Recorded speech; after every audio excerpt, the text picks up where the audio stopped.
Hidden Sister is the fourth book in the Daughters of the Warlock series. Written by Maggie Shaw. AI narrated by Madison.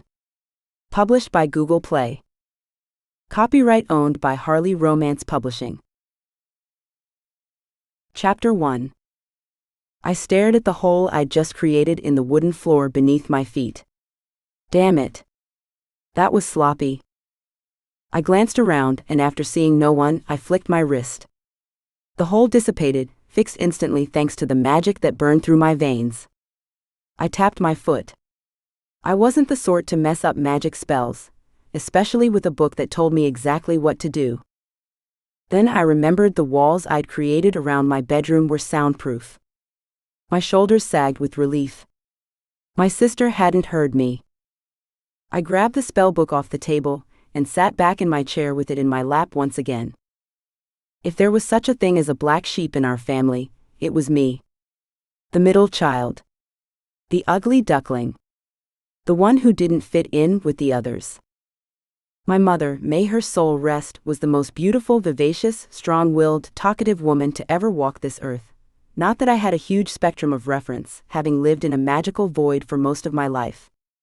But going on pure factual speculation, no one could out-talk my mother. Well, almost no one.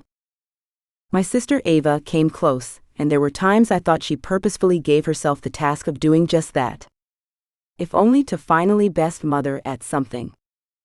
Courtney, my younger sister, on the other hand, was less tolerant. Less talkative. Less blonde. But goodness me, she was a force to be reckoned with, a tornado in intensity.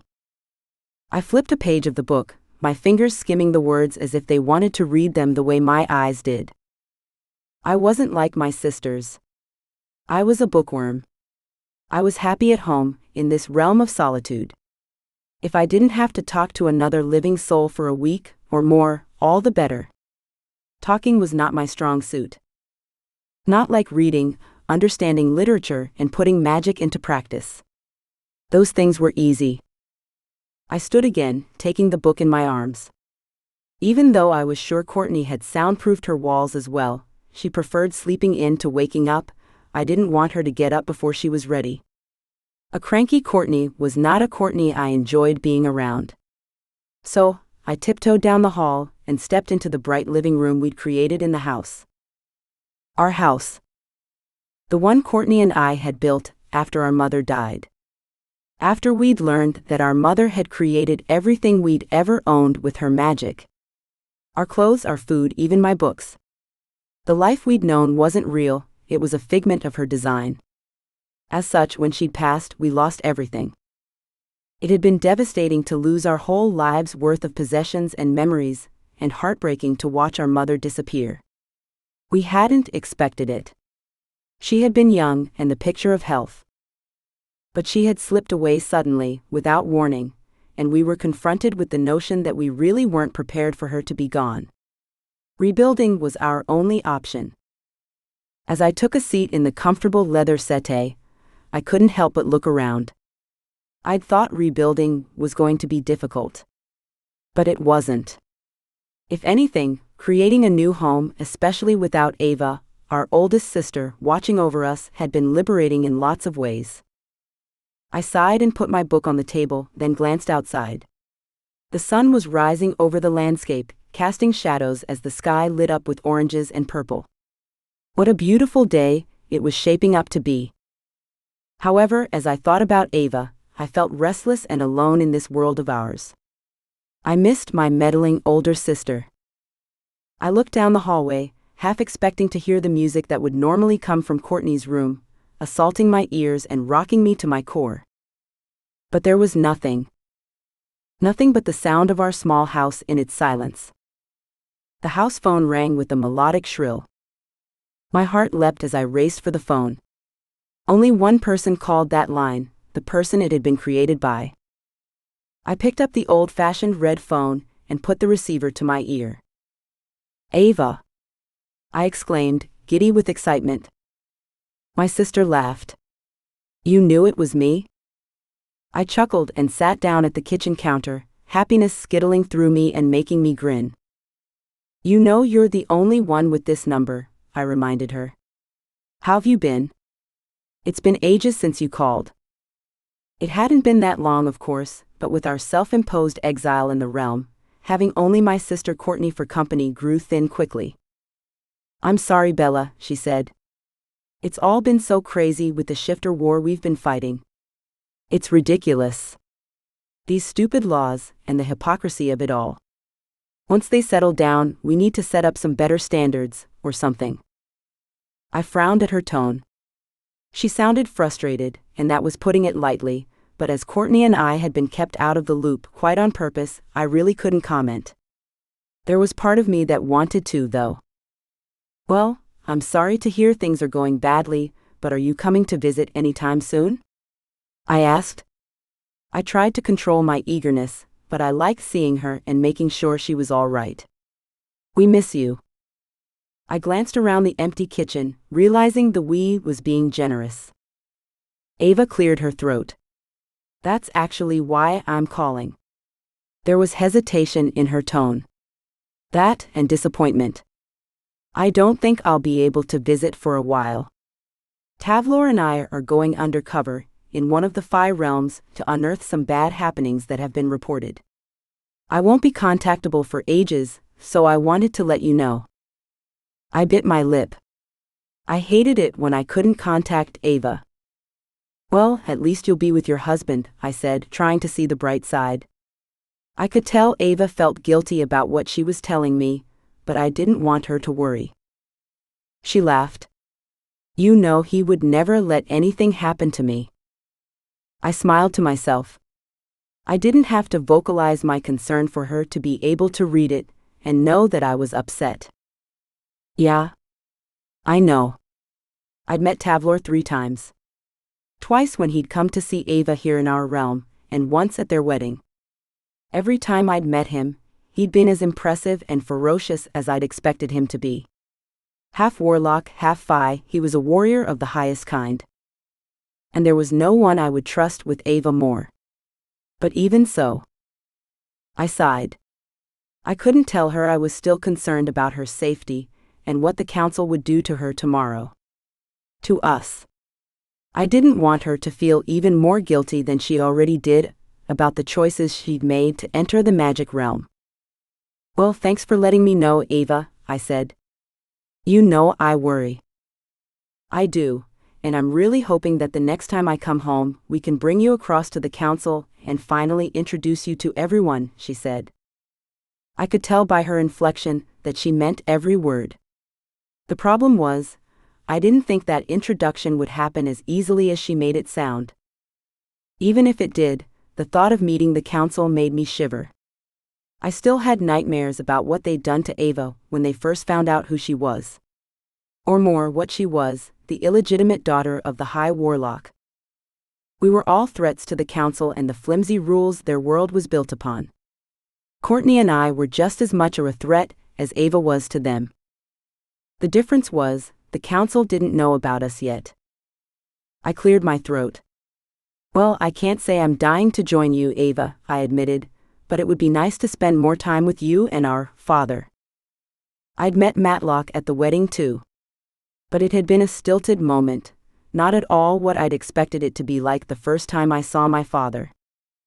Ava had worked an enchantment to make us unrecognizable at the wedding.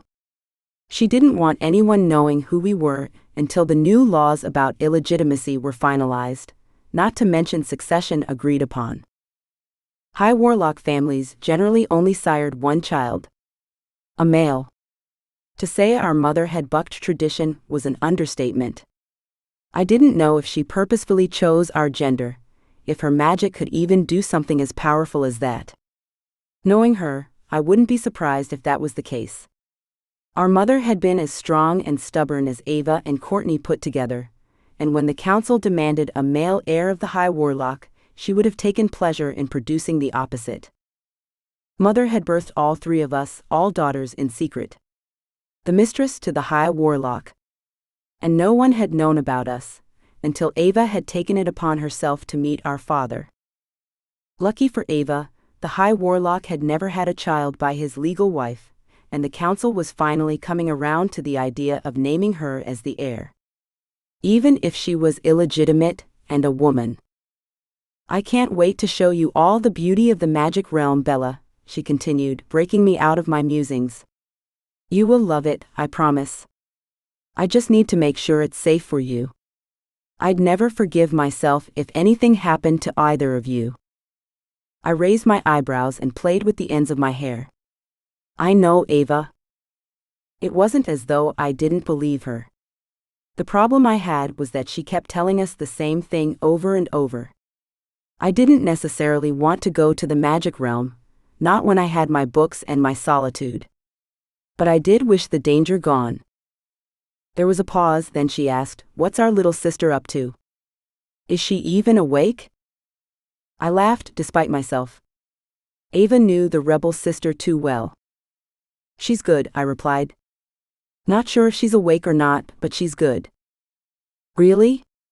Ava asked, her tone dripping with sarcasm. I chuckled again, standing up to grab a drink from the fridge. You know Courtney. She's been chomping at the bit to get out into the world since she turned 16. Courtney was a safe subject for us to discuss, and I was glad to be on it.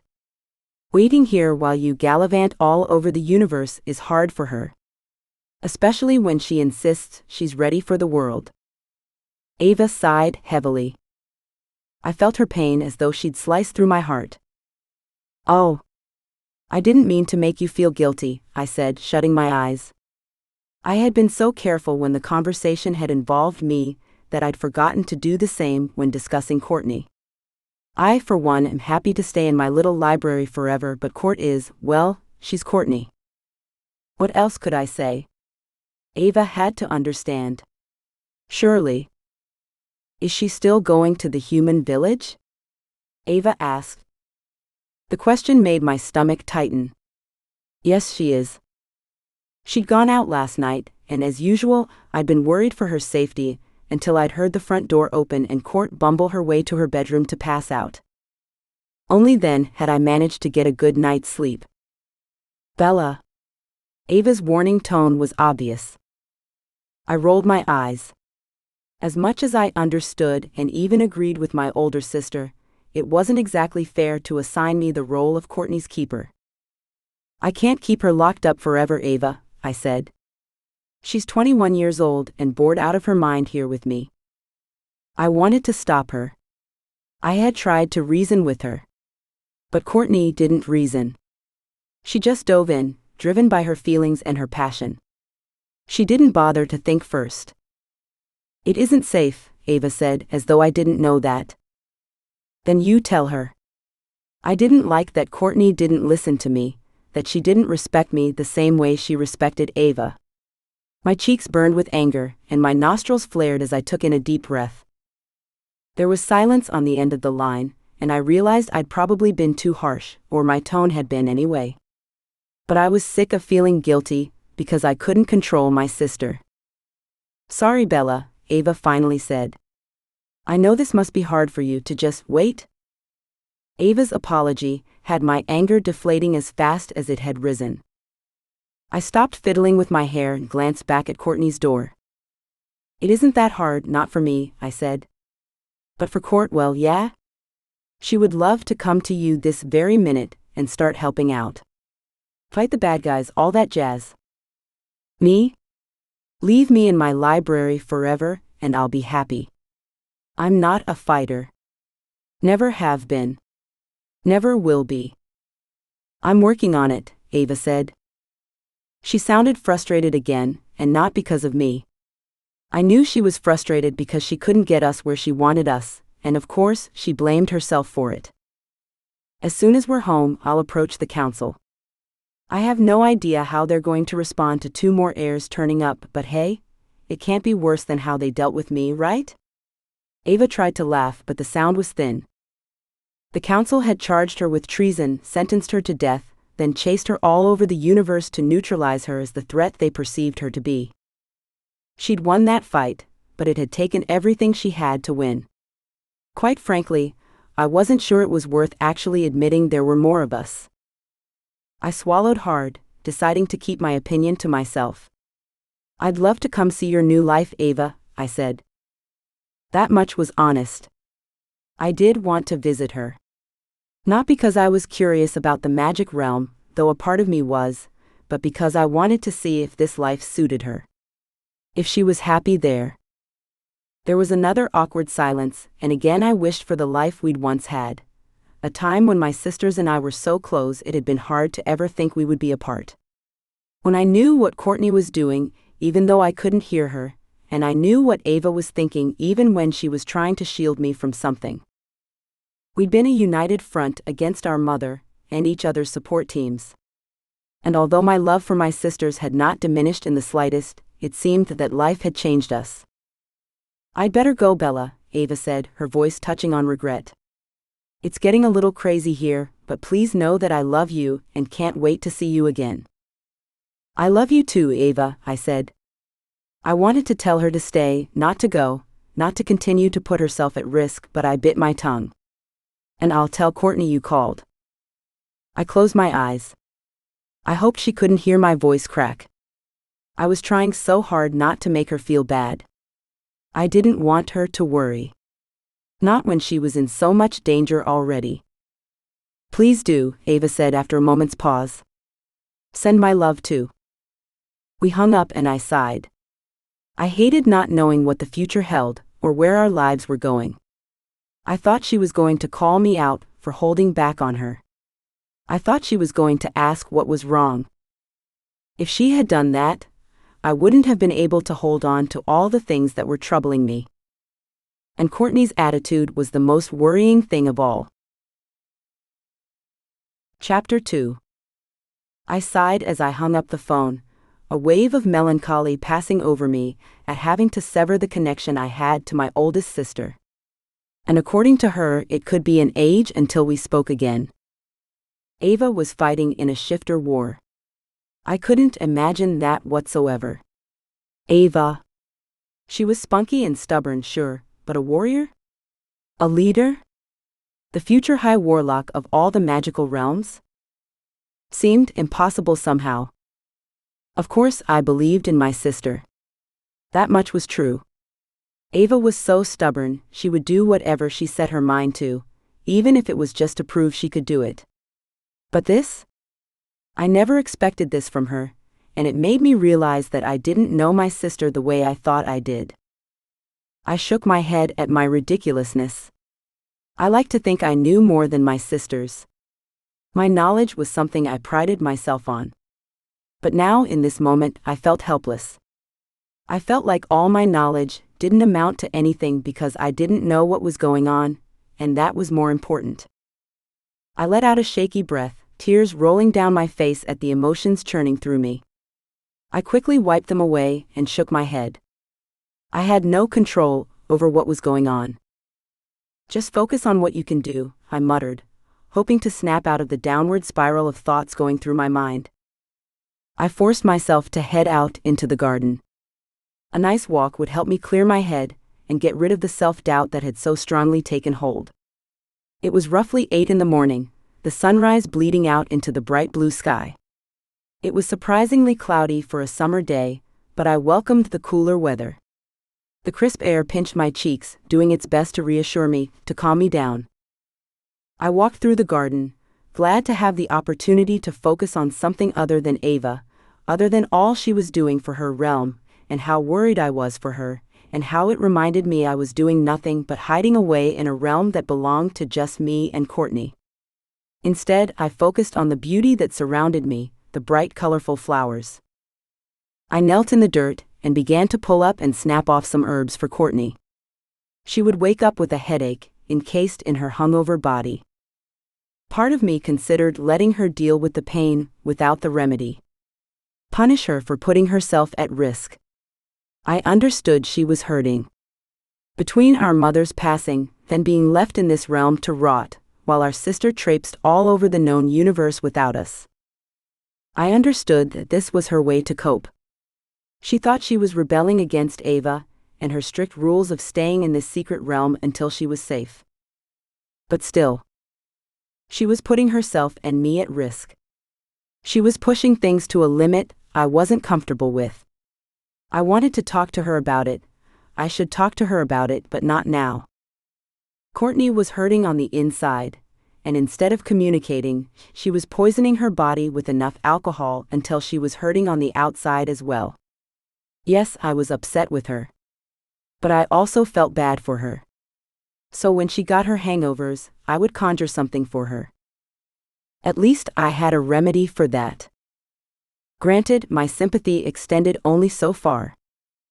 I didn't feel bad for her, but I would help her recover. A cranky Courtney wasn't one I wanted to deal with, not with my emotions already in a tizzy. In a way, I was healing Courtney more for my peace of mind rather than for her. If I could keep the peace between us so there wasn't tension toward each other, I was doing my job. The problem was, if Courtney was upset about anything, she had a tendency to take it out on anyone in her vicinity. I wasn't immune to her outbursts, and they only increased when she was in pain. When I finished collecting what I needed, I stood up and brushed the dirt from my knees. I took the herbs and strolled back to the house, letting myself enjoy the sunlight as it fought to break through the clouds in the sky. Being outside quieted my sorrow, and I held onto that as much as I could. When I was inside, I took the herbs to the kitchen. I mixed and crushed the leaves and steeped them in hot water. I glanced at the clock. How was she not up by now? Had she partied too hard? Drank too much? There was no way she could have met someone and brought him back here, could she? We'd been told that it was almost impossible for a non-Melfi bloodline member to enter our realm. Though Tavlor had managed it, so I suppose it was possible. The problem with Courtney was, I never knew what she was capable of. There was so much trouble she could get into, that the possibilities were endless. Heck, Courtney could challenge herself to do something different each time she went out, just to keep things interesting. She did have a tendency to get bored easily. Stop, I said to myself as my heart rate began to increase. You're not helping things when you work yourself into a tizzy. At that moment my stomach rumbled. I made myself something to eat, and wandered back around our small garden, picking the coriander and basil leaves I liked in my salads. It got my feet moving, and kept me from lingering on thoughts I didn't want to have. Despite our endless supply of magic, there was something so earthy, so human about growing our own food. I loved it. And I would hate to create every single thing I ate from my own magic. It would seem strange. And hardly nutritious. A memory of my mother swam up inside my head. I pushed it down. My mother had died from overusing her magic. From sustaining a large house, servants, material possessions. It hadn't been necessary, and yet she'd done it. Why, I still wasn't sure. If I had to guess, I would say she did it to protect us, but surely she understood the consequences? She knew she couldn't sustain her magic. What would happen to us when she was gone? Ava left. Ava left to find out who our father was, all because Mother never prepared us for anything. She kept us sheltered our entire life.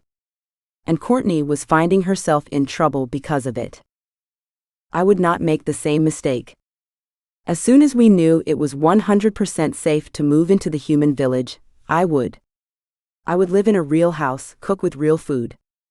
Conserve my magic as much as possible. It was the only logical choice I could come up with. I would miss my peace, but I hoped to purchase a cottage somewhere quiet that would help maintain a semblance of it. I walked inside. Courtney was clattering around inside her room. I refrained from rolling my eyes. I didn't want to turn petulant, even though I was annoyed by her immature, selfish behavior. Instead, I cleared my throat. "Brunch is ready," I called out, and was greeted by another crash bang. I narrowed my eyes as I looked toward her room. What was going on in there? She was clumsy, especially after a night of debauchery, but it sounded like she was running into the walls. Did she need help? Was she okay? I frowned. Strange. Is she still drunk? I stilled. That would make sense, to be honest. Maybe she drank so much, she hadn't gotten it out of her system yet. Part of me wanted to go check on her, but I knew better than to go charging into my sister's room without permission. She was the only one out of the three of us that cared about privacy. I didn't want to intrude on that. However, if she kept bumping into things up there, I would have no choice but to check on her and ensure that she wasn't hurt. Then there was glass shattering. I stilled. If she wasn't out in the next 10 seconds, I'd be forced to act. Her door crashed open. "Hey. Are you okay?" I called out, walking toward her room. The noises were louder this morning than normal. Something must have happened. But what? I took a step back, expecting Courtney to rush out as she always did and ask about food. But she didn't come. Finally, I picked up footsteps soft as her bare feet made their way out of her room. "Bella, I don't feel right," Courtney managed to say as she staggered toward me down the hallway. I narrowed my eyes, trying to gauge if there was something I needed to be worried about. It was obvious something wasn't quite right with her, but was she just hungover? I did a quick assessment. Her skin was pale, slightly gray actually, and she was still wearing the tight, barely there outfit she'd worn when she'd gone out last night. Hungover. Clearly. "Have a seat," I said crisply. "I made you the anti-alcohol remedy." I hurried back to the kitchen to stir the drink I'd made for her on the kitchen counter. The thump behind me was so loud I jumped. What had she knocked over now? "Courtney!" I exclaimed, getting annoyed as I turned to see what she'd done. My eyes widened. Oh my God. I raced over to where my sister lay on the ground, foaming at the mouth, her eyes rolling back in her head. My annoyance disappeared as fear slipped into its place. I turned her to her side and made sure she wouldn't choke on her own vomit. "What's happened?" I demanded. "What did they give you?" A low gurgling was the only noise that came from her. My shoulders hunched up next to my ears, and I nearly threw up myself. I didn't like that noise, and I especially didn't like it coming out of my sister. She began to shudder and shake like she was having some sort of convulsion. I magicked up a pillow under her head and lay my hands on her face, feeling for a temperature. It was hard to get a steady grip on her due to her shaking, and I didn't want to hold her too tight. Finally, I managed to pick up something. Cold as ice to the touch, but there was something else beneath the sickness. Something I couldn't easily identify. I closed my eyes and began to chant, focusing on diagnosing what was going on inside my sister's body. She was burning up inside, and there was a poison in her bloodstream, one I'd never come across before. I conjured a blanket, threw it over her, and jumped to my feet. She needed a healing tonic made by a proper healer. Unfortunately, Mother hadn't taught us how to heal anything more than a broken nail. Which meant helping Courtney was near impossible, unless I figured out something now. Looks like she's gonna have to settle for the best remedy I can make.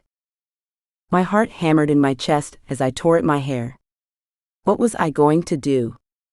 I couldn't go for help, there was no one to go to. Courtney continued to shudder and convulse, and I took a steadying breath. My sister was going to die if I didn't diagnose her properly and find a way to heal her. That much was clear, and the thought made my blood run cold. Focus, Bella, I told myself. Focus. She'd been poisoned, that was obvious. And what was also obvious was that it was intentional. You couldn't poison a witch as strong as Courtney unless you knew how to do it. And although I couldn't dwell on that now, it would be the focus of my future thoughts. I jumped up and grabbed for the book I'd been studying only this morning. I flicked over page after page, and not finding what I needed, I ran to my library and put out my hands, casting a spell for the remedy that would heal my poisoned sister. I hoped it would work. My fingers didn't want to slow down, and my eyes couldn't keep up. 2 books flew at me, landing heavily in my outstretched hands. Grateful for that trick my mother had taught me long ago, I raced back into the kitchen with the books. Why I didn't use that first, I don't know. I must be so scared with whatever else was going on, I didn't think to do it until now. I put them down in front of me and cast more spells. They flew open and the pages spun by, the books looking for the right spell for me. When the pages stopped flipping, I grabbed the book closest to me. It was a stabilizing spell. To stop her from getting any worse. This was what I needed right away. Good idea. I couldn't see the harm in casting that one. I turned to my sister, put my hand over her body, and began to speak the ancient words the book instructed me to do. I hoped I pronounced them correctly. I hoped it would work. It wasn't as though I had much time to practice. White light shimmered in my palm. I closed my eyes as I pushed out with my magic, wrapping the spell around my sister's body over and over again. I focused on the white light I saw in my mind, the silver threads encasing her in a protective cocoon of sorts. When I was done, I opened my eyes and assessed my patient. She didn't seem to have improved. She was still ashen gray and frothing from her mouth, the edges of her lips turning blood red. Her eyes were staring up at nothing, the color going from a vivid bright blue to milky. However, she didn't seem to be getting any worse. So that was good. She also wasn't shuddering as much. I put a hand to her forehead and found her burning with fever. Oh no, please, Courtney. Don't you leave me now. I grabbed for the second book, the other one who'd come to me when I'd asked for guidance. It was a book on magical remedies. Healer potions. I loved potion making, it was one of my fortes, but I'd never had any real experience in healing anyone. We rarely got sick, and if we did, our mother had sorted us out faster than you could say, "Help me." Now I realized that what she should have done was aid us while also teaching us how we could help ourselves. There were times I could swear my mother was too overprotective. It was as though she wanted us to learn, but she also wanted us to stay helpless, so we would always need her. I put my hand over the closed book and concentrated on Courtney's symptoms, asking the book for a shortcut. I didn't have time to do everything the long way today. When I opened my eyes, the pages were flipping slowly, back and forth to different sections, as though the book itself was thinking about which potion would be best. I glanced down at my sister who was still passed out, still pale but alive. When I looked back, the pages had settled. I picked up the book quickly. The spell was a cure-all for when a practitioner didn't know what the poison was. I frowned, my stomach twisting into knots. I had no way of diagnosing her properly, and from the look of this page, the book didn't either. I knew that giving her the wrong potion could be deadly, so I suppose the book was right. This was the next best thing, until I could get the help Courtney required. I sucked in a breath. Did I want to risk using a spell I'd never tried before at a time like this? My sisters trusted me when it came to the tattoos on their stomach, the ones that were for protection. I was sure that this was our only bet given our situation, but I didn't like how it was more of a band-aid rather than a specific cure. How was I to know how to prevent this from happening again if I didn't know what had actually poisoned Courtney? I raced to the pantry and pulled out everything the spell needed. Thankfully, there was no day-long steeping. This potion was fast and dirty. No finesse required. Tears tingled in my eyes as I sent out a prayer of gratitude to the book that was helping me in my hour of need. I wiped the sweat off my brow with the back of my hand and put everything I'd gathered from the pantry down in front of me on the counter. I worked as fast as I could, crushing, weighing, blending, and mixing. I followed the instructions to the letter, then poured boiling water into the bowl. My fingers shook, and there were times I had to physically stop and stretch my fingers, hoping it would cause them to stop jerking around. Does she need to drink it, or? I said aloud, my body trembling. I quickly read further down the page. Some potions were ingested, and others were placed on the site of injury. But I didn't trust my usually logical brain to come up with the right answer at the moment. I was too hot, sweating like I'd run a marathon, and my heart hurt in my chest. Come on, I chanted, looking for better instructions. Ah! I pointed to the words on the page with a shaky finger. Potion should be drunk by the poisoned, and if unconscious, also spill potion over face and chest. Okay. That covered all the bases. I poured the hot mixture through a sieve and into a large glass. Then I forced a hint of cooling magic through it to make it drinkable. I tested the temperature with my finger to make sure I wasn't about to scald my sister's skin or throat. When I found the potion to be temperate, I knelt and pulled Courtney's head into my lap. "You need to drink this, sweetheart. Please." I used my free hand to open her lips and tip the potion into her mouth. It mostly ran out the sides of her lips, but I figured that was like dousing her face. Which was a good thing. Maybe it would bring her back from this. I would deal with her fury later, when she was better. I tried again, tipping her head up even more, and it looked like some of the potion went down her throat. I turned my attention to her chest and poured some of the murky green potion down her neck, over her sternum, watching the inky mix cover her pink top. I kept pouring, trickling it over her heart and then her stomach. I glanced at her face.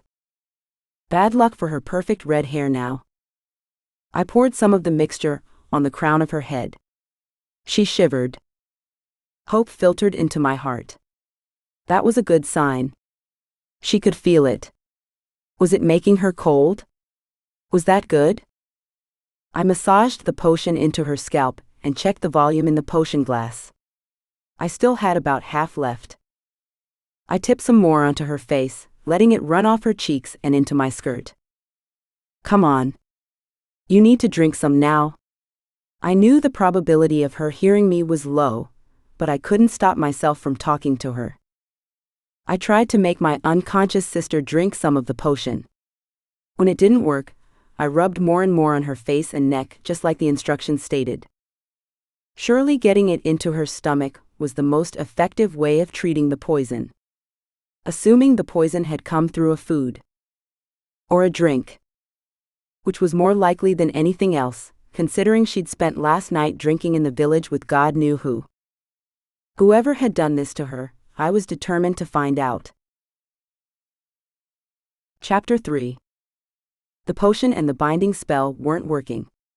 At least, it didn't seem like it was working. She wasn't responding the way I thought she might. She was still unconscious. I sighed in frustration as I administered the last of the potion to my unresponsive sister. Slowly her skin grew pink, and she felt less hot under the coolness of the water. That had to be a good sign. But I didn't know for sure. "God, Courtney, what did you get yourself into?" I muttered, shaking my head. Courtney had been rebelling for months now, ever since Ava had left us here to find our father and take her place in the magic realm. At first, I thought maybe letting her do what she wanted was a way for her to get it out of her system. A couple of drunken nights at a club couldn't be so fun that it had to happen every night, could it? I didn't think so. Then again, I wasn't the type of person who had much experience with rebelling. I kept my head down, I did what was expected of me, and I took the initiative and taught myself things I wanted to know. I didn't go out. I had no desire to know my father, or any of the rest of my family. I just wanted to learn. But Ava and Courtney were different. They couldn't be expected to simply do what was asked of them, even if it was my mother's last wish before she passed. Once Ava left, I knew it was only a matter of time before Courtney did the same thing. It had only been small things at first. She would step out of the house and go for long walks. I'd always assumed she stuck to our fields in our realm, because there had been no signs she'd left. Then, when Ava had been forced into hiding from the magic realm and came back to stay with us, Courtney had stopped going out again. Which was odd, because Courtney didn't see Ava as a parental figure either, though I knew there was a kinship between them I would never understand, only because I didn't feel the same intensity they felt to get up and leave this place. I couldn't be sure, but she seemed too scared to venture out once she learnt the truth about our enemies, and that had suited me fine. It relieved me actually, knowing that Courtney was here and safe.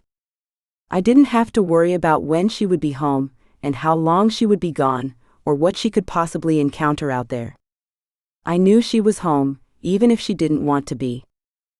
But then things changed. Ava stepped up, fought the council, and married Tavlor.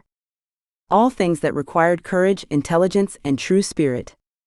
All the things Courtney probably wished she had the opportunity to participate in herself, if only to do something productive instead of waiting around. Well, that had lit Courtney's fire because soon she was going into the local human village and gallivanting around.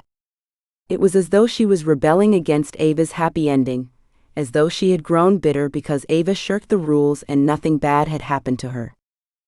The problem was, Courtney didn't realize how at risk Ava was the entire time she did all of that. Ava would never tell us, of course. She was just as stubborn as all of us, in her own way, and I knew she didn't want to worry us.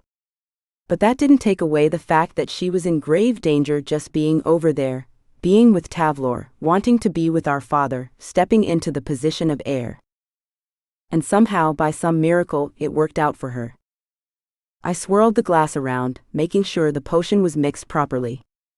One thing I did know about potions was that if it wasn't stirred enough, it could cause the intended effect to do something entirely different, based on the molecules and properties of the magic and the composition of the ingredients.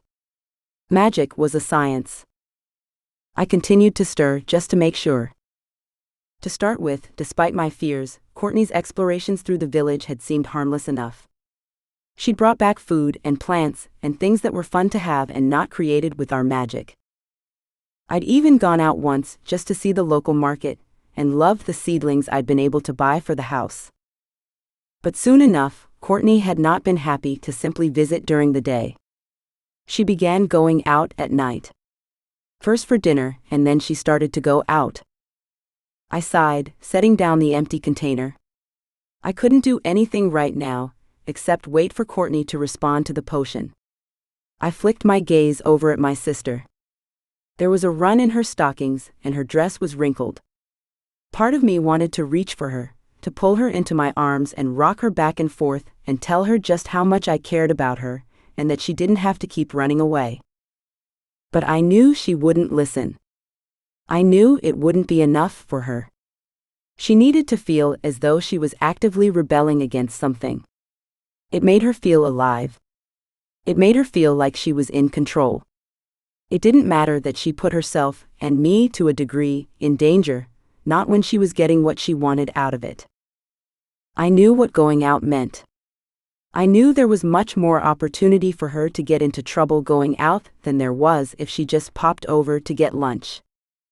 She would eat dinner with me, then come out of her room again as I was going to bed, dressed in the shortest, tightest clothes I could imagine. I couldn't stop her from following through with her plan, no matter what I said or did. I didn't want to parent her. She'd had enough from our mother, and now Ava was adding to it. The last thing she needed was yet another voice telling her what to do. I glanced down at my sister, who was slack in my arms. Now this is the result. Bloody stubborn. This sick sister of mine had obviously met someone or something that had majorly disagreed with her. Had it been intentional? This poison that had obviously meant to kill my extremely powerful witch of a sister. Or was this the effect of some human date rape drug gone wrong? Or maybe Court wasn't the intended target, but got caught up in whatever was going on accidentally? No one knew that Courtney was a daughter of the High Warlock, and sister to his recently appointed heir. Ava had made sure we were kept out of the council drama. Unless someone had found out about Courtney, about us, and was now trying to retaliate. Then it hit me. The council. Could they have discovered us? Was this an intentional sabotage to us, the heirs of the High Warlock? I didn't want to think about that, it seemed too paranoid, too far-fetched, but the more I thought about it, the more I worried. Was it possible? Surely not. I didn't want to admit it, but right now, it was the only thing that made sense. Why else would someone go out of their way to hurt Courtney? Granted, that was assuming this toxic poison inside of her right now was intentional, and judging by its effects, I assumed it was. I pushed all thoughts aside as I focused on my sister, pouring the last trickles of the potion across her throat and lips. Was it enough, though? Had I done everything in my power to ensure she was okay? I placed a hand on her cheek, then checked her forehead as well. No, this wasn't enough. Not by a long shot. But at least her fever had subsided, and her shaking seemed to be completely gone. But this potion was only to stabilize her until the true cure could be found. Which meant we still weren't out of the woods yet. I managed to get Courtney up off the floor. I muttered a spell that helped me ease her body into my arms. She was slender, but she felt like a leaden boulder when completely unconscious, and as much as I prided myself on being fit, even confined to a house, I couldn't carry her with ease. With the aid of my magic, I tucked her beneath the blankets. Once she seemed stable, I walked back to the kitchen and got myself a fortifying drink, a wine that my mother had always liked. Then I sat by Courtney's bedside with a dozen healer books to read. I wasn't planning on leaving her side anytime soon. I didn't know how the poison was going to affect her, and I didn't know if this temporary cure was going to fail at some point. I needed to be here, in case something happened. Damn poison. If it had been a physical attack, the magical tattoo I'd branded on all three of us would have kicked in and protected her. But with this sort of attack, an internal poison, the tattoo and spell did not protect us. I spent all day researching poisons used on witches, hoping my sister would wake up, at least long enough to tell me what she'd drunk or eaten. I had nothing else to go on. It had to be in a drink. We'd eaten dinner together, then she'd said she was going out dancing. Humans drank alcohol at bars and clubs, right? She was barely 21, but I was sure that wouldn't have stopped her. And Lord knew, she wanted to numb the pain she was feeling at being told yet again what to do. I blinked back the sudden tears in my eyes. I didn't know the answer to any of the questions I was asking myself, and there was only one reason for that. Courtney never told me anything anymore. I wiped away the tears that fell and bent my head back to my task. I read the books in front of me and drank my tonics. I ate the food I prepared, though I didn't have the appetite for it, then read some more. I researched everything I could get my hands on, and yet when I found something that may help, I stopped. I didn't have the confidence to actually try something I wasn't trained in. Not when it could mean my sister's life. I needed a skilled, experienced healer. That wasn't me. I stared at my beloved rebel sister and let the tears fall. I felt defeated and helpless and lost. And most of all, I was scared. Scared to lose her. Scared of what I had to do next, because the only option was as clear as words on the page before me. I had to go to the human village and seek out Aunt Allison.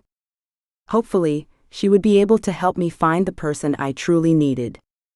A magical physician. And the only place I was going to find one was the magic realm.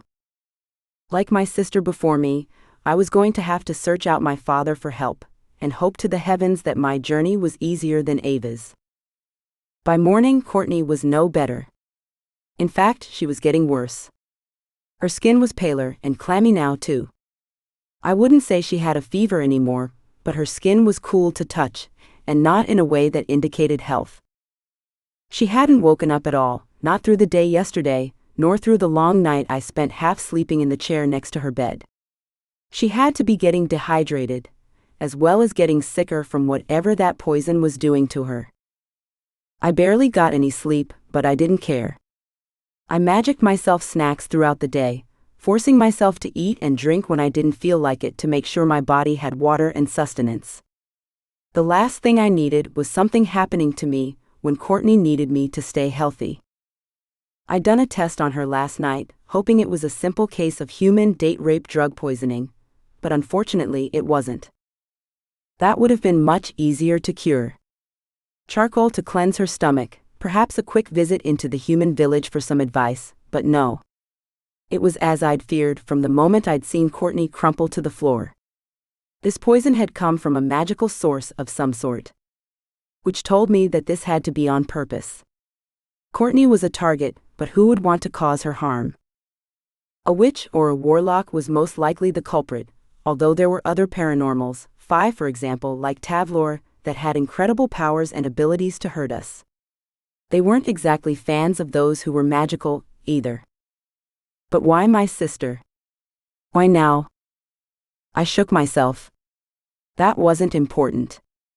Not today. Today was the day I took my sister to the human village to ask for help. To Aunt Allison, our mother's best friend. She'd helped Ava get to our father when she needed the guidance, so hopefully Allison would help me too. I stood next to the bed and gazed down at my sister's unconscious form. I was suddenly hit with the reality of the situation. I had to get my sister to Aunt Allison, but how? I couldn't carry her, not as she was. Unconscious. A dead weight. So what was I to do? I paced around Courtney's bedroom, listening to the steady rise and fall of her breathing. It was the only thing that kept me hopeful. If she was breathing, she was alive. If she was alive, I could do something to make her better. I just needed to figure out what. Going to visit Aunt Allison seemed like the only logical explanation. She would know what to do. I stood over Courtney, chewing my bottom lip. How could I get her to the human village safely? Inconspicuously? My brain, which I often likened to a filing cabinet, pulled up a file for me to look at and I gasped. Yes, of course. I hurried from Courtney's room and went straight to my bookshelf. I knew the perfect spell for this situation, and the rather funny thing was, I'd wanted to try this spell from the moment I'd seen it. I just hadn't had an excuse to use it up until this point. I grabbed for the Transportation and Transfiguration spellbook and took it back to Courtney's room. I flicked through the pages, looking for the genie in a bottle spell that had so transfixed me the first time I'd seen it. Aha! I tapped my finger on the picture of a glass box. I glanced up at Courtney and couldn't help the smile that lifted my lips. If you were in your right mind at the moment, sister dear, you would love what I am about to do. The spell involved shrinking my sister to the size of my palm and putting her inside a transportation device, like a lamp, a box, or a jar. Something where she would be safe, but not easily seen. But what to put her in? I began looking around Courtney's room. Did she have a bottle I could use? Then my eye caught on her jewelry case. It was velvet-lined, a pretty silver box with a latch.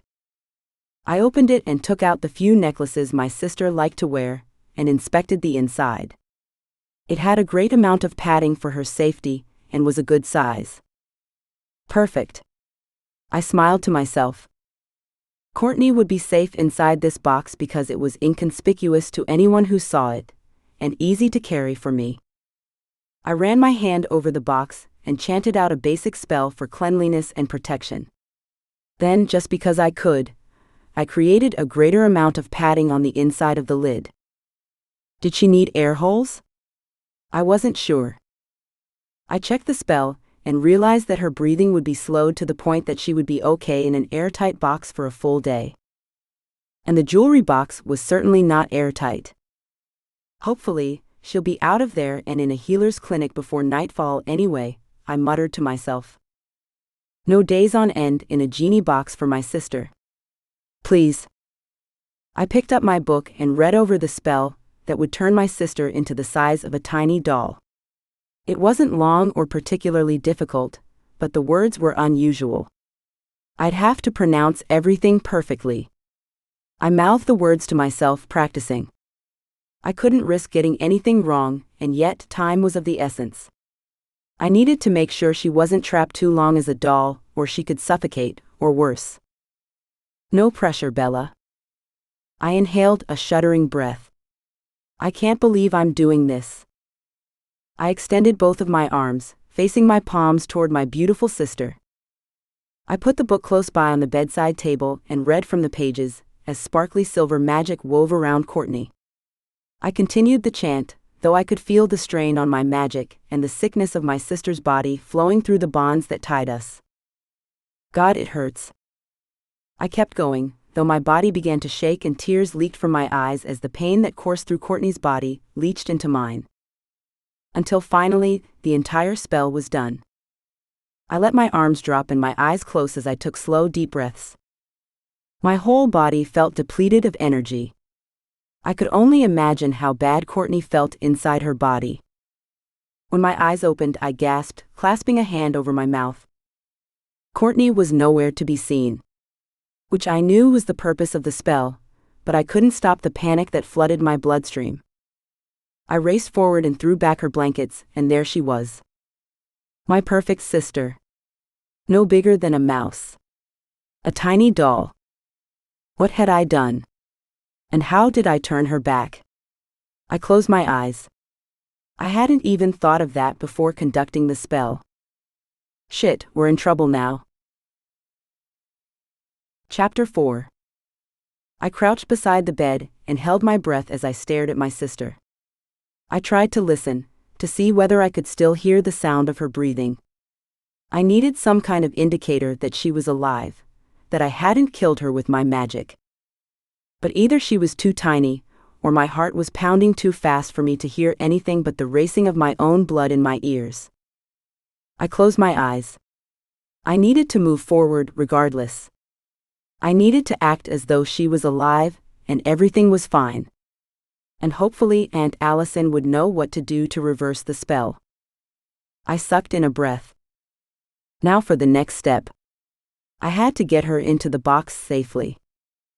Oh, God. I closed my eyes and shook my head, trying not to think about the actual act of moving her.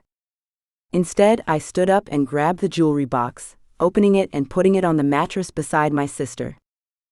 The spell said that she would be put into a dreamlike sleep, although as someone who was already unconscious, I did wonder about her current state. I hoped she was okay. Quite honestly, I didn't want to think about everything I might have done wrong, so I didn't. At least I tried not to.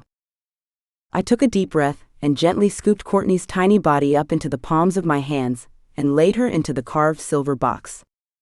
I pressed my lips together, afraid that even the barest of movements would injure her. I didn't even want to breathe the wrong way, afraid a hint of air might be a gust for her. Saliva might feel like a storm.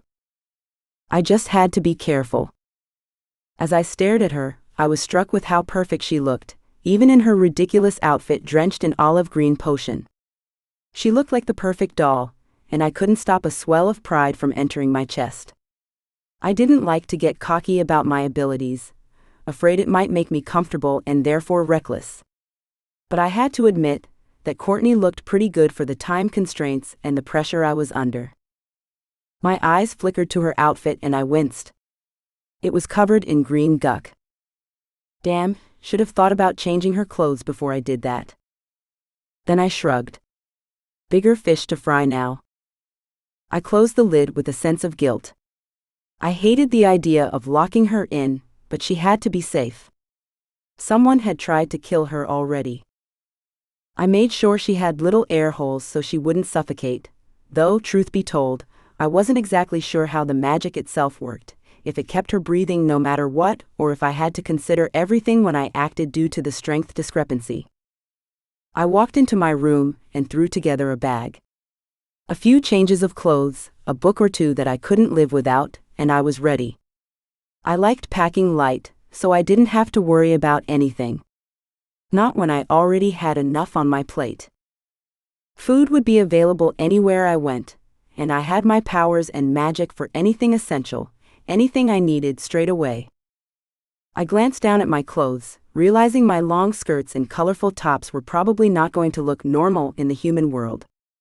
Granted, I didn't get out much, but based on the attire I had seen Courtney shimmy into and Ava wear the few times she had come home, I knew I would probably look more flowy than was typical, at least for humans. I clicked my fingers and magicked up something more appropriate. Less conspicuous. My clothes changed to darker, shorter, tighter fabrics, until I was soon wearing a black tunic and leggings with a spangly belt. I rubbed my lips together. I wasn't exactly used to form-fitting clothes, and wasn't sure how I felt about them. I glanced in the mirror on the wall. Okay, not too bad. I still looked like me. Just a blander version. I should fit in no problem in the human world. I exhaled sharply. Time to go. I wasn't exactly talking to anyone, but it helped me break out of my critical study of what I looked like. I slung the bag onto my back and picked up the box holding my sister. "Let's go, Courtney. Time to get you a doctor, or something like it." I walked out of the house we'd built and flicked my hand over the front door, closing it and locking it with a magical spell that should dispel any would-be visitors from entering. Our house was alone in a single small realm, and although I didn't expect anyone to find us, I had to be careful. I hurried down the hill and over to where the portal to the village was at the other end of the field. I had done this so many times before, following Courtney without her knowledge to make sure she was going where I expected her to go, following Ava to make sure she was all right. This time I was leaving. This time, there would be no one following me to make sure I got there safely. I put my hand out and opened the passageway. The doorway opened in a whirlwind of light and swirling power. I squinted as I looked through, seeing concrete streets and a brick wall. I shivered all over. I really didn't want to do this. I looked back, trying to think of a way to talk myself out of it. If it hadn't been Courtney, or if it had been anything more trivial, I would have turned back. But it wasn't trivial. It was Courtney. I squared my shoulders and looked ahead of me once more. "You've got to." There was no choice. I clung to Courtney's jewelry box and stepped into the void. Cold air pushed against me and I felt literally nothing. It was a strange feeling, nothingness. Emptiness was in the void, filling my heart, but it wasn't a bad feeling. Just an empty one.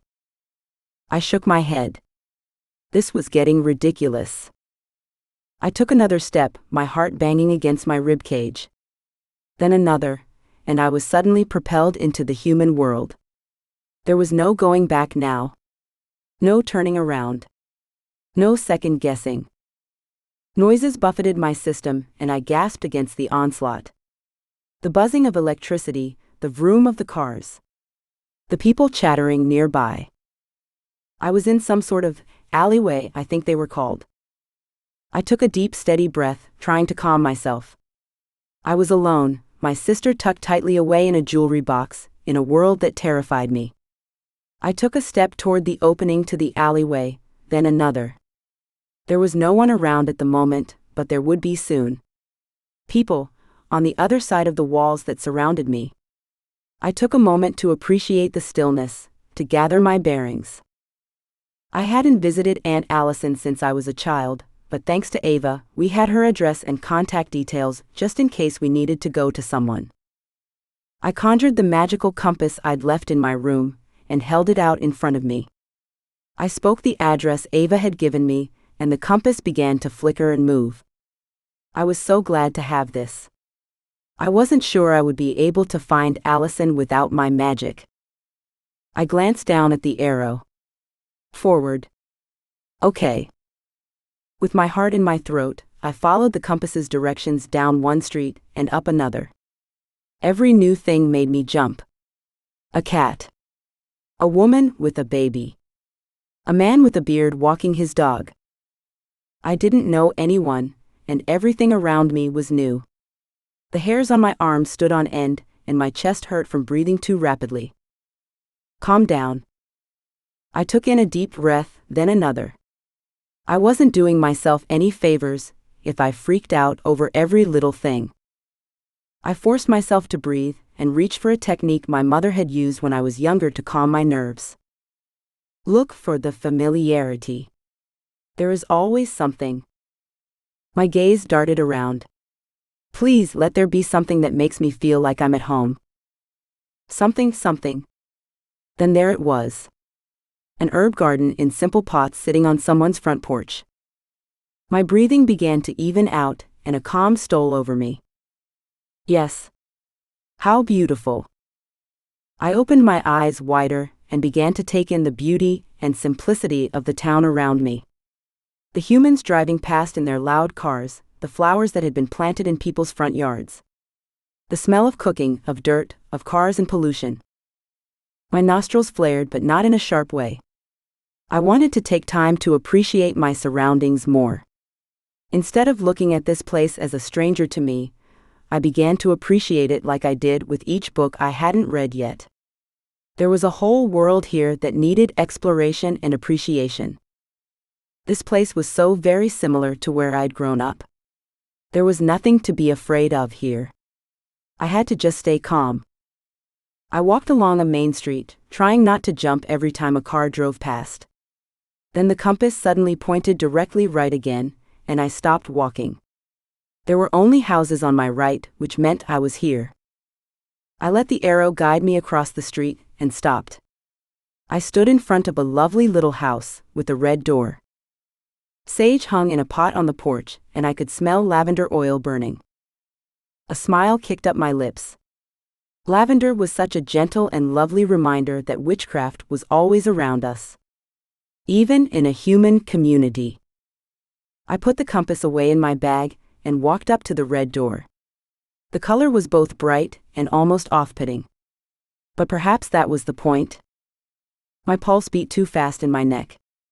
With my breath catching in my throat, I lifted my hand and knocked on the front door. My mouth went dry. What if I was doing the wrong thing? What if I was putting Courtney and me in danger? I dropped my hand and then jumped back, the feeling of needing to run away shooting down my legs. My muscles shivered, and adrenaline coursed through my veins. Oh my God. This could be bad. No. Stay. I took several deep breaths, waiting for the panic to subside and noticing, not for the first time, that beneath the panic there was something else. An excitement, almost. It was like my body was warring with my head, and I wanted so badly to listen to my body, but my head did not want to let go. The door swung open and a face appeared, as though from a dream of mine. She was older, grayer, but definitely the same woman I remembered from my childhood. Aunt Allison. The woman's face lit up and her eyebrows rose on her forehead. Bella the bookworm, she asked. Is that you? My cheeks heated with her use of my family nickname. No one except a close personal friend of my mother's would know it, let alone recognize me. I felt myself smile despite myself. The usage made me feel safe. Hi, Aunt Allison. Her hand fluttered at me as she pushed the door back further. Come in. Come in. I inched forward and just into the house before I hesitated. Which way should I go? And was this really the right thing to do? Aunt Allison must have read my trepidation correctly because she shut the front door and said, Straight through that door on your right to the lounge. Have a seat on the couch or wherever you'd like. Tell me what brings you here. I shuffled in the direction she had indicated, and found myself surrounded by sunshine and crystals in a comfortable lounge room. Lovely. I chose a purple couch to sit down on, and grabbed a ruby-colored pillow to pull into my lap on the sofa. There was a beautiful feeling in this room, as though every bit of bad energy had been cleansed from the furniture, the air, and the walls. What brings you here, Bella? Allison asked, as she came into the room and sat down opposite the couch I sat upon. Not that I'm not happy to see you, but from past experience, you girls only seek me out when you need help. She smiled kindly and a twinge of guilt hit me. I was here for help. Maybe I should have taken the time over the past few months to simply come here to visit and have a piece of cake. It was just, Mother had constantly reminded us how dangerous the world was and how unprepared we were for it. Even if I wanted to leave, which I didn't think I would be able to survive. Would you like a drink? Something to eat? Allison asked, filling in the silence. Then, without waiting for my response, she waved her hand over the table. Beautiful food appeared, tiny cakes, finger sandwiches, and biscuits. My stomach rumbled without warning. Lemonade? She asked, then 2 glasses appeared in front of me, one of water, the other lemonade. I picked up a sandwich and took a bite, my hungry stomach growling and twisting. Thank you, I haven't eaten much the last day or so, I said.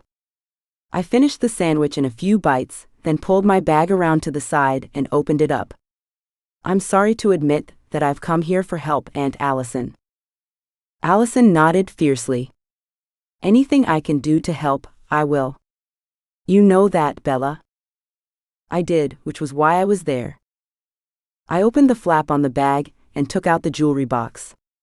I held the heavy weight of the box in my hands, gripping it tightly. Part of me simply couldn't believe I was here to ask for help in healing my poisoned sister. What had happened to my simple life? I took a deep breath, and instead of working out how to say what needed to be told, I just said it. My sister Courtney was poisoned 2 nights ago. Allison's gasp was loud, as was the horror on her face. But how?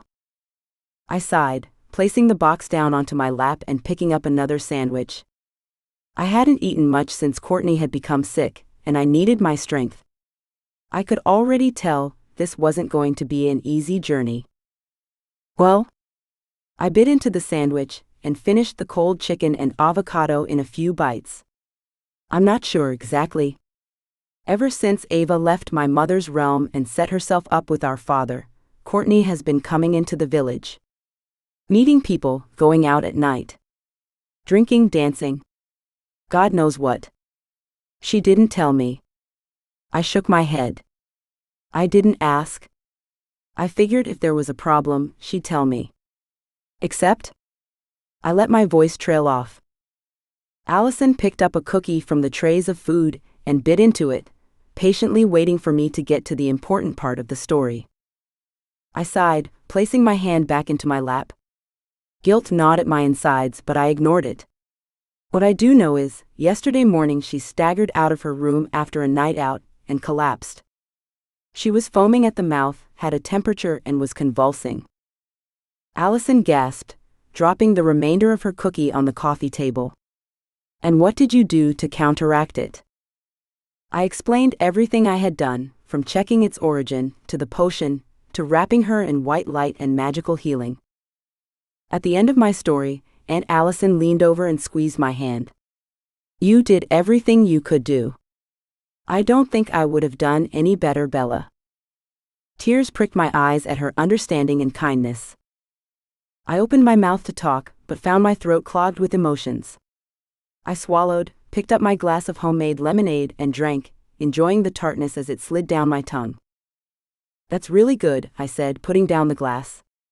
Thanks. I blew out a long breath. So I've come to ask for help.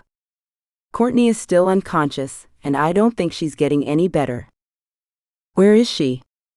Allison asked, looking around the room. I swallowed hard. I barely knew this woman, and Courtney's safety, especially when she was in such a vulnerable state, was the most important thing.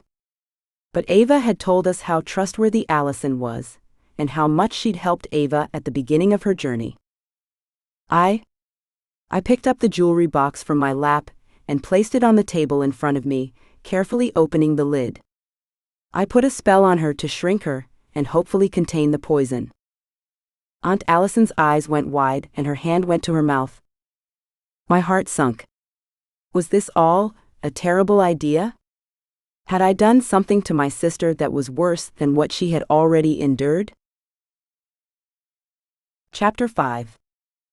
Allison's hand dropped down from over her mouth and she stared at the box. Then she raised her gaze to me. It bothered me that I couldn't read her. Granted, I was not as skilled at reading people the way I was at reading books. My stomach tightened, and I had a sudden and violent urge to vomit. A chill gripped my body and I began to sweat, but my body temperature dropped rather than increased. I shoved my shaking hands between my thighs, trying to get them to stop shaking by squeezing my thighs together. It didn't work. Had I helped the poison? Had I killed my sister? Then out of nowhere, a huge smile stretched across Aunt Allison's lips. What a fantastic idea. I would never have thought of that. Oh, thank God. I almost collapsed in my seat as my body let go of all the tension it had been carrying. I whipped up a hand and covered my mouth with it, trying to bite back a sob. Her enthusiastic approval made my heart lighter, and the weight of my panic less tormenting. My heart squeezed with tension, but I took a deep breath and eased it out of me. Thank you, I said with a smile. But what else can I do? Should I be searching out a healer for help? Allison nodded. Definitely. I wish I could help you, but my skills are very limited. I'd say you've already done better than I could have in your circumstances. I sighed. Damn it. Part of me had been hoping, who was I kidding? All of me had been hoping that I wouldn't have to go into the magic realm for help. So, you think I should? Allison nodded. You need to go to your father. He will have access to the best healers in all the realms. If there's anyone who can help Courtney, it's him. My stomach tightened and my breath caught in my throat again. Shit. I really don't want to do that.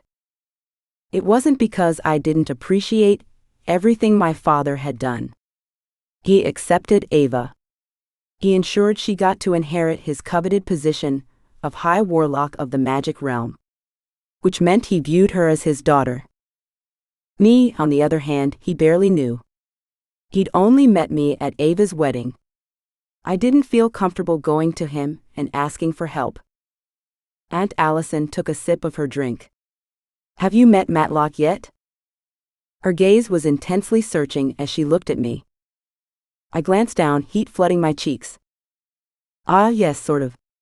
He was at Ava's wedding, but she put a disguising spell on us to protect us from being discovered by the council until it is safe to come out of hiding. Allison cocked her head. So, although you've met him, he hasn't really met you yet? She set down her cup of tea. I nodded. That about summed it up. Something like that, yes. It wasn't like I didn't want my father to know who I really was. I did. I just didn't think we had the time. Everything had to be in secret, and I couldn't afford to put the pressure on myself or on Courtney to hide something else in order to make life easier for others. We had been doing that our whole lives, and I was sick of the pressure. Well, although I can see how reticent you are, it is the best way, Bella. I can't say for sure, but if you're right about the poison, Courtney may not get better at all, without his help. I understood what she was saying. Without magical intervention, my sister could very well die. And I couldn't have that. If it meant seeing my father in order to save her, how could I say no? I picked up another sandwich and ate it, then another. I was beginning to become full, and it was a nice feeling. Comforting. May I pick her up? Allison asked. I glanced down at the box that held my sleeping, unconscious Thumbelina of a sister. Okay. I hesitated. I didn't trust myself to handle her with care, and I was responsible for the situation she found herself in the first place. As much as Mother had trusted Aunt Allison, she was still a stranger to me. Also, I wasn't quite sure why Allison would want to do that, but as she gently picked up the silver box and examined it, I could see it was from curiosity. She probably had never seen anything like this before, which I couldn't blame her for. I let the minutes tick by, drank more lemonade, then the water. I needed to be fully hydrated, especially if I was going to have to see my father about this. Once I finished, my stomach rumbled. I glanced over the spread Allison put out and narrowed my eyes on the slices of cake. Finally, I stopped warring with myself and tried a piece of cake or two. Once my stomach and my nerves had settled a little, I asked the question I'd been afraid of speaking aloud. Will you help me get to the magic realm, Aunt Allison? I held my breath. I wasn't exactly sure what to expect from her. The last thing I wanted was to put her out, but I didn't think I could get there without her help. For one thing, I had no idea how to even enter the realm where my father ruled. Allison looked up and smiled at me. Of course I will. I can't go with you, I'm sorry. It's not my home anymore. But I could keep Courtney safe for you here, if you'd prefer to leave her behind. I cocked my head, surprised by the offer. I appreciate that, but I think it's best that I take my sister to the healers. If it takes me a long time to find them, it may be too late by the time I get back here. Allison sighed. That is true. I just get so lonely here by myself. I'm thinking I may need to do something, change something. I completely understood how she felt, and yet my books had always been the key to my happiness. Then a thought occurred to me. If Allison needed someone to take care of. Have you got a pet, Aunt Allison? She shook her head. Oh no. I've never been any good with animal transfiguration spells, and I was never sure how to approach one of those human shelters. I grinned and for the first time in days, felt a spark of happiness shoot through me. Well, lucky for you, it is one of my fortes. Mother had never been one for pets, but we had been surrounded by chickens, cows, and horses my whole life. I considered them my pets because it gave me a sense of purpose. And quite honestly, after Ava left and Courtney started doing her own thing, I had also felt alone. I understood what she was going through, and if she could go out of her way to help me, I could offer to do the same for her. I put my hand out, focusing on the most gorgeous little soul I could think of. I spoke the words I'd spoken so many times with a twist. The twist being to create an animal perfect for the kind-hearted woman in front of me. White light sparkled from my fingertips, and before our eyes a tiny black kitten appeared, with the most beautiful violet-colored eyes. I wasn't sure if she wanted a cat, but I thought I did a pretty good job. Aunt Allison shrieked with delight as the kitten shook itself and walked toward her, the small black paws oversized for the tiny body. I grinned. Allison put out her hands, reaching for the pet I'd made for her. The kitten stepped into her palms and nestled in, as though it was meant to only be hers. I can't even thank you, Allison managed to say, though her eyes filled with tears and her choked words cut off. It's been so long. I haven't done that sort of magic in a long while, not since being here.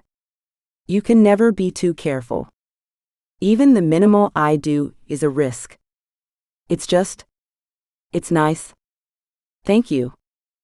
She brought the kitten to her face and pressed her cheek to the dark fur. The kitten began to purr loudly, and her eyes closed in a bliss I imagined they both shared.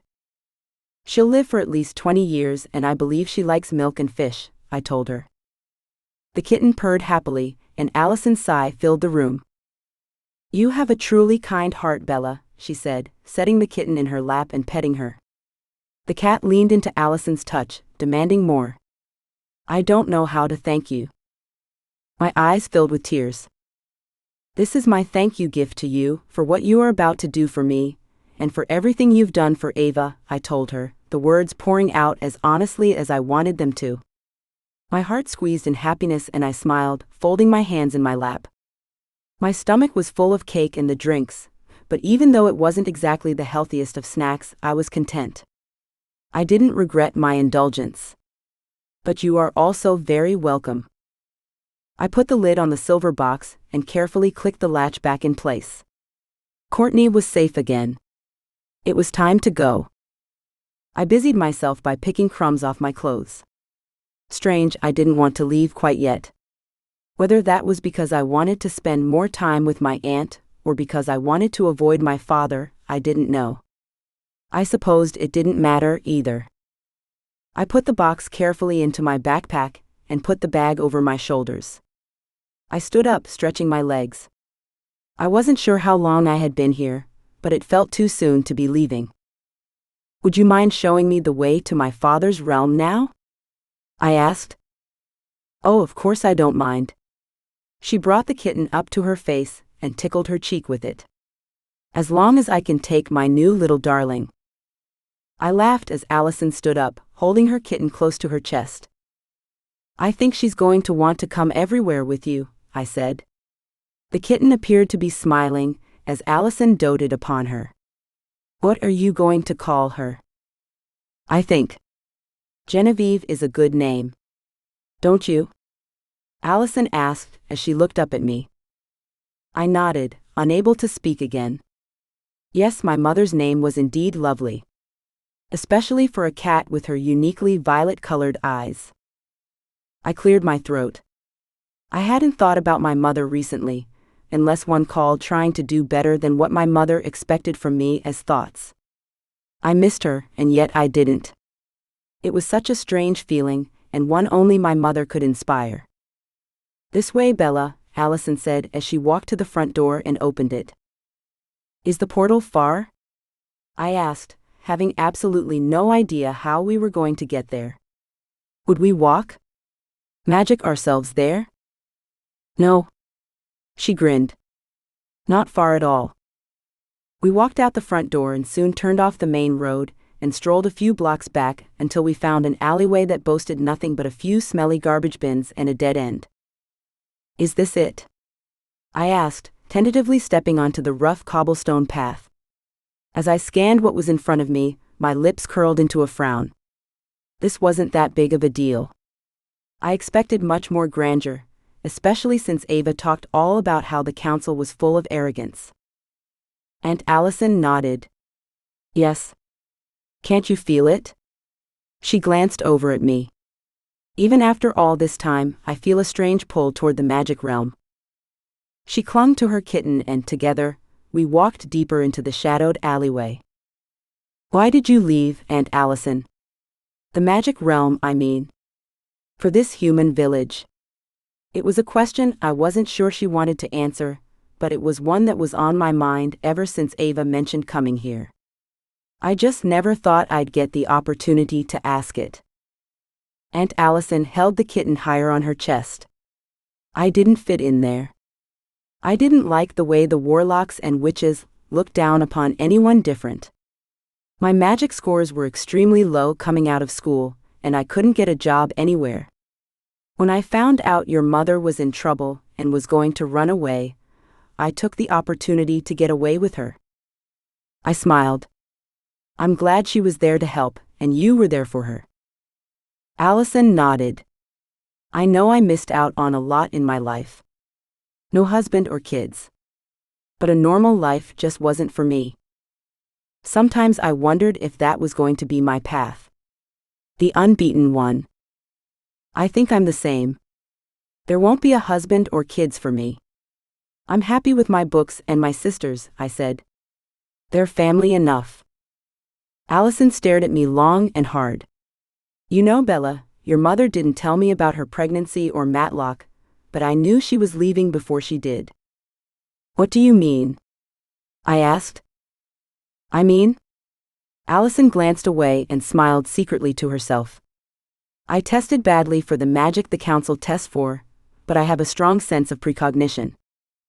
My brain raced over my dictionary and struggled to come up with the exact turn of phrase. So you know things before they happen? I asked, wanting to make sure I understood her correctly. Yes. She nodded once, her eyes on her kitten as she scratched the animal between her shoulder blades. I can see into the future, to a certain degree. I saw mine in the magic realm, and it was abysmal. I looked at your mother, and saw her daughter in her arms, and a death sentence if she stayed within reach of the council. I saw what the council would do to her if, and when they found out about Ava. I hissed in a gasp. So you're the reason she left? Allison nodded. Partly. She frowned. I couldn't tell if she felt guilty, or if she was content with how things had turned out. I approached her about my premonition, and she revealed all to me. Then we made a plan to hide somewhere in the human world where we would both be safe. But the town wasn't good enough for Mother? I asked, gesturing to the walls behind me. It made no sense. If Allison and my mother were going to come here together, how did Mother wind up in her own realm, created using her magic to sustain us? Why not stay close to Allison? Allison smiled sadly.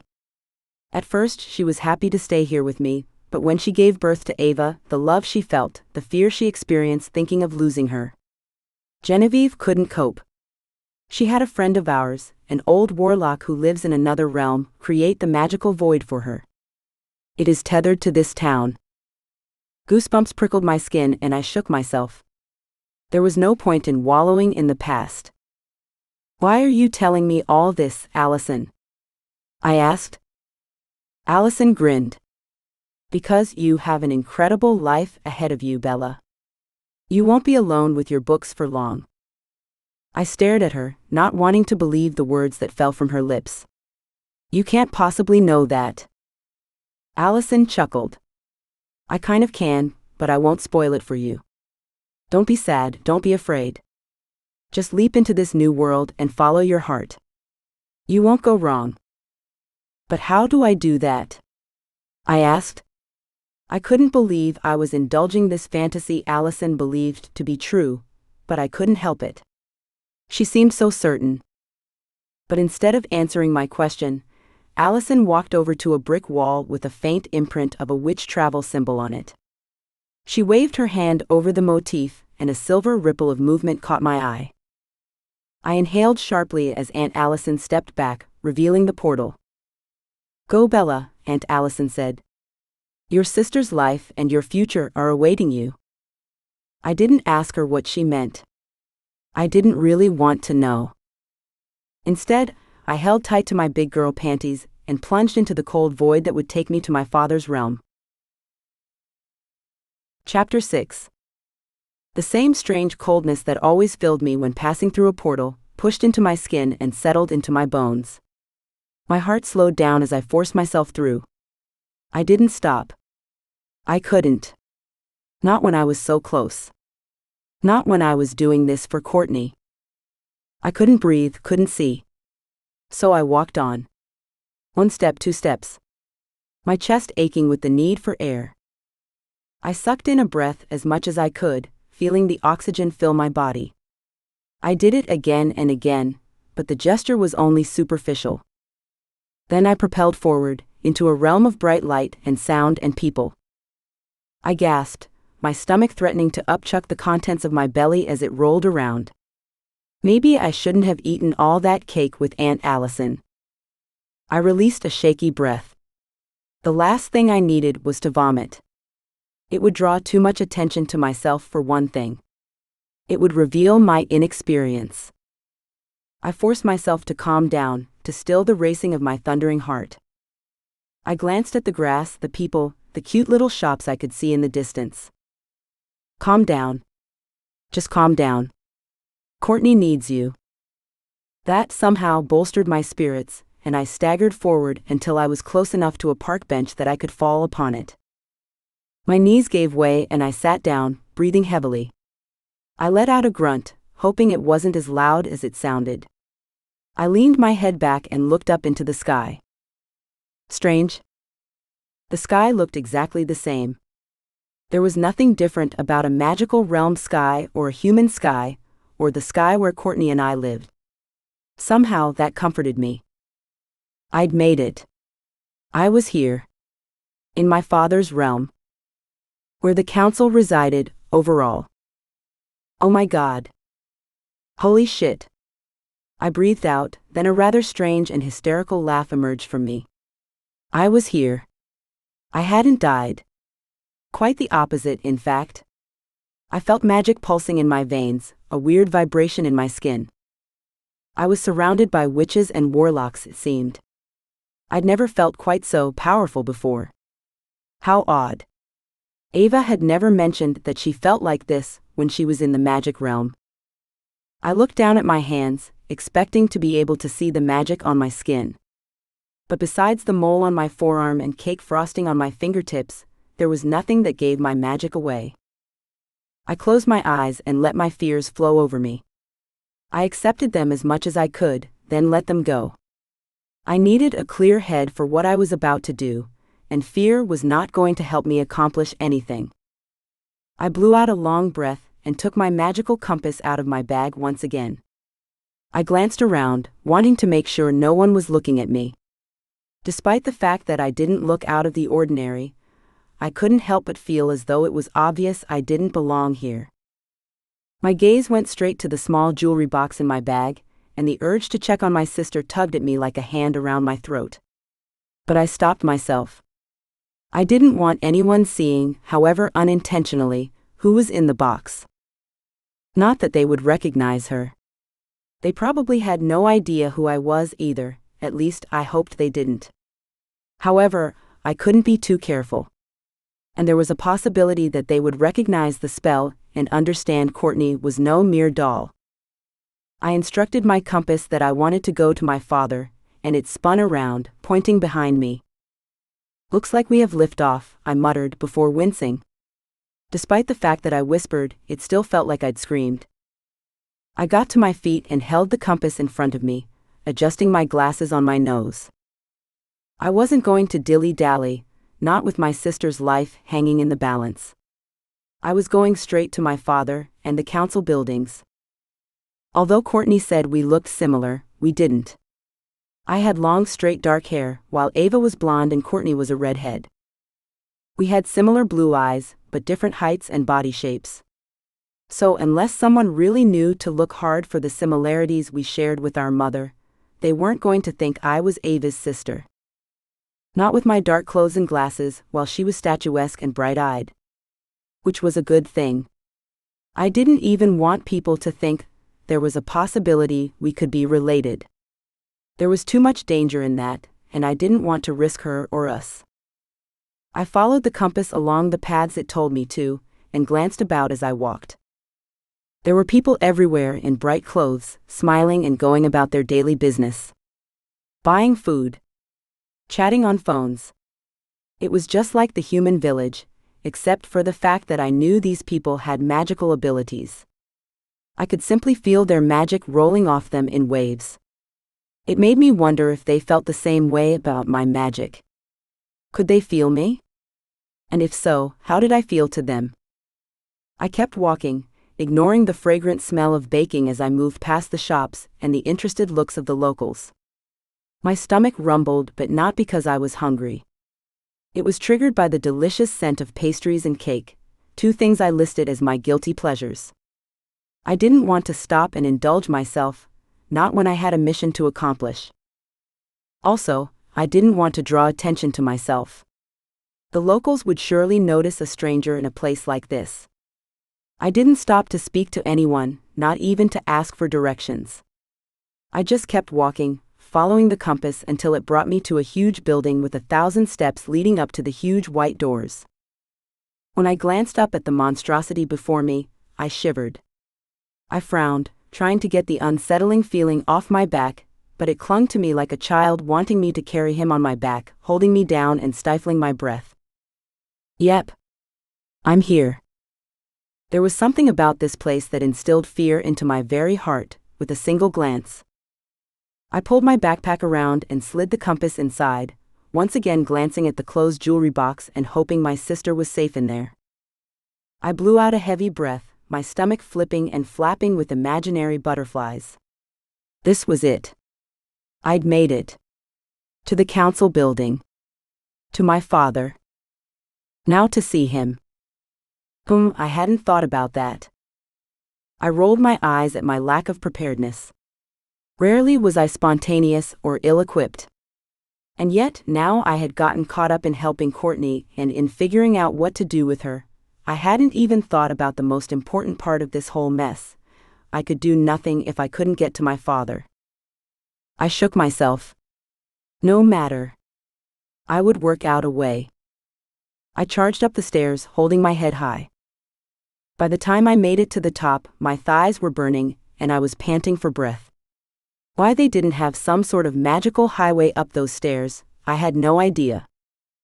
I took a minute to gather my wits, then charged into the huge building. What I found inside wasn't what I expected. The room was huge and daunting, but so plain. There was only one woman in the whole place. She stood by herself with a smile on her face. I wondered if she was required to stand this way during her entire time here, waiting for someone to walk in at any given moment. I cocked my head, assessing her. Was she a real person, or was she some sort of magical recording? Hello. Please come forward. How can I assist you? Her words seemed casual enough, but magic could do extraordinary things. I frowned at her. I still wasn't sure if she was real. Not from those tones nor what she said. Ah, yes. I walked forward, my hand going toward my thigh, where my wand was hidden. Just in case I needed it. Our mother had taught us to use magic without our wands, but all three of us had them on us at all times. Magically hidden in a pocket-like pouch strapped over our thigh. There in times of emergency or need. The blonde woman continued to smile mechanically as I approached. She didn't seem to change the look on her face or the smile on her mouth. Now what to tell her, so that I could see my father as quickly as possible. Hi, my name's Bella. Melfi. No. I can't say that. Hello, Bella, the woman returned. How can I help you today? I need to see the High Warlock, I said, deciding it would probably be easier and quicker if I were honest from the get-go. Or as honest as I could safely be. I've traveled a long way to see him, but I'm unsure of your policies and want to be as respectful as possible. The blonde woman frowned, whether it was because she got a similar request too regularly, or because I wasn't meant to ask for such a thing, I didn't know. The High Warlock doesn't see anyone without an appointment, she said. We appreciate your concern for our policies, but you need an appointment to do so. He'll see me. All right. When is the next appointment? I asked her, shifting my weight. The woman practically rolled her eyes as she conjured a screen in front of her and began flipping through the pages. She was beginning to grow more and more real with each passing second. I bit back a smile, pleased that I had unnerved her in a way. I took a step forward, my gaze traveling over her, trying to figure out what she was and what she was doing. It always fascinated me to watch others use magic. I felt it only helped me learn better. This woman continued to type furiously, her mouth curved into a tiny frown. No program could show such a large amount of annoyance over such a small thing. And what is it regarding? She asked, tossing her blonde hair over her shoulder. She didn't even bother to look up at me, instead, she continued to type. That's really none of your business. It's personal, I said, and she huffed out a sigh. She was kind of getting on my nerves, but at the same time, she was making me want to laugh. What was the big deal? It wasn't like she was overrun with people to serve. She couldn't be nice for 2 minutes? He has an appointment available for something personal, in about 7 weeks. I laughed in her face, then put a hand over my mouth, realizing that probably looked rude. Listen. I'm a friend of Ava's, the High Warlock's daughter and heir. I'm sure you've heard of her. I smiled and fluttered my lashes. Matlock will see me. Can you call him or whatever you do, and let him know that Bella's here? The receptionist's lips twisted up, so I just continued to stare at her, daring her to contradict me. I even lifted my brow, hoping it would only emphasize my point. I wasn't very good at demanding things, but this came easier than I expected it to. Did Ava have this much trouble getting in to see our father the first time she came here? He doesn't like to be disturbed, the woman said. I let out a sigh. She was being difficult. Fine. I could deal with that. I crossed my arms over my chest. Listen, I know Tavlor and Ava are traveling, otherwise I'd be asking to speak to them, I said. Just go ask him, or when I find a way to see him myself, I'll make sure you lose this job for wasting so much of my time. I don't think you appreciate the gravity of the situation, but you will. And the last thing I want for you is to lose your job over someone as trivial as me. I wasn't sure where the haughtiness in my voice had come from. Mother, perhaps? I literally had a family emergency, life or death, and this woman couldn't even pick up the phone? The woman's face went strangely blank, and the screen before her disappeared. I'll just be a moment, she said. She walked backwards, conjuring up some sort of headset and speaking into it. I couldn't hear what was being discussed, and even though I wanted to, I didn't want her to think I was being too eager either. I finally got to a place where she might believe me, and I wanted to keep her there as long as I could. As such, I wandered away. I didn't like threatening the woman's livelihood, but I didn't have time for this shit. Not with Courtney the way she was. Bella, the woman called out to me, her tone sunnier. Wonder why? I walked back to her, raising my eyebrows in silent question. She smiled. He said you can come up immediately. Oh, thank you, I said, my voice dripping with sarcasm. How do I get to his rooms? This way. She hurried me over to a wall. She swiped her hand against an invisible panel, and a door appeared. You need to go through this portal and then one more door and you'll be there. She was being nice as pie now. Do I need to tell anyone on the other side of this door where I'm going? I asked. I didn't want another version of this blonde telling me I couldn't get through. My patience could only handle so much, and I was already exhausted after a long day of travel. She shook her head. No. They all know you're coming. Good. I nodded and reached for the door. I could feel the woman's curiosity, but I didn't look back. Despite the fact that I was annoyed with her early dismissal of me, I did make sure to thank her. Then I pushed through the cold void into another room. This one was much smaller and had multiple doors with bodyguards at each entrance. I swallowed, my mouth going dry. Why were there this many guards? It felt unnerving, especially since everyone here had their eye on me. Bella. A woman greeted me from her place, standing beside a golden door. Her hair was as red as Courtney's but not as curly. Yes. That's me, I said, waiting for the same icy reception I'd received from the other receptionist. But this one was all smiles. Just this way. The High Warlock is expecting you. She indicated the door she seemed to be guarding, and I managed to thank her, even though my throat didn't seem to be working all of a sudden. I expected there would be pushback. But now that things were sorted, it was strange how easy everything was. The courage I'd shown only moments ago when I'd walked into the council building disappeared. I was meeting my father, the High Warlock, only to tell him that someone had tried to kill his youngest child. Oh crap. I nodded, and the woman opened the door for me. Beyond the doorframe was a darkened room. A couch. A large bookcase. A seemingly normal and calm place.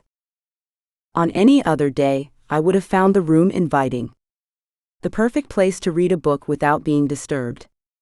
But today, staring into that room made the hairs on the back of my neck stand on end. I took a deep breath, steeled my resolve, and stepped into the unknown. Chapter 7. Stepping into the room, I expected to be wrapped in icy tendrils, causing my body to stiffen and tense, leaving me unsettled and uncertain. However, the room was more inviting than I'd foreseen. There was a warmth here I didn't think I would find, especially after my encounter with the woman outside. The room was painted in ruby reds and emerald greens, with rich dark wooden furniture. Matlock wasn't yet in the room, so I took a moment to glance around, admiring the huge bookcase against the wall filled to the brim with books just begging to be read. It was exactly the type of piece I would have in my own library or office space, filled with knowledge and intrigue and adventure for the mind. I inhaled deeply and smiled. The room had a lovely scent, one that was familiar somehow. Whether that was from the wooden furniture or something my father created, it was lovely. Then a door to my left opened. My father, the High Warlock of all the realms, strolled into the room. I froze, holding my breath. This was it. He was finally here. He stopped and stared at me, as though he couldn't believe it was really me. Bella. It wasn't a question, but more like a statement. I wasn't sure what he meant by it either, if there was some other meaning behind it. His jaw slacked, but then his lips tilted up into a small smile. A crease formed in his forehead. I wasn't sure what it all meant. Was he happy to see me, or not? What are you doing here? He asked, walking over to the door that I'd entered through and closing it. There was the click of a lock, as he waved a hand over the entrance. Do you have wards over the room to stop people listening to our conversation? I asked, getting to the point quickly. He didn't ask how I was, so I wouldn't ask him questions that indicated small talk over business. The last thing I wanted was to waste his time, or Courtney's. I assumed he had wards up, or would have similar security measures, or Ava would have been discovered a lot earlier than she had been. My father nodded, frowning. Yes, of course, he said, as though it was the most obvious thing in the world. Tavlor has reinforced them several times as well to ensure privacy with any of my guests. I couldn't help the smile that reached my lips. My brother-in-law was a force to behold, from what I'd been told. I hadn't realized I missed the half-Fae, half-Warlock hybrid up until now, and I frowned. I wasn't doing that great of a job concerning myself with others, if I couldn't even be bothered to miss them. Are people still trying to take you down? I asked before I could stop myself. It wasn't my business to ask it at all, but I couldn't help it. He grinned, an expression that made him look a decade younger. Always. I wasn't sure why he seemed to be proud of that, but it must have something to do with his position being so highly coveted. Of course, it went to Ava when he chose to step down, something the council wasn't pleased with. Perhaps they were trying to figure out a way to prevent that from happening. He indicated the lounges that faced each other, with a coffee table between. Sit down and tell me what brings you here. I sat and pulled off the bag I had slung over my back, placing it down next to me. I carefully took out the jewelry box, feeling my father's curious eyes on me. He tilted his head to the side and folded his hands in his lap. Then his gaze went to the box, but he didn't say anything. Instead, his hand moved to his chest as though checking his heart, though I wasn't sure why. No point beating around the proverbial bush. I wasn't here for a social call, even if part of me wanted to know my father and wanted to spend some time with him. This wasn't about me, anyway. This was about Courtney. I'll get straight to the point, Matlock. My sister Courtney is in trouble, and I came to ask for help. He leaned forward, his eyebrows furrowing. What is it? He asked, his voice filled with concern. Is she all right? He looked truly genuine in his worry for her, which impressed me considering he barely knew either of us. No, she isn't all right. I don't know for sure as I'm no healer, but I'm pretty sure she's been poisoned. His gasp seemed authentic. I wasn't going out of my way to prove he didn't care, of course, but I needed to know I could trust him in the same way Ava did. And as much as I trusted her judgment, I couldn't forgive so quickly. I needed time and evidence that he was worth forgiving, that he was worth attempting to have a relationship with. But at this point, we didn't really have that time. Tell me exactly what happened, he said. His eyes were firmly locked on me, which made me slightly uncomfortable.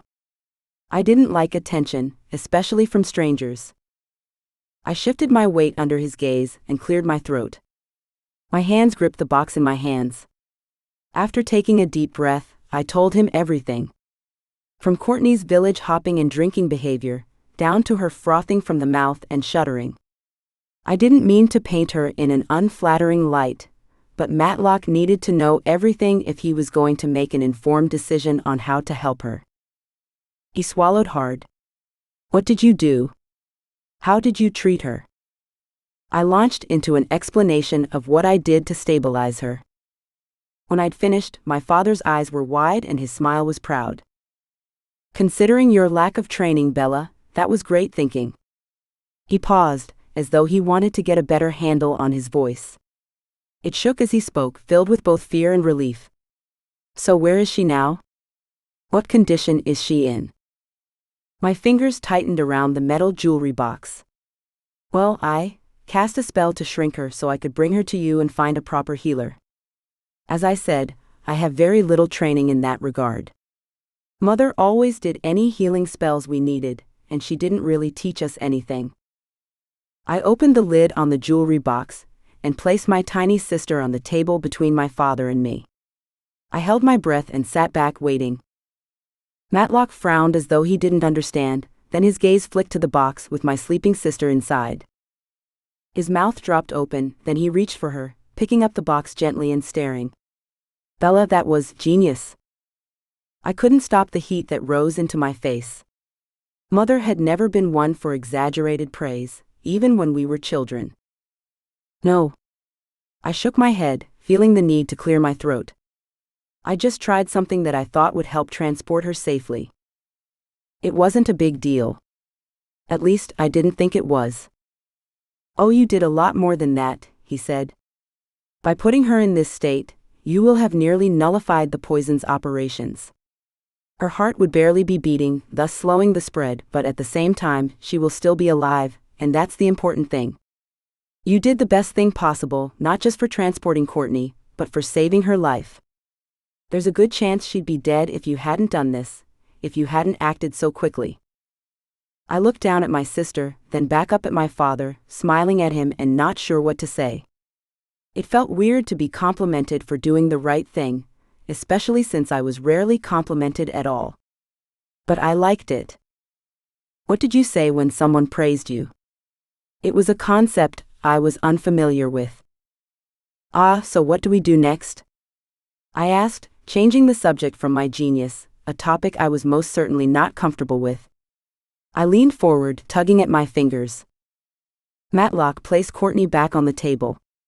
We need a healer, that's clear, he said, loosing a breath through his nostrils. One well versed in poisons. I think I know one, but I must make some inquiries. We also need to make sure we can trust them, as this is clearly something I don't want people finding out about. I have no doubt, if information regarding you and Courtney got into the wrong hands, they would use it to their advantage. He tapped his finger against his chin. But what to do about you, that is what concerns me most. We cannot disguise you in this realm. Most businesses, and most definitely any area around the council buildings, have wards up to wash away any enchantment designed to hide the true person beneath. I pushed my glasses up my nose and stared at him. It's fine. No one's gonna realize who I am. I'm sure of it. I look nothing like Ava. My father swallowed hard, then looked at me with the softest expression I'd ever seen. You look just like my mother. Oh. My chest squeezed tight against the wave of emotions pushing into me. I'd never looked anything like my gorgeous sisters, or blonde mother. I shifted again. Did people here know who Matlock's mother was? Would they recognize her in me? But it wasn't just that. To know that I had a link to the other side of my genetic family that I never even knew existed was overwhelming. For the first time in a long time, I had a piece of information I didn't know what to do with. Is she? I cleared my throat against the lump that had settled firmly against my vocal cords. Is your mother still alive? I wasn't sure it was the most appropriate question to ask. The only death I'd experienced was my mother's. My curiosity, however, got the better of me, and I couldn't help but be left wondering about Matlock and his side of the family. He nodded. Yes. Both my parents are still alive, but they live in another realm. Not one that is easy to get to, so we would need to send word and organize a trip. He paused, staring at me as though an idea had just come over him. If that's what you'd like to do? I nodded, a deep yearning in my gut amplifying as I imagined finally finding the people who I would have something in common with. Yes. I would. Thank you, I said, but we had other things to concentrate on. So, can we take Courtney to a healer now, or do you need to make a call or something first? I needed to stay focused on the task at hand, and not be distracted by all the ways that my father in this life could appeal to me. I hadn't actually thought about the possibility of finding new family. Yes, I'll make a quick inquiry, then we'll be on our way. Hopefully, no one that knows my mother will see us on our trip. I bit my lip, not wanting to offer what I was about to, but pushing forward regardless. I could go by myself if you can give me directions. I'm sure you have lots to do today. He thankfully shook his head. No. Definitely not. Apart from the fact I want to come and make sure Courtney is okay. After everything Ava went through, I can't let another Melfi daughter out in the council realms alone. Gratitude settled into my heart, wiping away the anxiety that naturally came with this adventure. Relief filled my senses and I let out a sigh. Well, I appreciate that. I'd never left my mother's realm for anything other than a quick trip to the village, or Ava's wedding. This was more than enough for me. Everything that had happened in the past 24 hours was a whirlwind. Give me 1 minute, Matlock said and zipped out of the room. I assumed he'd left to contact the person we were going to see. I fell back against the couch and breathed a huge sigh of relief. Courtney was going to be okay. Matlock was helping me. Even though he had helped Ava, I wasn't sure he would do the same for me. I hadn't had enough evidence showing me he would. But he had. More than that, I'd made it. To the realm where the council of witches and warlocks who had almost killed my sister reigned. To my father, who was the high warlock of all the realms. And now we were going to get Courtney the help she needed, and I could go home. To my library, to my little house, to the realm that had kept me safe my whole life. The door to my right opened and my father walked back in, a huge smile on his face. I've found someone to help, but it requires a little travel. Is that all right? I shrugged and got to my feet. I've come this far, I suppose. I tucked Courtney into my bag and slung it onto my back. Ready? Matlock walked over to a third door I hadn't seen open yet, and proceeded to cast a quiet spell over it. Then he turned and smiled at me. This way. I followed him through the door into a cold void, then into a strange village, not that different to the one I'd entered from. I blinked at the streets, the people, the shops. Is this the same village I walked through before finding the council building? I asked, glancing around for a sign of the same huge building whose stairs I'd scaled. But behind us there was only a small shop, whose front door we seemed to have entered through. No, it's not. Matlock shook his head once, keeping his eyes in front of him. Most of the 5 witch and warlock realms look the same though. It is only in the small differences, the colors used on the shops, the accents of the people, will you learn to distinguish the difference. I nodded. That made sense. So where are we now, exactly? I asked, curling dark hair behind my ear. Warlock Realm 4, he answered. I couldn't help but laugh. Seriously? How unoriginal. Not that I had any reason to say such a thing. I wasn't exactly the most creative being myself, but I could most certainly name a realm better than numbering it. He quirked his head to the side, and I couldn't help but smile at his thoughtful face. He'd never considered the naming of the realms, obviously. So which way? I asked. My father pointed down the street, and I grinned. After you. Stepping out onto the street wasn't something I expected Matlock would do. Being in a position of power, I assumed he would do things to protect himself, maybe take a car with tinted windows so no one would know it was him. Instead, he wanted to walk. I didn't mind it, I loved taking walks, but it was nice to see my father enjoyed walking as well. Of course, we were on a mission. This wasn't just a daughter enjoying her time with her father. A life was at stake. He put his hands behind his back as he strode. You maternal grandparents live in this realm. My mouth dropped open. They do? We had grandparents? On my mother's side? Well, of course we did. Ava had mentioned it offhand, but I'd never thought about actually being able to meet them. But they didn't come to Ava's wedding or anything. Matlock nodded. Yes, they weren't able to attend. Your grandmother is quite unwell and cannot portal travel. But I'm sure they wanted to be there. But I can go to her? I asked, my heart pounding in my chest. I could meet her, meet them? What would they be like? Loud and proud and intelligent like my mother? He nodded slowly, his face taking on a rather pinched look. We can certainly try. I'm not sure if it's a good idea for me to go. It would raise a lot of suspicions, but you certainly could. That would be fantastic. I let a smile break onto my face at the thought. And for the first time in a long time, my entire heart filled up with joy. Despite how this adventure had begun in dire straits, it might still turn out to be one of the best days of my life. If only we could find someone to cure Courtney. Chapter 8. We found the small apothecary 3 blocks down.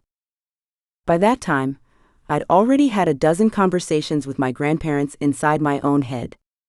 Surely they wouldn't blame me for my mother keeping us away? Surely they would want to meet me and get to know me? I wanted to know them. I had to know them. To know one's roots was the way to know oneself. Or so I'd read. And I wanted to know who I was better than I already did. Perhaps my father would set up a meeting for me with his parents. Then I could see where I came from. Why I was the black sheep within the beauty circle of my sisters and mother. I had always felt like an outcast. Maybe with them, things would be different. I had to come from somewhere. Here's the shop, Matlock said, and smiled at a local woman walking past, gaping at him. I chuckled as she practically bowed herself in half as she moved past him. Don't get out much, do you? I said.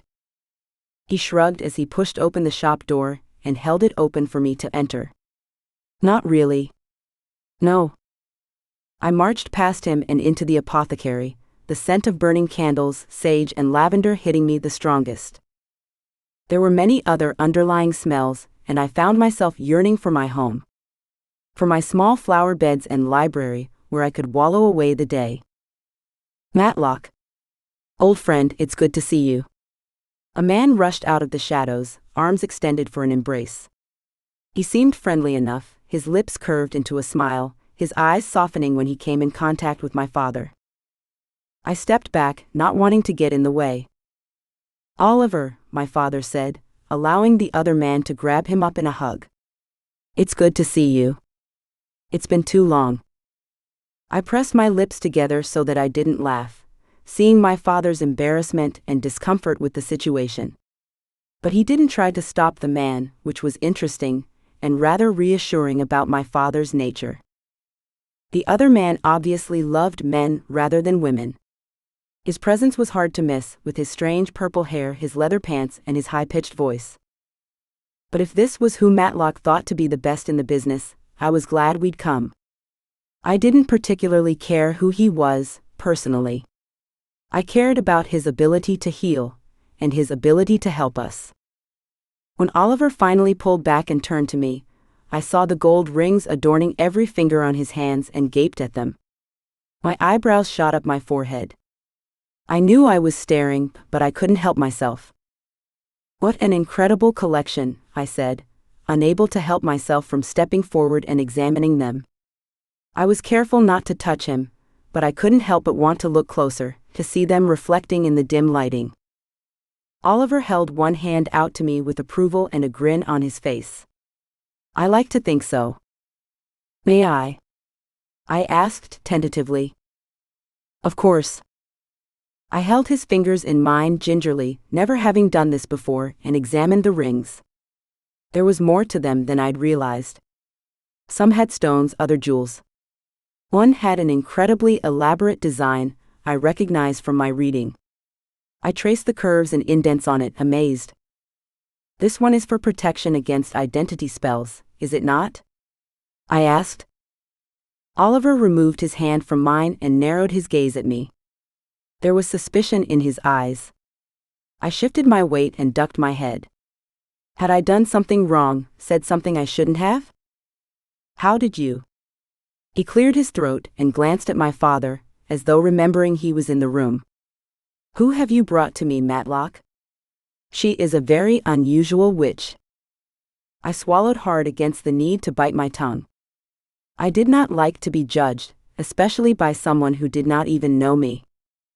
Oliver must have seen the look I gave him, and read it correctly. Go on, Missy, he said. I tilted my head at him. Go on what? Say what you want to say. I glanced at my father, whose wariness caught me off guard. He didn't want me saying what I thought. I frowned. I couldn't help but wonder why. I knew Ava, and there was no way Ava would have even looked at my father for approval if she was in my position. Nothing. I cleared my throat, toying with an errant strand of hair over my shoulder. I suppose, I am unusual. The black sheep of the family? Oliver said, a rather large grin surfacing on his face. He turned to my father and clapped him on the shoulder. My eyes went wide. Was it normal for people to treat the High Warlock so casually. As though he was a chum, rather than a powerful, encompassing figure? You should have said you had another daughter. I gaped at him. My father sighed, reaching up to pinch the bridge of his nose. I knew bringing her here was risky, he muttered, more to himself than to me or Oliver. Oliver laughed, flung open his arms and hugged me as he had my father. I hadn't braced myself for it, so I wasn't prepared for how tightly he held me to his body. It was a strange moment for me, having never been touched really by anyone except family. And even then, it wasn't much. But Oliver's aura was warm and harmless, if I was reading him correctly, so I allowed him to hold me for as long as he wanted, and was actually kind of disappointed when he let go. I straightened the wrinkles of my clothes, flattening them. He held me by the arms and stared at me the way a surveyor looked at the land. You look just like your grandmother, he said, eyeing me up and down. My head snapped in my father's direction. Oliver had met my grandmother? I wasn't sure if I was excited at this news, or if I was maybe a tad bit jealous. I glanced from my father to Oliver. You mean? Your father's mother, yes? I grew up with your dad and know his family well. It is very nice to meet you. He let his voice trail off, lifting his brows.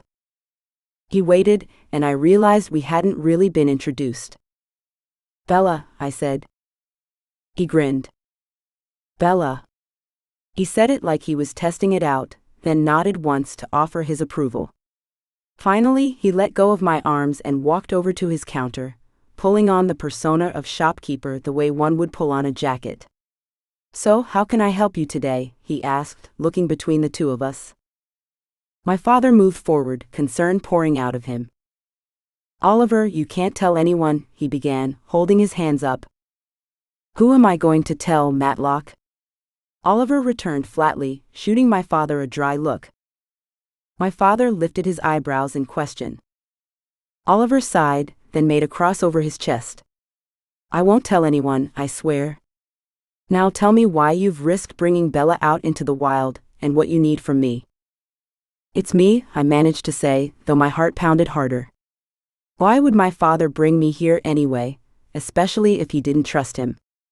My friend. Courtney has been poisoned, and I need help healing her. Oliver frowned, furrowing his brow. You should have gone to a proper healer then. You're the best with diagnosing and treating poisons, Oliver, so don't give me that feigned modesty, Matlock said with a roll of his eyes. Oliver's gaze gleamed, and finally he nodded. All right, I will help you. He spread out his arms. Where is she?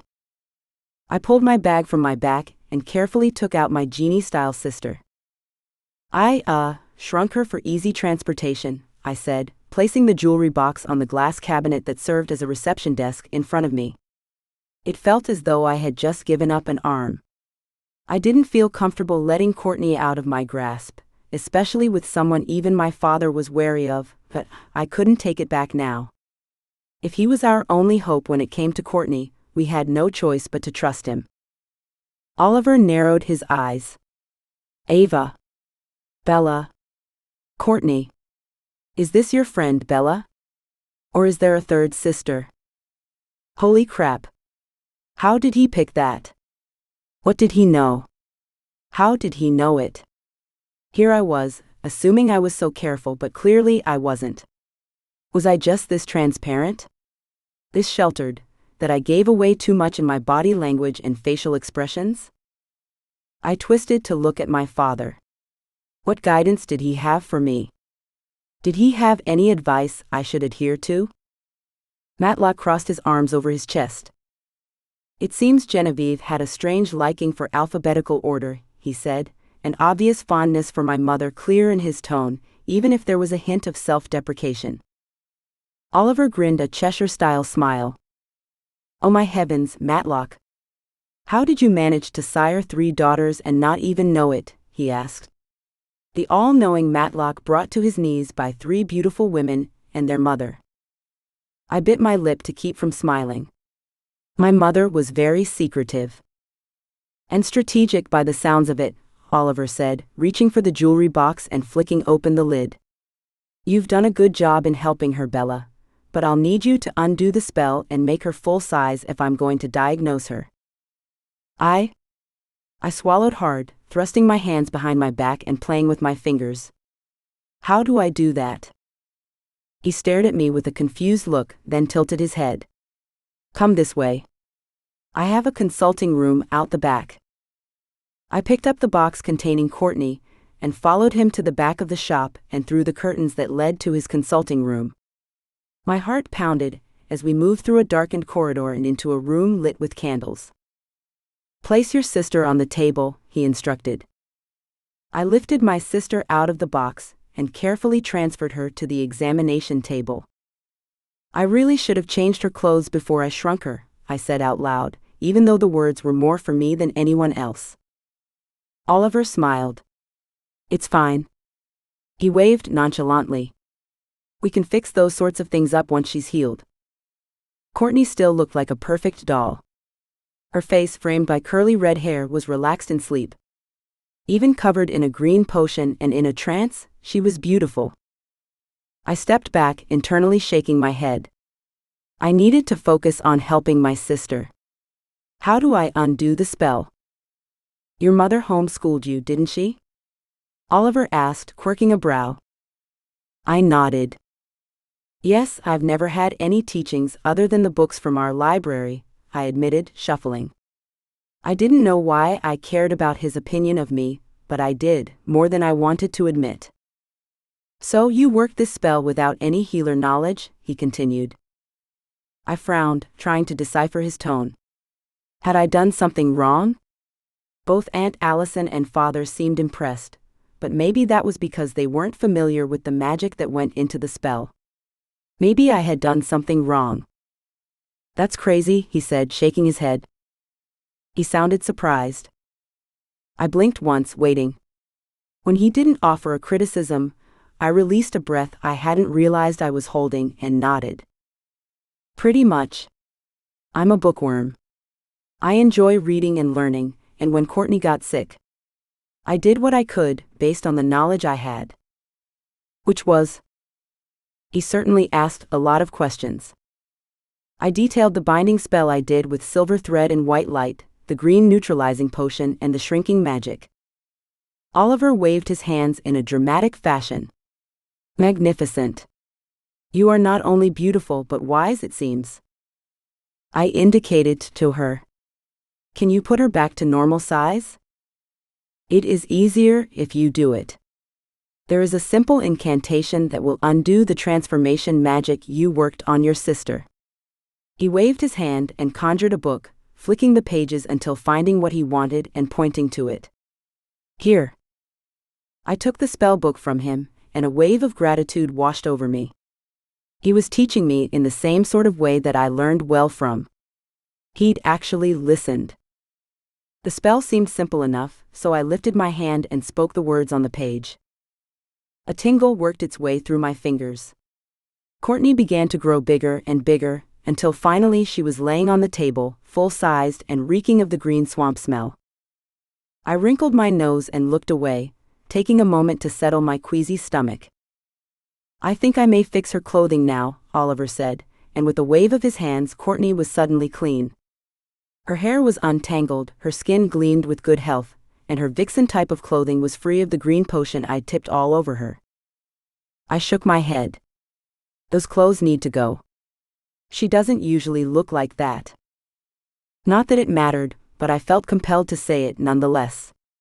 I waved my hands, imagining a normal day at home with my sister. I conjured her a black tank top and denim jeans, covering most of her body, unlike the outfit she'd chosen to wear out the night she'd gotten poisoned. I hoped my father didn't judge her based on that. Now that she looked like Courtney, just the Sleeping Beauty version of herself, I turned to Oliver. What's next? I asked.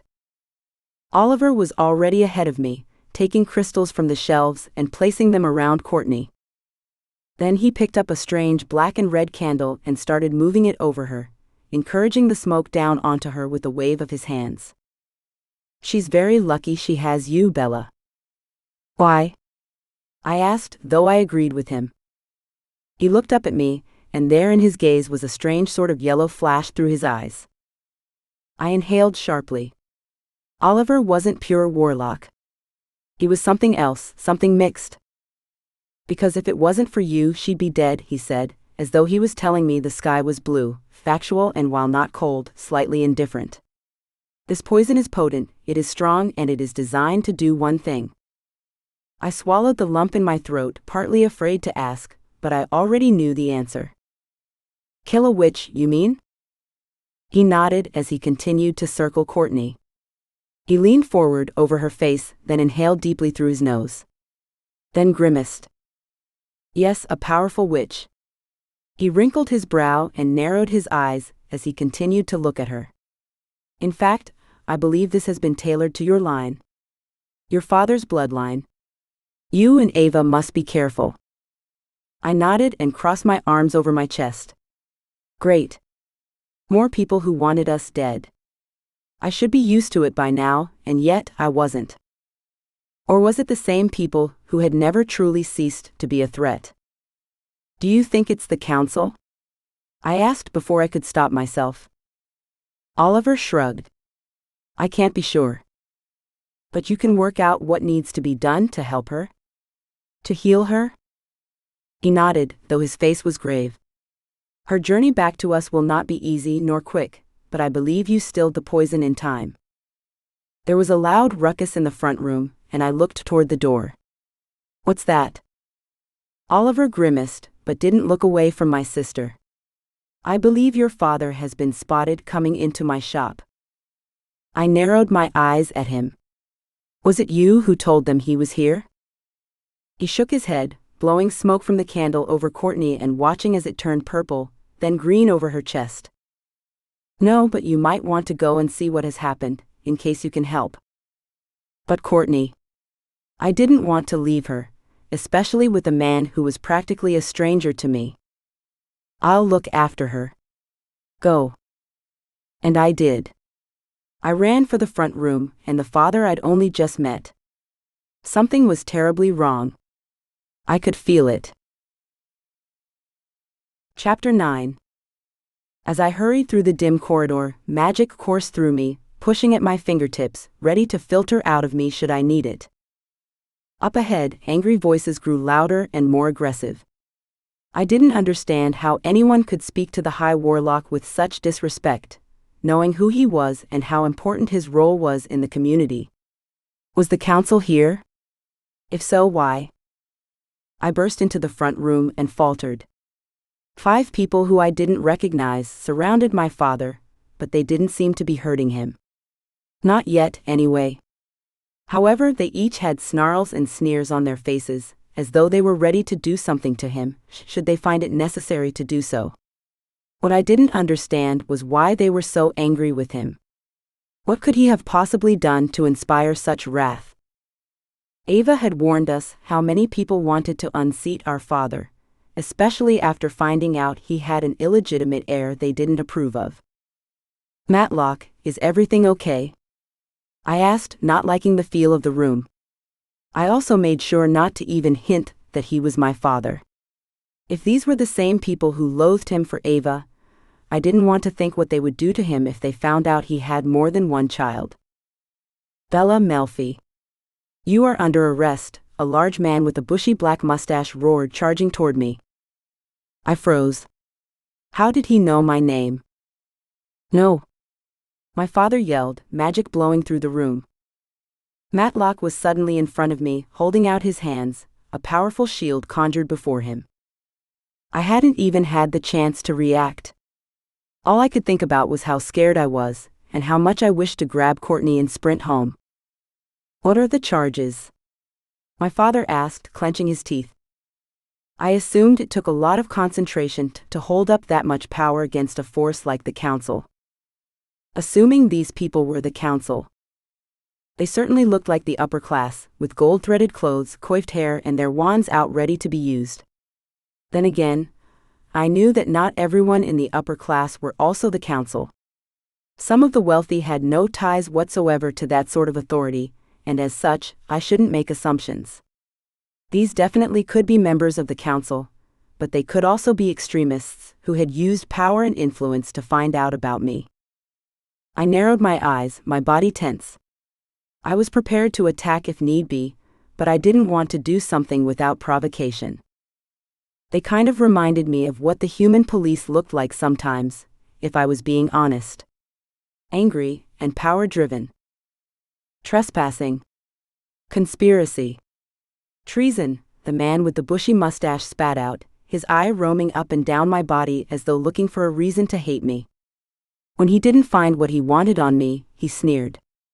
Knowing I was Matlock's child, if he did know, was enough to loathe me, it would seem. The other four all had their wands out, but from what I could gather, no magic had been used. These men looked like they wanted any excuse to use their magic in the first place, and I didn't want to give them that. I hoped my father felt the same way. He was the High Warlock, though. Did they dare use magic against him? I glanced at my father and the extremes he was going to in protecting not only me but himself, and I suddenly believed it to be possible. There was no way Matlock would be so concerned, unless he thought there was a chance something bad could happen. Trespassing? I repeated, trying to keep their focus on me.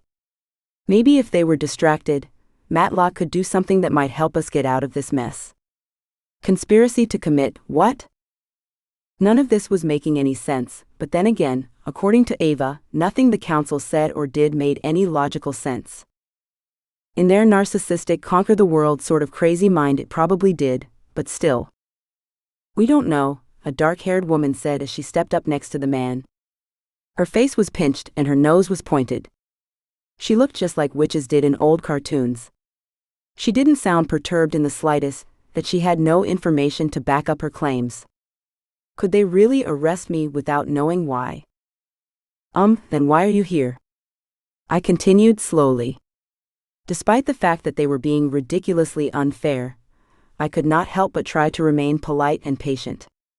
Maybe if I wasn't rude, they'd be nicer to me and Matlock. She glared at me. Maybe not. Because we have gotten word that a suspected second sister has stepped into our realm. Is that true, Matlock? She looked toward my father with accusation on her face. There seemed to be no hint of forgiveness in her eyes. She didn't even know me, and yet she wanted nothing more than to end me all because I was one of Matlock's daughters. What I wanted to know was how they found out about a second daughter in the first place. He skipped her question and went to his own. Who is reporting on my whereabouts? I know that's why you're here. To see what I'm doing in Oliver's shop. You watch him and the comings and goings here. I stared at my father, surprised. If he knew that, why had we come here? And if they did watch him, why? Was it the crossbreeding with shifters thing that I knew warlocks frowned on? Or something else? I thought my father was known for his brilliance. Unless he had some sort of elaborate plan to go with this, it didn't make any sense for him to bring us here when it clearly wasn't safe for him or for me. Or Courtney, for that matter. The witch of the group said, Matlock. Stand aside. We are taking Bella in for questioning, whether you like it or not. He grinned at the woman telling him what to do, like everything that was going on amused him. Like he was not worried in the slightest about the outcome. You're no match for me, Michaela, and you know this. A tremor of fear moved over her face, then I saw her pull herself together. You're making this look worse than it already did, Matlock, she said. It's obvious this girl is Ava's sister, and you'll have your own questions and trial to deal with. For what? I demanded. To find out if he knew about you or not. A second heir was never communicated at the trials. For a moment I paused. I needed to think quickly. Did I admit that I was his daughter, or would it be better to still be in denial? I wished I knew how to read a situation like Courtney did. Ava didn't particularly care about reading the room, so to speak, and I didn't know how to. Courtney always seemed to figure out what was appropriate and what wasn't, and I wish she was here, conscious, to guide me. He didn't know about me, I lied. My mother never told him anything about us. And I'm not an heir. I don't want anything to do with your world. I only came here for help, then I'll be leaving again. Michaela inclined her head. I appreciate your perspective, Bella, but you must come with us. Her tone wasn't gentle by any means, but the rigidity of her body softened slightly while she addressed me. The council has questions, and if you don't come willingly, then you won't get out of this realm without a confrontation. Is that what you want? Your father fighting for his life to get you away from us? My father growled in warning. I put a hand on his arm. I'll go with them. It's okay. I've got nothing to hide. I want nothing to do with this world. I just want to go home. My father lowered one of his arms, but I could tell he still held the council police at bay. I'll come with you, he said. You'll need my guidance.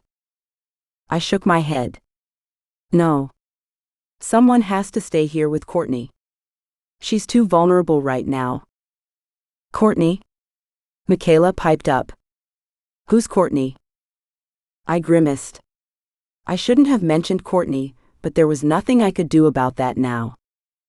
My father stared at me long and hard, then eventually nodded once. He wanted me to tell the truth. I suppose there's no hiding any more secrets now. I turned to the guard dogs. My younger sister. She's been poisoned. They almost killed her. There was a hiss of surprise from all members. A third daughter? Michaela practically shrieked. I glared at her. And what's your problem now? I turned to Matlock. Please. You need to keep Courtney safe. She's the only reason I'm here, and the only person I care about. I'll go with them and answer their questions. I'd gone incredibly calm somehow, despite the fear that skittered along my spine and the cold dread filling my belly. Bella. He let his voice trail off. I wasn't sure what he meant by the way he said my name, but I knew he meant something by it. You'll come for me, won't you? I asked him. He wouldn't just leave me to their mercy, would he? He nodded fiercely. Yes. And you're right. You have nothing to be fearful of. Tell them the truth and I'll be right behind you. As soon as I know how to cure Courtney. The front door tinkled as a man walked in. He stopped, his mouth dropping open. Clearly, he had stumbled upon something he was not expecting to see. He cleared his throat. I'm looking for Oliver. I stared at him, entranced by the beauty in his face. In the leanness of his body. The darkness of his eyes. Was this what it felt like to be attracted to someone? Then it struck me. This man was no warlock. He was a shifter, though what sort I couldn't say. I didn't even know how I knew it, other than the fact that I had read about them in books and Ava had talked about seeing some in person. What would these council cops do to him if they worked out what he was?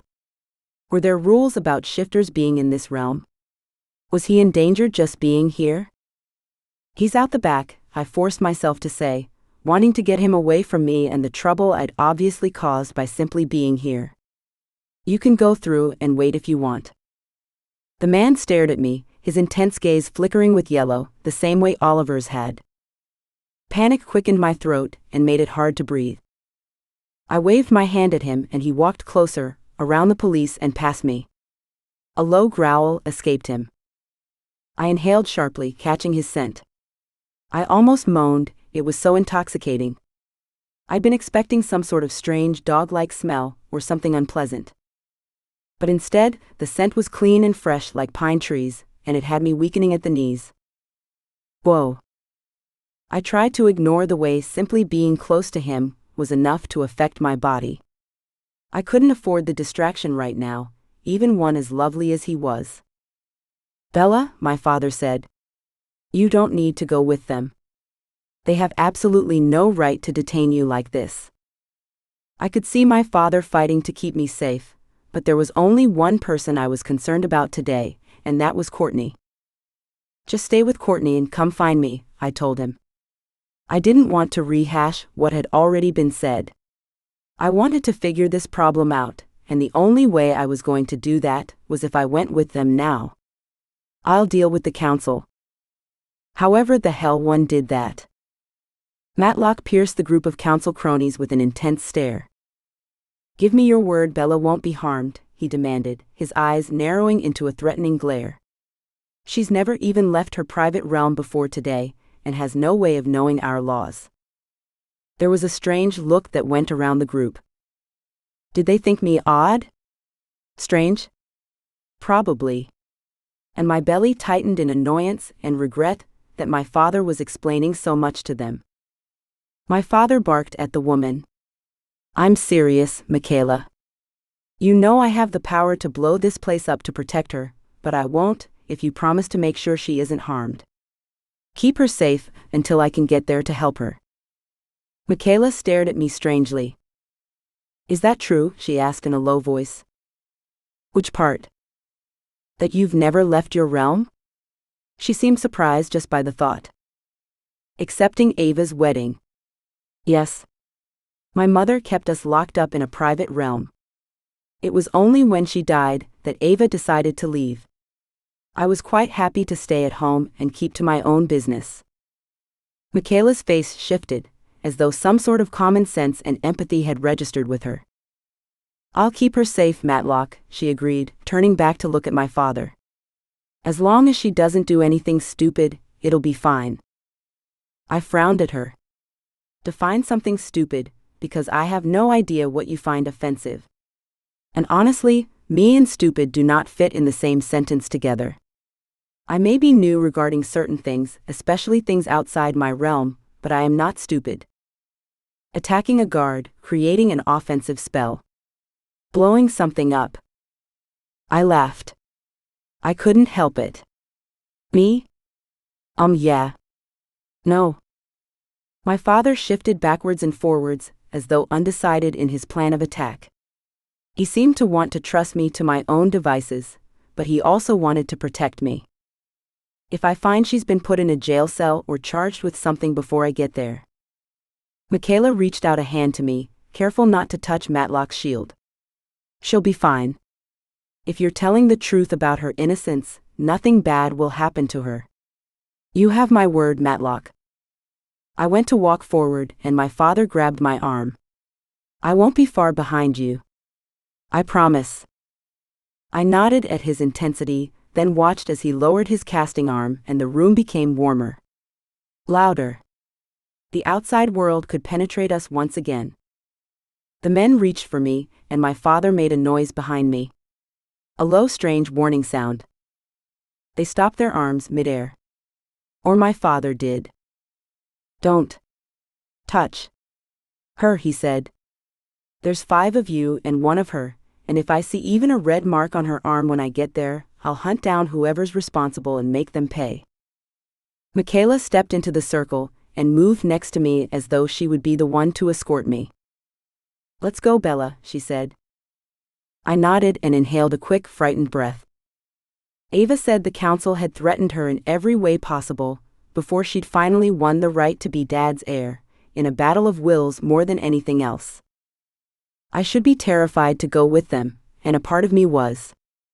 But my sister's life was at stake, and I wasn't doing anything else to put that in jeopardy. Okay, I said. Lead the way. I stepped out into the street with what looked like a military escort. There was nothing I could do but follow. I just hoped I had left Courtney in capable hands.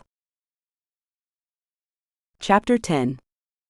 People stared at me as I walked along the street, heading back toward the council buildings. I didn't understand why. Did I have some kind of target on my back? My insides crawled with unease. Did they know something I didn't? No one spoke to me, nor to any of my escorts, which didn't really surprise me. They were intimidating. And if people knew they were from the council, I highly doubted they wanted to draw attention to themselves in any way, even if they weren't doing anything wrong.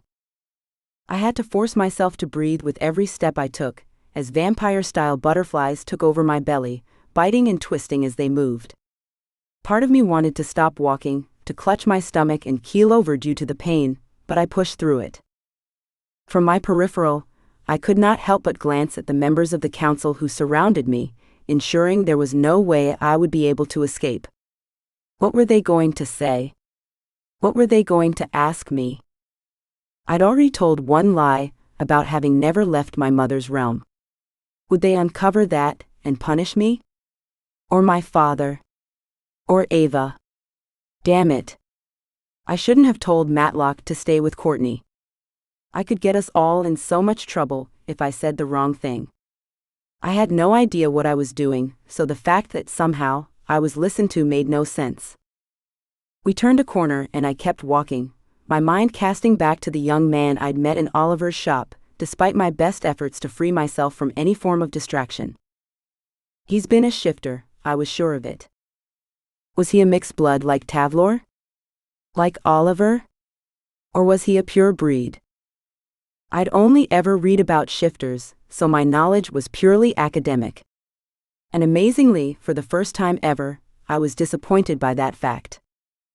It seemed being a bookworm could only take me so far. Some real-life experience was actually a rather steep learning curve. Go. One of the men pushed me through a portal.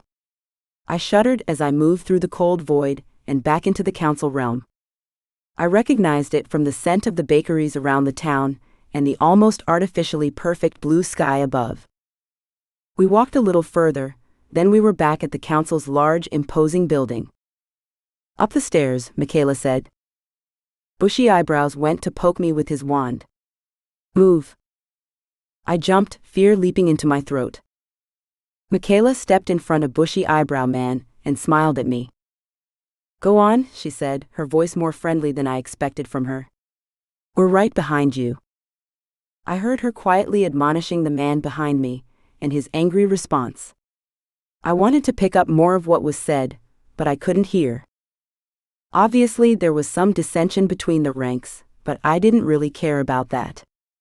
Their hierarchy was something I was still confused about, and under normal circumstances, I would have been all about distinguishing who was in charge and why, simply so I could understand what was going on.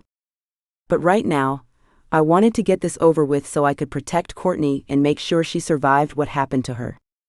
As long as someone was going to protect me from the stupid, ignorant, violent people Ava had told me about, I would be fine. I climbed to the top of the stairs. My heart raced too fast and I was struggling to breathe. It was like trying to scale a mountain. Why they had that many stairs, I had no idea. It almost felt as though they wanted to deter visitors from coming in. The police came up behind me, Michaela at the head of the charge. Come this way. We have a separate entrance. She directed me to a door to the right, and I followed. It felt as though I was some kind of criminal, even though I hadn't done anything wrong. Once we entered, true fear settled in me. They could kill me and dump my body, and no one would know. Not even my father. What would they do when they found Courtney? My hand strayed to my stomach, where my secret weapon, my protection tattoo, lay. I had little to no defensive skills, but I had found a spell that would save a witch from a physical attack. I'd conducted that spell on Courtney and Ava, and then Ava had returned the favor and done it to me. It had been incredibly painful but well worth it for peace of mind. It had already saved Ava from a council attack. I wasn't there, but from what she'd said, she would have died if it wasn't for that tattoo. I kept walking until finally we stepped into a huge room with desks and multiple chairs. Come and sit down, Bella. Michaela gestured to one of the chairs. I need to fill out your paperwork. Might as well get off your feet while I do. I'll have questions. She sat behind one of the desks, and I chose the seat in front of her, trying to get comfortable. The stiff cushions pressed in the wrong places on my back. Name? Age? Birth date? I answered all her questions quickly, but I saw her hands pause over the keyboard, as though she wasn't actually going to take down my answers. I frowned. What's wrong? I asked, tilting my head to the side. She stared at me. Had I said something wrong? Implicated myself or my father in some way? Abruptly she stood up, shaking her head to herself. Perhaps we'll go straight to the council rooms. No need to do all that now. She waved her hand, as though dismissing the paperwork she originally wanted to do. Oh, I definitely stepped on someone's toes, but hopefully Michaela was on my side and was doing the right thing at this point. She seemed to be reasonable, at least. She hadn't immediately written me off just because of who I was. She seemed to actually consider the fact that I was just a witch in a place I'd never been to before. I needed answers, and from where I sat, there was only one way to find out. Well, two. I could cast a spell on her, of course, but at this point the safest thing to do was probably wait and see. Come this way, she said as she opened an internal door. We walked through to a chamber with a panel of 3 people and multiple chairs before them. 2 women and an older man made up the panel. Ah, Michaela, a warlock sitting in the middle of the panel said, nodding his head in her direction. You came quickly. Good. The man flicked his hand, and I was propelled forward by forces I couldn't see. I tried not to fight it, but it was hard. I planted my feet on the ground to try and slow my approach, but it was no use. I was sitting in the chair before this small council before I could even say a word to protest my manhandling. Or magic handling would probably be more appropriate.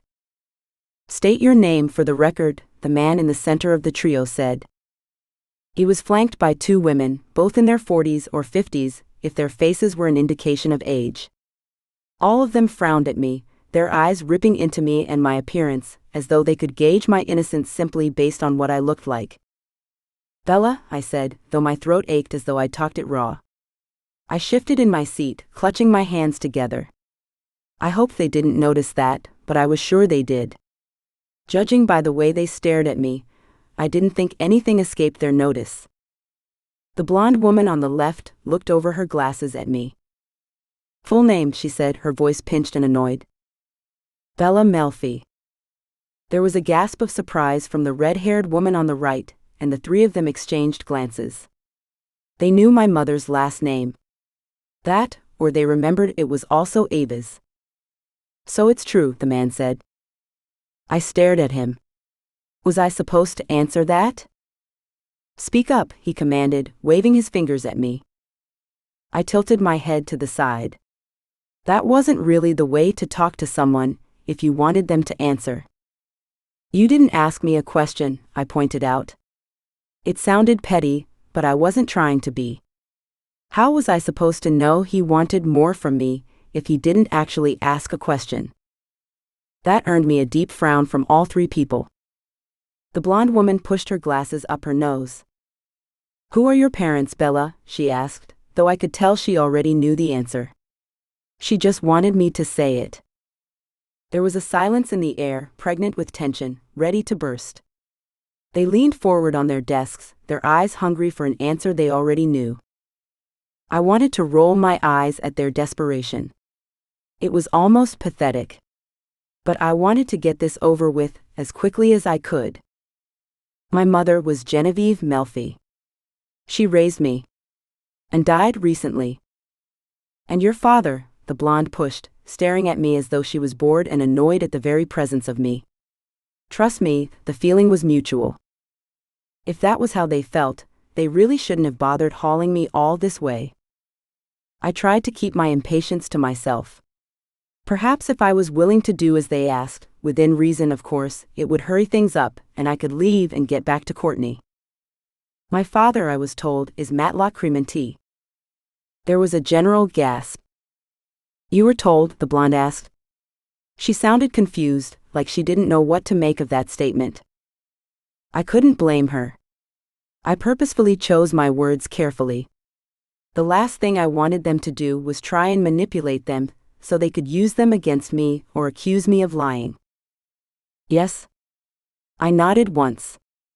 I never met my father before today. A shocked silence filled the room. The 2 women leaned back in their chairs so they could share a look while the man furrowed his brow so hard, his bushy eyebrows nearly blocked out his eyes. Not even at Ava's wedding last month? The blonde asked, arching a skeptical brow. I didn't want to lie, so I went with a half-truth. We didn't think it was the best time to meet our father, I said, hoping my voice sounded neutral. I didn't want to make it obvious that I was holding something back, especially when I had the feeling that they knew that already. We, the blonde repeated. There's more than just you? Damn. This woman was too quick by half. I tried to suck in a breath without making it obvious that they had picked up on something I was trying to conceal. I shifted my weight in my seat. I might as well get it all out on the table while I could. Yes. I am the middle child, and if it wasn't for my youngest sister, I would never have ventured to your realm today. The man in the middle tapped a pen against the desk. What do you mean by that? I lifted my chin. Courtney, I said. My youngest sister. She was poisoned 2 nights ago. I managed to save her from dying, but I have very little healing skills and knew the only way to save her was to bring her here. So I did, despite the risk I knew I was bringing down upon myself because of who I am. The room had gone eerily quiet. There were no shocked expressions at my confession, at the fact that Courtney had been poisoned, which meant they weren't surprised by this statement. Why was that? I frowned at them, trying to read their faces. Could the council be behind the attack on Courtney? It was something I'd already thought about, but had never reached a definitive conclusion. Did they know of Courtney and myself before today, and had they tried to wipe out the existing heirs of the High Warlock? But if so, why? Ava was his heir, and would inherit the title. Why get rid of Courtney? Then the red-haired woman burst out with, There's 3 of them. 3? I can't believe it. I leaned back in the chair, relieved that at least these people hadn't been behind the attack. They seemed too surprised that we existed in the first place. If the situation had been different, I probably would have laughed at their surprise. The man slid forward. So, you're saying that your father didn't know of your existence before today? I shrugged. You'll have to ask him about that one. Ava may have told him, but he certainly didn't know of our existence growing up. Mother never said a word to him. She'd simply get pregnant, then disappear again. Or that's what I read in her journal. The 3 of them put their heads together and whispered fiercely to each other. I heard words like ridiculous, unreasonable, treason, and matlock. But none of them were spoken toward me. Was my father in trouble for having more than one child out of wedlock? Had I just dropped him in it? Finally, they stopped whispering and turned to me. The man in the center spoke, frowning as he did. This is most unusual, Miss Melfi. We have only just met Ava and accepted her as your father's heir, so to find out he sired more than one child with your mother is unexpected. Not really my issue. I waited, since again he didn't ask me any questions. What are your skill sets like? The blonde woman asked, as though she was actually interested in me all of a sudden. I faltered, not sure how to answer that. I don't know. Our mother wasn't a big one for compliments. The women on the panel frowned. The man said, What do you mean? I shrugged. I mean, I literally don't know. I like books. I like to study. I'm good at research, and my memory is pretty good, so I remember most of what I read. But physically, I'm not so good at spells or anything. Not like Ava or Courtney. It took a lot for me to even admit this. I wish they would stop staring at me and continue on with whatever else they wanted to know. The man frowned at me. You sound like you're lying. I huffed out a laugh. Why would I lie? I asked. I'm okay at potions. I think. But we never went to school. How can I tell you what I'm good at? The blonde woman pulled her glasses right off her face and put them down on the desk before her.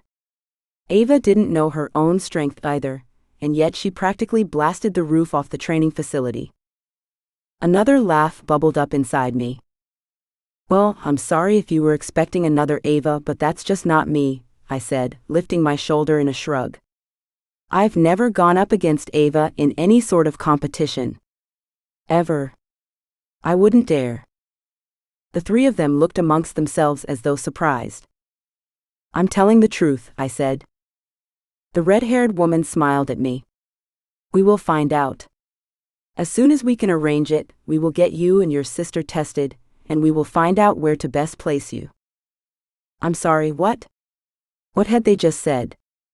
The testing, I kind of understood. They had to be curious about my abilities, but what was this about a placement? You will need to join our community, she continued, as though it was obvious. Take up your rightful place beside your sister and your father. I stared at all three of them long and hard, then said the only thing my heart was screaming. No. Chapter 11. The instant chill in the room made the hairs on the back of my neck stand on end. No? Came the confused reply from the Warlock, as though that wasn't a word he'd ever heard before. I nodded, swallowing down the anxiety that rose in my throat. That's right, I said, hoping that my voice came out stronger than I felt. I cleared my throat, but I wasn't sure if it would help. You heard me correctly. I'll do your silly tests, for whatever reason you need me to. Personally, I wouldn't mind finding out more about my skill set. We'd never had any direction in that way with our mother. I honestly didn't know my strengths or weaknesses, and I had always been curious about discovering them for myself. To me, knowing what I could do and what was more difficult for me would only help me learn better, at least in my mind. I wasn't sure that was actually true, though. But if you expect me to just slide into your community and live here, I continued. Work here, no. Just no. I don't want to. Where I got the strength to say such a thing, I honestly didn't know. But this was my chance to stand up for myself, for what I wanted. I hadn't ever done that before. Not with my sisters or my mother. But I wanted to change that. I wanted to consider my own feelings more. If they'd known me at all, they wouldn't ask me to stay. The man in the middle of the panel smiled at me, and I could practically see the condescension pouring off him. Then he confirmed the fact that he thought I had no brain, no free will by saying, "You won't have a choice, my dear." I gaped at him. No choice? Are you serious? The blonde woman took over, this time her tone cajoling. Why wouldn't you want to take up the opportunity to study and work and be part of a community you have been deprived of your whole life? You must realize that such an opportunity isn't just handed out to anyone. You have to earn it. You have to be worthy of it. I forced out a laugh. I'm sorry, but you don't know me at all, I said. I like my own company. I never even wanted to leave my mother's realm. And wouldn't have if Courtney hadn't been stupid enough to get herself poisoned. I scoffed, shaking my head. And as for earning my place here, I have no intention of proving anything to you. My worthiness is not something you can measure. I know what sort of cruelties you can do, and I don't care for it at all. I shook my head, dropping my gaze so that I was practically talking to myself now. I just want to go home. Back to my house. My books. With my sister fully healed. Nothing more, nothing less. That shouldn't be too difficult. Bella. The blonde's voice permeated my thoughts, and I glanced up at her. I don't think you've thought this through. I can imagine, considering your upbringing, that our world would seem daunting to you. I don't know what you've heard, if your older sister has told you anything, but you must take her words with a grain of salt. Remember, you are one of the High Warlock's daughters. Ava has taken her place as his heir, and I am sure that you will find in time your place amongst us also. You can have your books and your space and your family here. You can have it all here. I bit my tongue. At this point in time, especially without my father around to guide me, I didn't really have a leg to stand on. Nor a way to fight for what I wanted. I could appreciate that they were trying to do what they thought was right. But I didn't want to stay here. I had to try one more time to make them see that. I looked at the blonde and said with all the honesty in my soul, I'm not Ava. I wasn't even offended by the assumption that I was. A lot of people mistook me as a version of her, and I understood why. But that didn't mean I planned to conform anytime soon. You need to know that, I said. Courtney is your girl if you want another Melfi witch. She'll love being a part of your world. She's even feistier than Ava, but me, you may as well just let me go. Seriously. I'm no use to you. The man on the panel opened his mouth to grunt something at me, but the red-haired witch put a hand on his arm to still him. Then she looked at me. Bella, she said, her tone placating. She spread her arms out, careful not to come across as demanding or intimidating. Considering the power the council had, I appreciated what she was trying to do for me. Let's take this one step at a time. You need to be tested. And Courtney also. Regardless of what you want afterward, we need to know your skill set. We need to know your sisters. Assuming she lives, you mean? I asked flippantly. I was surprised by my tone because rarely did I ever engage in such smartass retorts. That was Ava's department really, but as I used them, I found I liked them probably more than I should, and definitely more than I expected. The red-haired witch's eyebrows flew up. Was it that bad? I nodded. Matlock said that if I hadn't done the binding spell and soaked her in a neutralizing potion when I did, she'd be dead. The blonde woman's hand covered her mouth as though she were shocked by the news, but she didn't say anything more. The red-haired woman nodded. All right. Then please go to your father's chambers and wait there for him. Michaela will show you the way. I stood up on legs that were not in any way stable.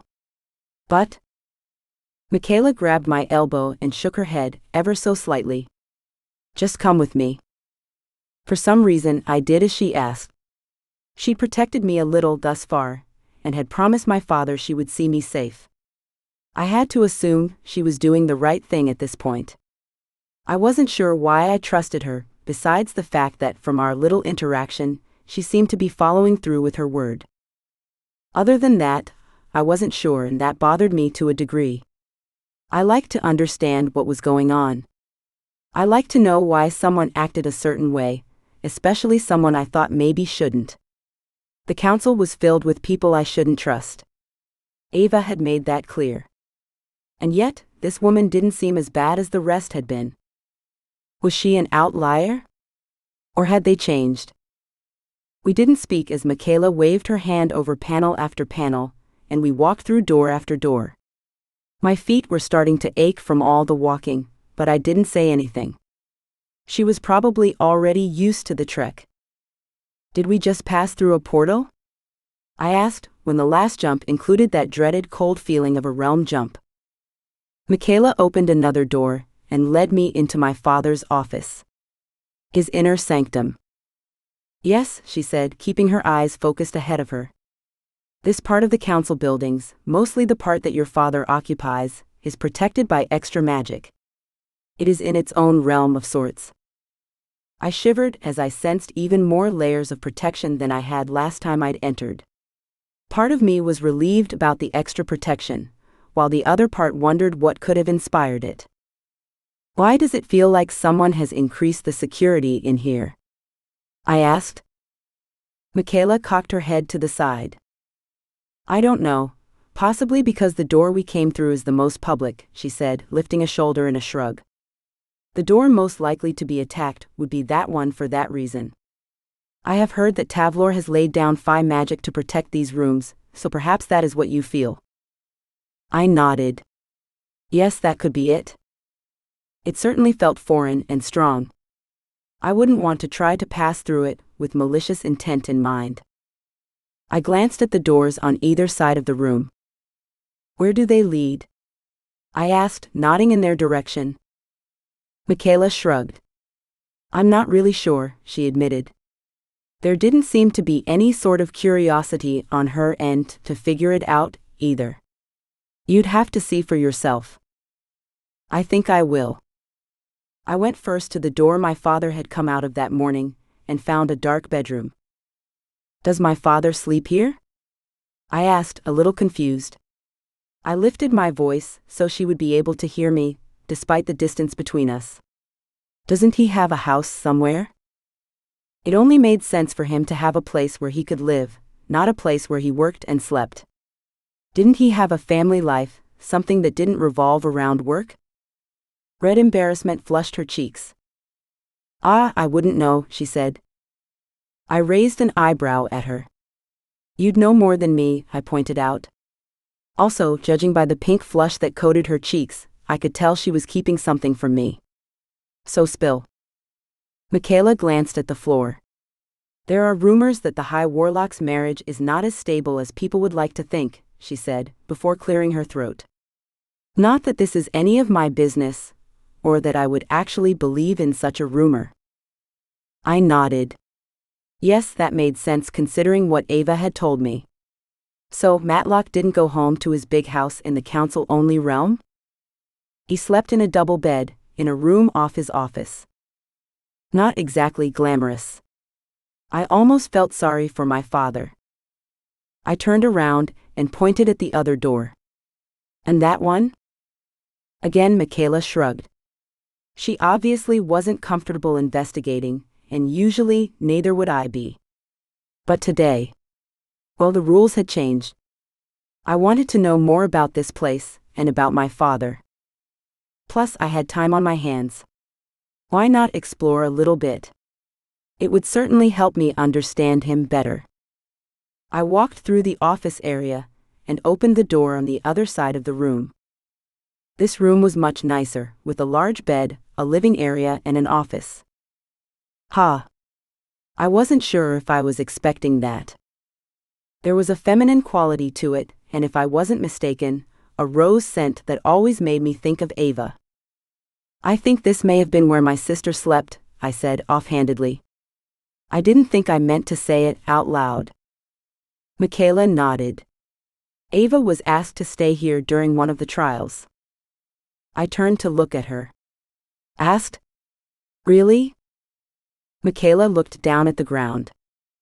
I knew I shouldn't blame her for anything that had happened to Ava, so I tried to quickly let my anger go. Michaela was a small fish in a large pool. I closed the door, though I was tempted to explore Ava's bedroom. Instead, I moved back to my father's main office area. I sunk down into one of the comfortable couches and sighed. Now to wait. Michaela hadn't left, though I expected her to be needed somewhere else. Before I go, Bella, can I ask you something? I turned to look at her. Yeah, sure. What did the council cop witch wish to know? Michaela stopped and looked down at the ground. Now I was interested, so I waited. Then she met my gaze, her eyes looking uncertain. I don't understand why you wouldn't want the benefits and luxuries that come with being part of the council inner circle, she said, her words slow and careful. I could tell she wanted to be respectful, but she was also trying to make sense of everything from her end. I couldn't fault her for that. Then she said, the High Warlock and his family have the best of everything. I laughed at her. I didn't mean to, but I couldn't help myself. She couldn't actually believe that, could she? I'm sorry, but did you hear what you just said? I asked. My father lives in his office. My sister had to fend off multiple attempts on her life by the council. She was thrown in jail. Had a bounty put on her head. An actual murder spell blasted at her. All because she was the first daughter of Matlock. All because she wanted to change up things, because she was practically forced into a decision regarding her duty of taking up the position of High Warlock when our father steps down. Which part of joining this supposed inner circle do I want to be a part of? Michaela looked away. I suppose. She let her voice trail off and dropped her gaze to the floor. I just grew up thinking that being the daughter of a council member would be... What? Blessed? I shook my head. I didn't want to come across as callous, but she also needed to understand that things weren't as rosy as they seemed. No. I was blessed, being raised in a private realm with only my sisters and my mother as company. Without any governing bodies dictating our moves, or a tradition that seemed doomed to fail at some point. My nose tingled and my throat clogged up with emotion. I tried hard not to mourn my mother too hard, nor for too long. But I missed her calm presence. Her effervescent nature. I swallowed hard and forced myself to finish. Especially for a person like me? What do you mean? Michaela asked. She knitted her brows together. I shrugged and pushed my glasses up my nose. I'm a bookworm, I said, proud. An introvert. Growing up without the influence of the outside world meant I always felt safe. Not pressured to constantly deal with people. I shuddered. I really don't want to be here. If it wasn't for Courtney, I'd try to leave right away. Hell, I wouldn't have even come here in the first place. Michaela took a step forward and shook her head in warning. Don't say that. I smiled sadly at her. Why? Because the supposedly lovely, welcoming council that I should feel blessed to be a part of will hunt me down? I added as much sarcasm into my tone as possible, though it wasn't natural for me. Michaela went strangely still, her intelligent eyes hiding the thoughts running through her head. I leaned back against the couch cushions and sighed. Don't worry, Michaela. I'm not going anywhere. My sister's life is far too important to me, and I wouldn't mind getting to know my father. After all, he is half of me. Even if I've never known him, we might have something in common. I was actually pretty sure we would. I had so little in common with my gorgeous mother and sisters, after all. Michaela backed away, toward the door. I should go. I nodded, a strong wave of tiredness passing over me. Okay. I think I might have a nap while I wait for Matlock. Today has been amazingly stressful. I conjured up a hot chocolate in front of me, one of the most filling and soul-nourishing drinks I could think of. I raised my gaze to my jailer. Would you like one? No, but thank you, Michaela said, and with a brief wave she left the room. I picked up my drink and filled my belly, letting the few tears that had gathered in my eyes fall down my cheeks. I didn't want to cry, but I was finally alone and could indulge myself just this once. It had been a day for the ages. And I knew that the stress of today, and the ramifications of what I had to do for Courtney, would echo for decades to come. Chapter 12. My sleep was dreamless, and when it was time for me to wake up, I was woken by a gentle hand on my shoulder shaking me. When I opened my eyes, my father's worried face was hovering over me. Relief flooded through me when I saw him, and I offered him what I hoped was a small smile. Oh. Hi, I managed, though my throat was tight and sore. I swallowed and licked my dry lips. I must have dozed off. I glanced around, trying to find my bearings. I was in my father's office still, lying on the sofa. My mug of half-drunk hot chocolate sat in front of me on the coffee table, and my head rested on a pillow I'd magicked up to make myself more comfortable. I'd told myself I wasn't going to fall asleep, but clearly that hadn't happened. I was out like a light. I didn't remember anything else after that. I pushed myself up into a seated position, sleep keeping my arms and legs leaden and heavy. How long have I been sleeping for? I don't know, but I'd guess a few hours, Matlock said, sitting on the sofa opposite me. Is Courtney okay? What did Oliver say is wrong with her? Matlock ran a hand through his hair. He looked pale and drawn. She's stable. Oliver said he needs more time with her to diagnose her correctly. How about you? Are you okay? I asked, frowning at him. Did you get into trouble? I pushed my glasses up my nose and peered at him. He loosened the tight cravat-style tie around his neck and sighed. Yes. I did. Rather big trouble once I admitted that I knew about you and Courtney. That Ava had told me she had sisters. I frowned at him. Why would you get into trouble for that? I wasn't trying to be a pain with my questions. I genuinely wanted to know, because I didn't understand what the true problem was. It seemed insignificant to me, so it made no sense that a punishment would be tied to such an action. They consider it a lie by omission, and I'm sure Ava will be in trouble for it too, he said with a grimace. I bit my lip. Ava had known this was going to happen. That was why she'd been so reticent to introduce us to the magic realm, even though Courtney had so desperately wanted to be a part of it. And now, because of Courtney and me, Ava and my father were going to be penalized. I closed my eyes, wishing I could have made some different choices. Then again, I wasn't exactly sure what I could have done. I still had to save Courtney. So what's the punishment? I asked, opening my eyes. Should I be running for the hills with Courtney? I glanced around the room looking for signs of life.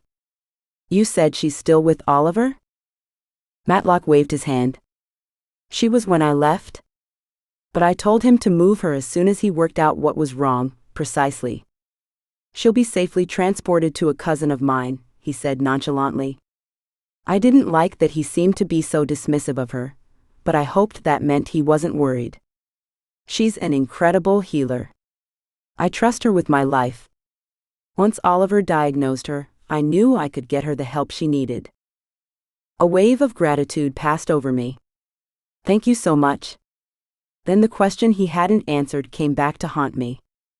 So, what will the punishment be? For you? For Ava?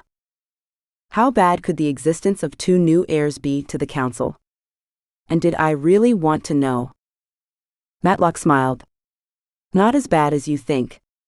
Luckily for me, part of the contract I signed and the council signed, after our trial, was never to reopen the case against me for having an illegitimate heir. I showed them that exact contract today, so they have nothing to go on. The fact that you and Courtney were conceived inside my marriage to Charity, well, that's a gray area but not one I think they want to rehash again. Relief made me sink into the couch. I leaned my head back on the pillow, staring up at the ceiling. Because they lost so spectacularly last time? I asked finally, arching my brow as I looked at him. He chuckled. Well, yes and no. We definitely won, but it was by the skin of our teeth, he said. If it wasn't for Ava's protection spell, she'd be dead from the attack they fired on her that last day. I had heard that she had been fired on, and that the tattoo spell had saved her, but hearing it from my father was enough to make me realize that she could have been seriously hurt. But she wasn't. I grinned, though he hadn't directly praised me. His eyebrows rose high on his forehead. That was your idea, wasn't it? He asked, though judging by his tone, he seemed to know the answer. I nodded. Yes, I said, twisting my fingers. I didn't know why I was uncomfortable talking about this when just before, part of me craved his praise. It was almost like there was a contradiction inside of me, and it made no sense. I found the spell in one of Mother's old books. He slid across the couch to sit on the edge. And you and Courtney both have a protection tattoo, also? I nodded again. Yes, but they don't protect from internal attacks, like poison. I snorted with frustration. That was one of my major regrets now. Not finding something that could have better protected Courtney. Matlock looked at me with a soft, almost pensive look. So, you're the reason Ava is still alive? And you were the one to find both books for Ava to use in her trial. Your mother's journal, and the ancient book describing the original council? I stared at him. What was he getting at? Yeah, so? I asked, trying to keep the attitude from my voice. So? He laughed. You have your grandmother's sense of integrity and humbleness as well. He shook his head. I frowned at him. It sounded like he was praising me, but I couldn't be sure. It was times like these ones, I wished I had been around people more so I could study them and understand their body language, their tone, things I didn't really know much about. I don't get what you mean. He chuckled again. Bella, how do you see yourself? He asked. There was a good-natured sparkle in his eye, and it made me want to talk to him more. He was being kind, but I still felt slightly uncomfortable about the whole thing. His question was a bit personal. I cleared my throat, trying to find the right words to explain. I'm the black sheep in my family. The bookworm. He smiled. And the girl who saved me and her oldest sister from a fate worse than death, he pointed out, his tone soft. He patted my knee. I don't think you give yourself enough credit, my dear. I shrugged. He was overstating my value. Anyone in my position would have done the same thing if given the opportunity. What I did was not special. I just helped how I could, I murmured, looking down at my hands. I wish I could have done more. Of course you do. Because you're a good person, Bella. Probably better than all of us. He sat back against the couch, shaking his head, as though he didn't believe it. What he didn't believe, I didn't know, and at this point in time, I wasn't asking. I wasn't sure I wanted to know. So, I began. What's next? I rubbed my palms on my thighs, trying not to sound too eager. Quite honestly, I wanted Courtney to get healed so the two of us could go home, and I wouldn't have to be here any longer. He lifted his gaze to mine, and I was blown away with the intensity of his stare.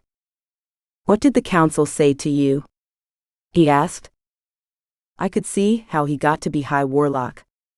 Though I knew he wasn't ordering me to tell him anything, there was an authoritative tone in his voice. I was compelled to answer regardless.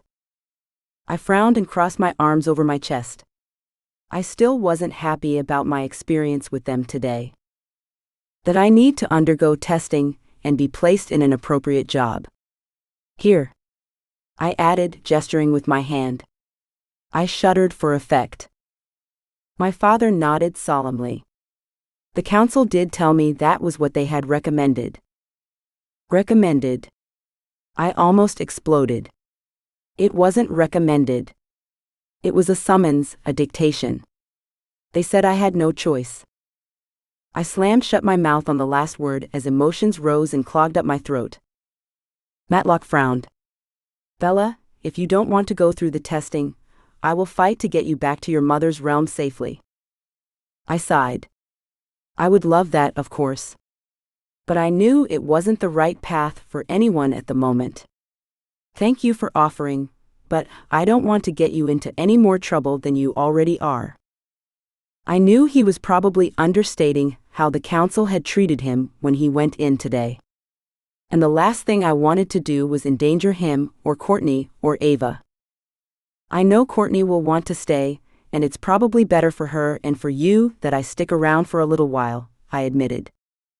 But you don't want to? He asked, obviously for clarification because I was pretty sure I'd already made that clear. At least he was asking me rather than making an assumption. No. I tried to make sure my voice wasn't ungrateful, but at the same time, I wanted him to know I was serious about my answer. I don't. I want to go home. I blinked. Despite what I had thought I wanted, even I could hear the hesitation in my tone.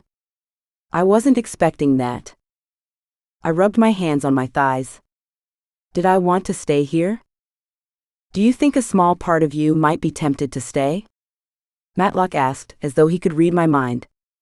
If for nothing more than to connect with my side of the family? I glanced down at the skirt part of my dark dress, picking at the material. Well, I was slightly interested in that, I have to admit. I rubbed my lips together, my face turning red. I had no idea why it was so difficult for me to say what I wanted to say. Just because I look nothing like, nor do I act anything like, my sisters or my mother. It'll be nice to see who I do take after. I was the cuckoo in the family I'd grown up in. But was it possible that I would find a place amongst my father's relatives? Matlock grinned. I think you'll like my parents, and there's a lot to learn in this realm. If you and Courtney stayed, even for a little while, I'm sure things would settle down quickly. Then you'll be able to go home. If you choose to. Why wouldn't I choose to? I fired back. He was acting like I might actually like it here after a while. Matlock looked down. I didn't mean it like that. I was just hoping. He glanced up. I don't want to lose you so quickly. I just really met you today. I stared at him and watched as he swallowed hard.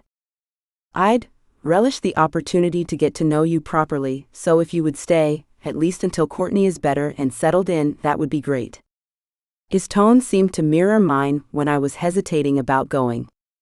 The similarity made me smile, and I looked down at my skirts, flattening any wrinkles that had occurred in my shifting and rubbing. His request surprised me. It sounded heartfelt, and that made it hard to refuse. My father, a man I thought I would never meet, wanted to get to know me better. My heart clenched with possibilities. I couldn't let this slip away. I could do that, said. How could I say no? And the fact of the matter was, I wanted to get to know him just the same. You're right. Courtney will need me when she starts to recover. Do you know how long that will be? He shook his head. No, unfortunately. We can go visit her tomorrow, if you'd like. My cousin was hopeful she'd be awake by then. Wonderful. My father stood up and I joined him, not wanting to be sitting down while he towered over me. I'm going to head to bed shortly. Would you like to stay in the room I created for Ava while you're here? I nodded. Yes, please. I had a little look at it when I got here. He smiled. Great. I can conjure up some food if you're hungry. He seemed tired, and I didn't want to keep him up any longer than necessary. I got the feeling that my father needed time to himself, like me. I'm fine, thanks, I said. I can magic up some food if I need to. I might just have a shower and go to bed too. Matlock smiled, touching his chest in that odd way, as though checking on something beneath his shirt. Good night then, Bella. He headed toward the door on the other side of the room and went into his bedroom. I turned and went in the opposite direction. I happily sat on Ava's bed and conjured myself a soup to eat. The taste filled my mouth with sensation, and as I ate, I found myself smiling at my predicament, something I never thought I would do. Strange to be in this place and want to stay. I went to sleep that night praying that both my sisters were okay. One in another realm, off fighting a shifter war. The other, in a poisonous coma. For the first time in a long time, I considered myself the luckiest of the three of us. The next morning I woke feeling well rested and strangely at peace. Strangely because I knew the day would face many challenges, and yet I felt great. It had to be the surroundings. This room had a fantastic vibe about it. It was probably all the magic laid upon the security. Both Phi and Warlock. I got up and had a quick shower, as I'd forgotten to last night, and dressed myself using magic. I hadn't brought any clothes with me, and those I had nowadays were ones I'd magicked for myself anyway. My stomach grumbled from hunger as I positioned my glasses on my face, the world coming into focus as I walked out the door and into my father's inner sanctum. Smells great in here, I told him as I watched him create the last of a buffet of eggs, bacon, pastries, and fruit. Help yourself, he said with a big smile. And I did. I picked up a plate and served myself some fresh strawberries and orange slices, fruit-filled pastries, and a piece of crunchy bacon. So what am I up for today, Matlock? I asked, sitting down on the couch opposite him. His eyebrows flew up, and I realized he probably wasn't used to me saying his name. I rubbed my lips together, hoping I hadn't offended him. I wasn't used to saying his name either, but I also wasn't comfortable calling him anything more personal. Not yet, anyway. I was open to the fact that maybe that could change in the future, but not right now. I believe the council will want to get straight into your testing, he said. Which means? I led him to explain more as I bit into a piece of juicy orange, the tangy citrus flavor exploding across my tongue. Yum. Why didn't my magic food ever taste this good? Oh, you mean the testing? It's a basic set of 3 things. You'll have an instructor like Abigail who will ask you a few simple questions about your powers, then she will test your abilities. He made it sound so easy. I can only imagine how Ava did in those tests. She would have blown people away. And the purpose of this? I asked. To place you in a job that will suit your abilities, he said. I smiled at him. So, this is a common thing to do in this realm? Matlock took a sip of his coffee and nodded. Very much so. Every warlock and witch who graduates from our schools are tested and then placed in a job. If you'd grown up here, I wouldn't be the person I am, I finished for him. I was under no illusion that the witches and warlocks in this realm would have forced me into being a totally different person, a different shape than what I currently was. Very true, Matlock said, and we went back to being quiet. Everything about this realm was surreal to me, and the next step was one of my worst fears, to be put on a pedestal and judged for magic I had, magic I couldn't exactly prepare for. What had I gotten myself into? Chapter 13. Breakfast was long and filled with silence. I wasn't sure if it was a good thing or a bad thing, but I didn't want to force conversation if none wanted to commence. I ate as much as I could without stuffing myself, since I wasn't quite sure what to expect when it came to my day. The worst thing I could do was allow myself to go hungry. After we concluded breakfast, Matlock took me through the portals and out into the town where I'd first arrived. I wasn't as filled with awe as I had been before. Perhaps because I was still trying to figure out what this day would hold, and coming up empty-handed. Where is the testing done? I asked, looking around. It was almost eerie in these streets, as though the silence was trying to tell me the secrets Matlock wouldn't. He pointed up ahead, and as I glanced where he was indicating, I saw an old, beautiful building. Similar to how I pictured my fantasy library. I let out a breath. All of the awe I should have felt built back up again, as I carved out the stones and the hard corners of the building. The college where most of our students attend. They have rooms specifically set up for this sort of thing. I nodded. Great. I could only imagine what sort of security measures were needed when there were inexperienced witches and warlocks fighting each other and blowing up potions. Those walls must be reinforced with the strongest protective spells around. Matlock led me past the large gates and up to the huge double front doors. Wow, I said, though the place literally took my breath away. I'm not sure if I should be impressed or terrified. The doors were engraved and massive. They made the whole building look scary, but spectacular. I reached out to touch, but hesitated. Should I? It almost felt like touching a piece of history, and I did not find myself worthy of such a thing. Matlock laughed as he opened one of the doors for me. Neither, he said. His eyes lingered on my hand, his face warm and welcoming. I sucked in a breath and placed my hand on the cool concrete. Your mother went here, and so did I. It's just a school. Nothing to be worried about. I swallowed hard and walked through the front door. I don't think he realized just how important it was to me to live up to not only my mother, but now my father. My magic buzzed around inside of me, anticipating being amongst other magic the way I might have reacted to a library. I kinda liked the idea of being somewhere Mother once was. I glanced around the large halls, decorated with marble floors and awards and cabinets. Makes me feel closer to her, I continued. Somehow. Matlock touched his chest, and I swallowed the urge to ask him about that.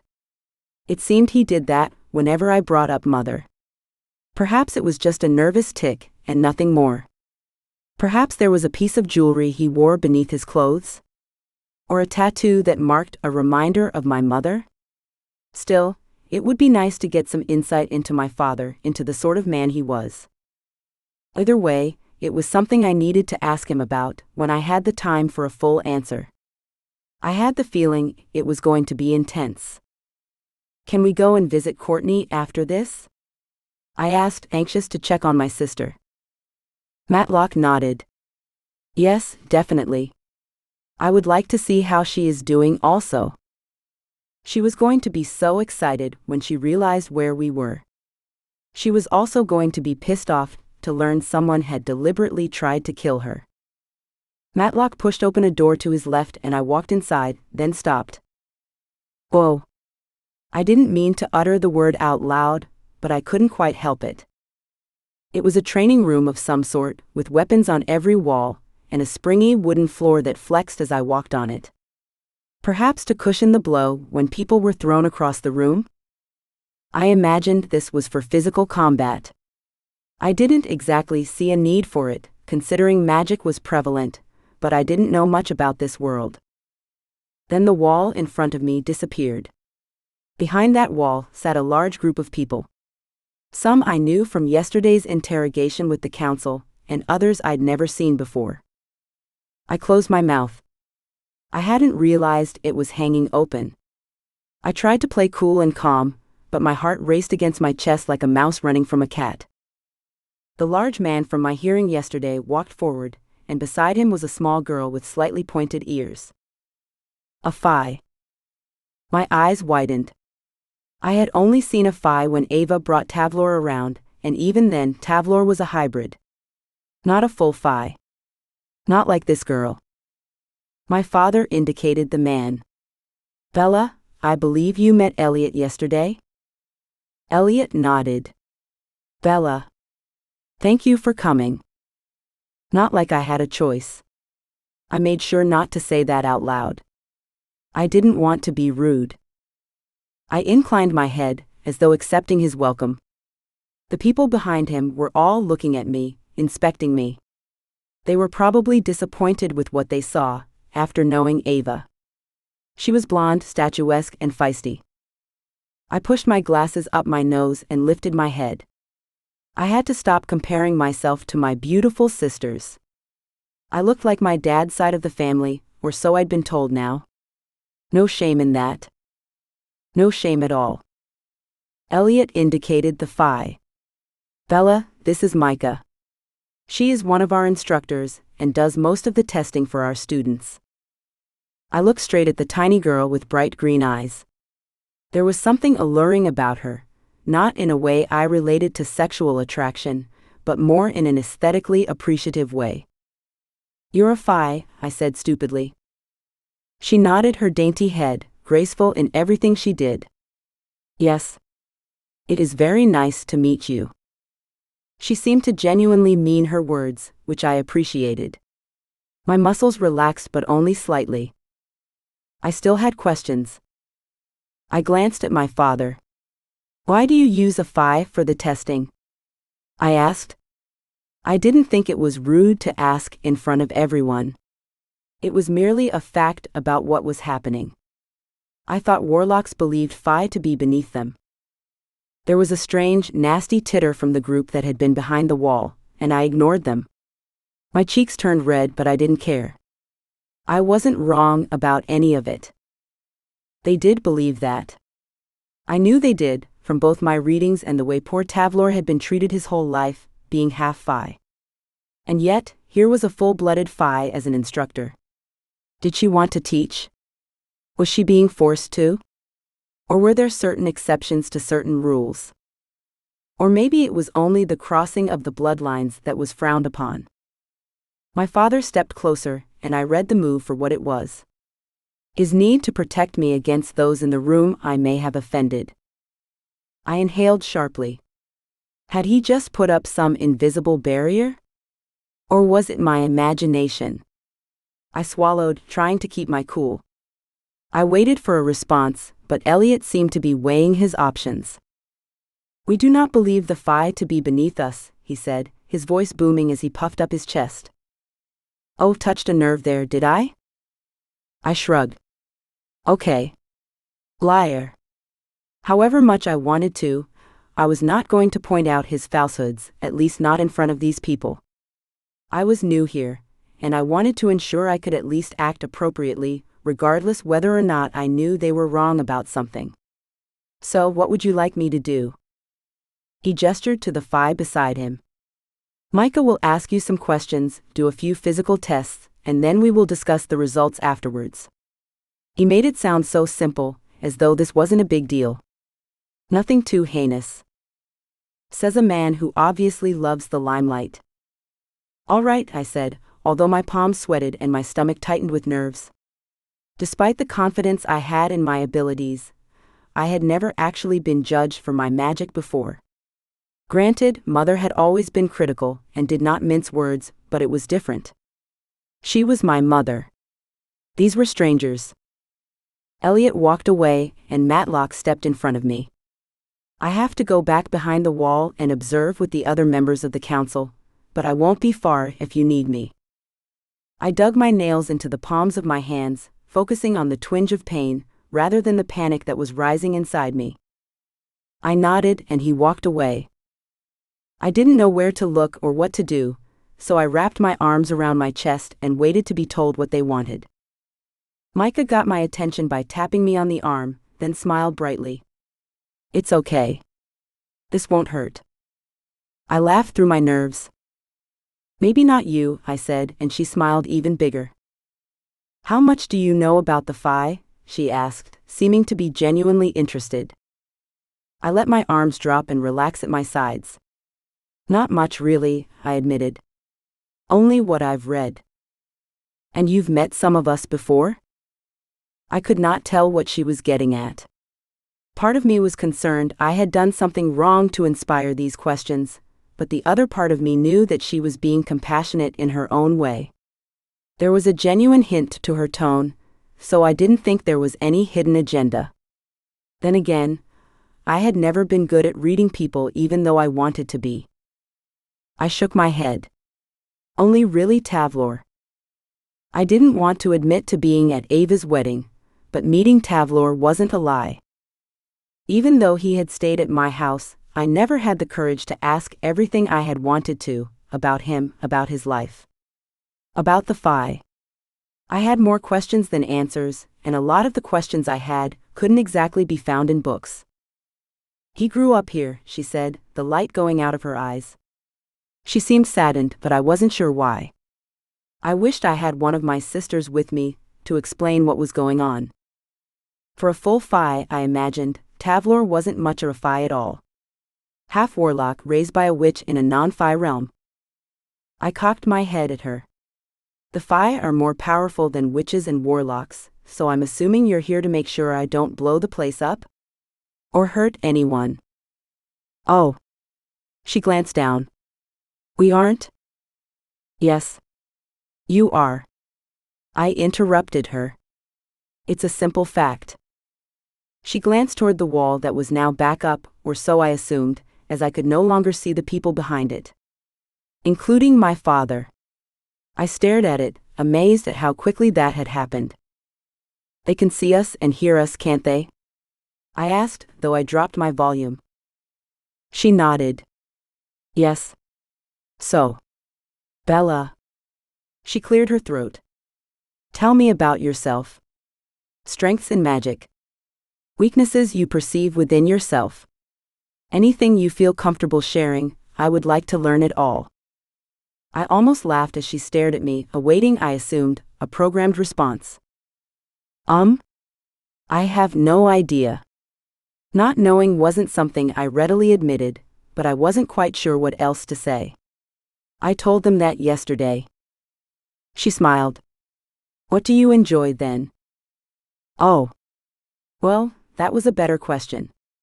Easy enough. I enjoy reading more than anything. Which books in particular? She didn't even wait a beat before asking, which was fine with me. Oh, anything. I started gesturing with my hands, excitement bubbling up inside of me as I listed everything off the top of my head. Spellbooks, potions, history. Micah smiled again, but this time it looked strained. I felt my cheeks go red. I was overdoing it. Again. I gave her an apologetic grimace of a smile in return. I'm sorry. I know I'm not making this easy, but I really don't know. Our mother didn't teach us in a normal way. It was more organic. She let us follow our own passions. So how are you at physical magic? Offensive and defensive spells? Terrible, I answered flatly. She laughed, then smothered it as though it were an inappropriate reaction. It's true, I said. Compared to Ava and Courtney, I'm terrible. I'm better at brewing potions and following spells out of books than they are. But I always thought of that as more of a weakness. I'm not a natural witch like they are. They find magic easy. Micah looked at me intently. I think you're too hard on yourself, Bella. Maybe, I said with a shrug, but I doubted it. I was just honest. What had you planned to do occupation-wise before today? She asked. I laughed. What a question indeed. I wasn't even sure how I was supposed to answer it. Occupation-wise? Nothing. I wasn't going to leave my mother's realm. I was going to read and learn and enjoy the quiet life. Micah's surprise was a palpable thing. Her eyebrows lifted, wrinkling her brow. You never wanted to leave your realm? Not to meet other witches, or travel, or get married? I shrugged. I'm 22. And I don't feel like that life, a traditional life, is for me. But even as I said it, Aunt Allison's words came back to haunt me. She'd said that I was destined for more. But how true could that be?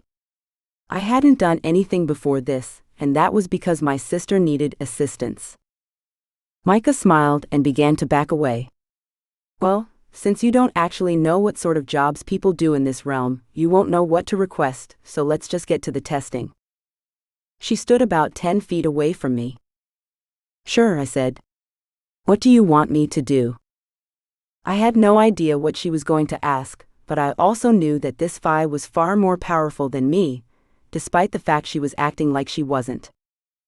Attack me, she said, lifting her hands and indicating I should do something to her. I laughed.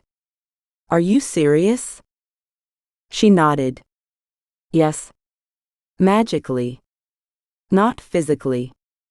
Conjure up a ball of magic and throw it at me. I'll defend myself, don't worry. She grinned at me as though to say, you'll never hurt me. I wanted to tell her that she had nothing to worry about, but some small part of me, a competitive part, was annoyed she thought I was so weak. I don't know how to, I said, simply shrugging. Her eyebrows flicked up as though she didn't believe me.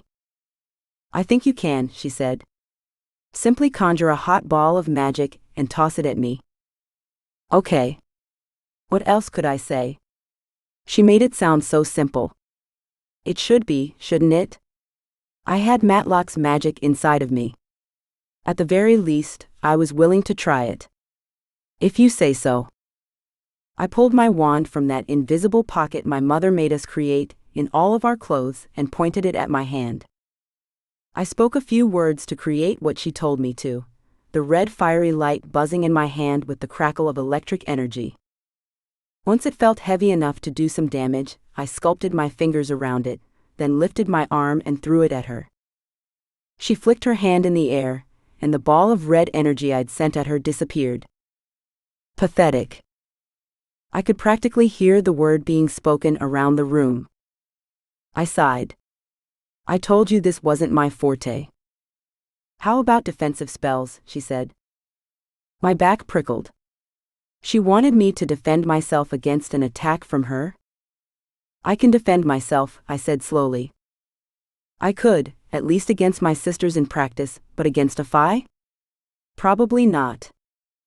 Hopefully, she'd go easy on me. Okay. I'm going to throw this at you, Micah said, lifting her hand and cupping a yellow flame. It is a level 3, and most second years can stop it from hitting them. I nodded and drew up a shield around myself.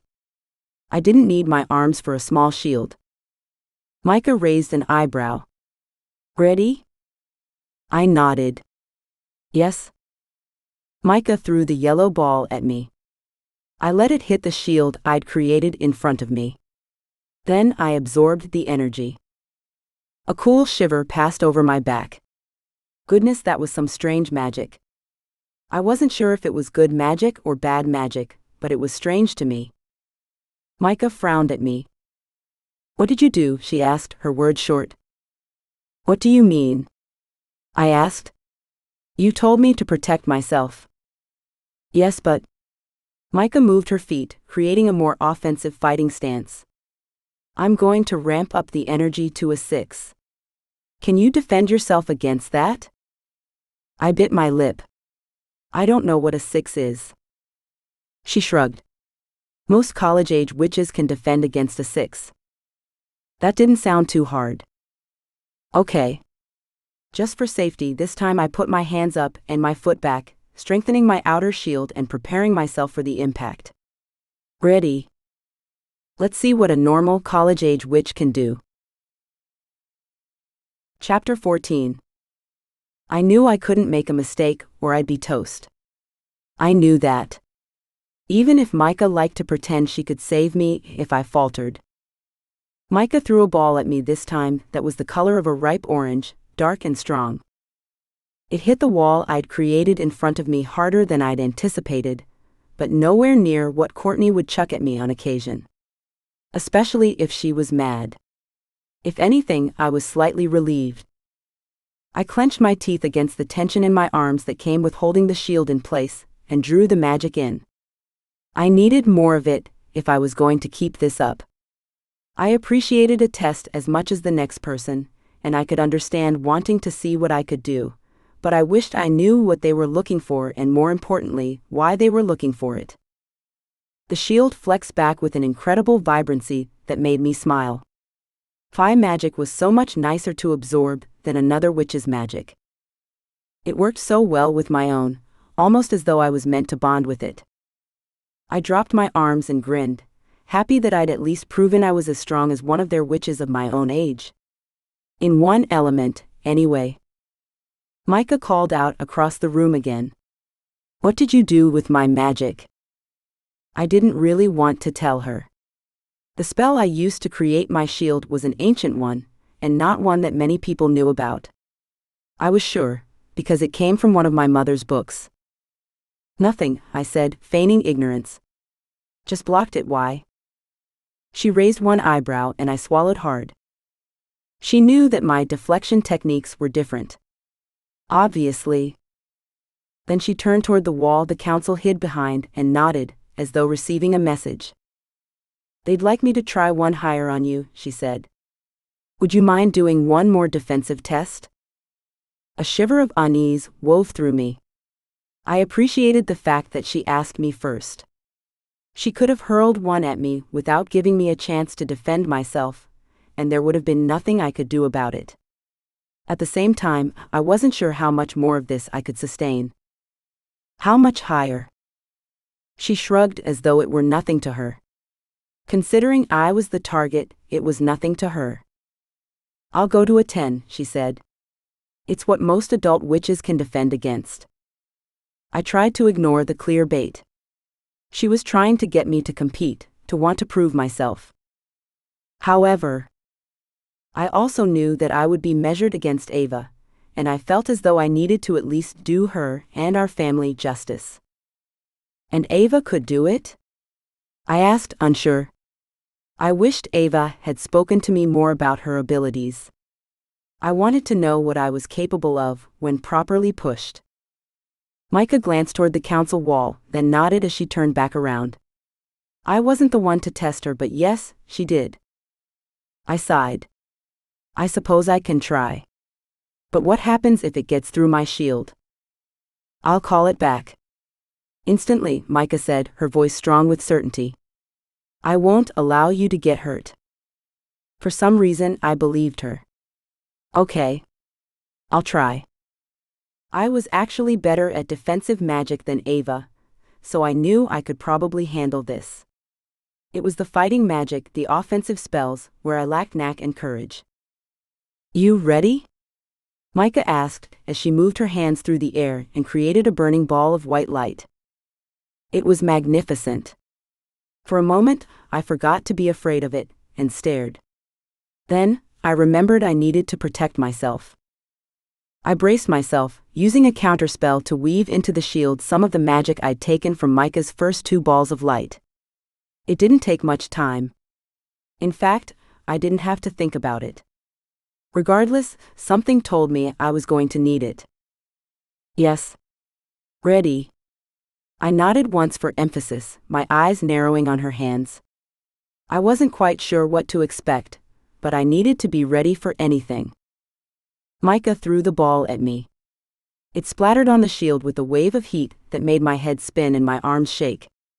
Smoke slowly rose from the shield, and I could distinctly hear the hissing sound of where the ball hit, like magic fusing together. "Whoa," I said, clenching my teeth together. I didn't want to fail here. I wasn't done. Not yet. I closed my eyes and wrapped my magic around the ball of light, changing it, absorbing it. The other 5 magic welcomed the new white energy, and they melded together. It was a strange mix of pain and pleasure, but I pushed hard. I didn't want to give up yet. I couldn't. My legs burned and my arms shook with the stress of keeping the shield up, but after a few moments I was able to lower down my defenses and take a large, deep breath. Beads of sweat dotted my forehead, but I couldn't risk wiping them away. "That one was really intense," I said, when I could find the strength to form words. Not sure I could go any higher. I grinned at her as my heart pounded so loudly, I could hear the echoes in my ears. Micah walked over to me, as the wall that had been created by the council disappeared, and my father marched over to us, accompanied by Elliot. "Is that it?" I asked. My father's eyebrows furrowed in a deep cleft. "Bella, you did very well." Elliot beamed. I glanced from my father to Elliot, surprised. Relief bubbled up inside of me, but I refused to let it out. I wasn't sure if I was misinterpreting things, and wanted to make sure before I let myself relax. "Oh, did I? I thought I totally sucked, especially with the first test," I admitted. Elliot chuckled, which I found rather odd. As though he was leading me into a trap. Part of me felt guilty for being so suspicious. He didn't seem like a bad guy. And yet, it was difficult for me to trust him at all. It was difficult for me to trust anyone, but with Elliot it was different. I couldn't quite put it into words. The fact that he was laughing made me wonder what was going on now. What was going to happen next? "Yes, it seems your offensive magic needs some fine-tuning, but your defensive magic is incredibly strong," Elliot said, rubbing his chin. "Probably stronger than Ava's tested at." I shrugged. That was information I already knew. Yeah. I've always been better at shields than her. It wasn't a big deal. I didn't like being hurt. I also didn't like doing the hurting, so I didn't work on that as much as I should have, if I was being honest. My father cleared his throat. "You tested higher than most witches and warlocks in the realm." "You mean for my age?" I asked. Matlock shook his head. "No. Everyone." My mouth dropped open. How was that possible? But "You are an incredibly powerful witch, that is obvious." Elliot beamed, as though I was his daughter. My father looked more worried than proud. I shrugged, not sure what to do with that sort of compliment. I wanted to say, not compared to my sisters, but that boat seemed to have sailed. I also struggled with the fact that I liked being grouped with my sisters, but at the same time, I wanted to stand out on my own just a little bit. "Okay. So what's next?" I asked, distracting myself from my thoughts. Surely there was a reason for all of this. It made no sense to test me, unless they were just collecting data. "Well, obviously you will need to stay in this realm and work with us," Elliot said. "You need training and more skill assessment. Your defenses are astounding, but your offense needs work. Regardless of that, you are a perfect addition to the Cremonti bloodline, and I'm sure your father is as impressed as we are." I glanced across at my father, whose lips were twisted and his eyes were dark. He didn't look impressed, not at all. My stomach dropped. I must have failed him. I should have been better. I must be a disappointment after meeting Ava. "Thank you," I managed to say. "So, Bella, what sort of work would you like to go into?" With your defensive skills, we could have you training with the guard. Or teaching at the school, perhaps in the high school years? I shook my head. Oh no. I'm not great around people. And I wanted to go home. But I knew that while Courtney was unwell, I needed to stay. Until everyone found their feet. Then perhaps I could slip off into the night one day, and no one would remember the weird middle sister. Elliot frowned. Then what sort of job would you like? He asked. He didn't sound annoyed, but there was curiosity in his tone.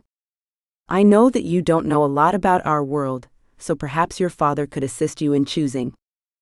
He glanced between me and my father, waiting. I sucked in a breath. I wasn't sure discussing it with Matlock was a good idea. I felt as though my father might be disappointed wherever I could be stationed. I glanced toward Matlock, whose dark eyes flashed with anger. I swallowed, unsure where that dark emotion was coming from. Bella needs time to acclimatize to our world before you throw her into a job, Elliot, he said, not even looking at me. He spoke as though I wasn't there at all. She can assist me if she'd like to. I glanced from my father to Elliot and back again. I didn't understand what was going on. Was my father asking for me to be an assistant within the council? Was something like that even allowed? I'm not sure what use I can be to anyone in this realm. I don't understand anything about your laws, your culture. It would be silly of me, too. But you have so much potential. Elliot burst in with, and this time I heard the creepiness in his tone. The evil intent behind the words, and a shiver coursed through me. Shit, Matlock had been trying to get me out of this. Think, Bella, think. What do you like doing more than anything else? I could run the library. Both men turned to me with their eyebrows raised and their eyes widened. Happiness filled me up at the very idea. Yes. It's the only thing I enjoy doing, and I'd be good at it, I exclaimed with as much enthusiasm as I could muster. Well, Bella, that's not really a job for a daughter of the High Warlock, Elliot said, rocking on his heels and sticking his nose in the air, looking the pompous fool he was. I grinned at him.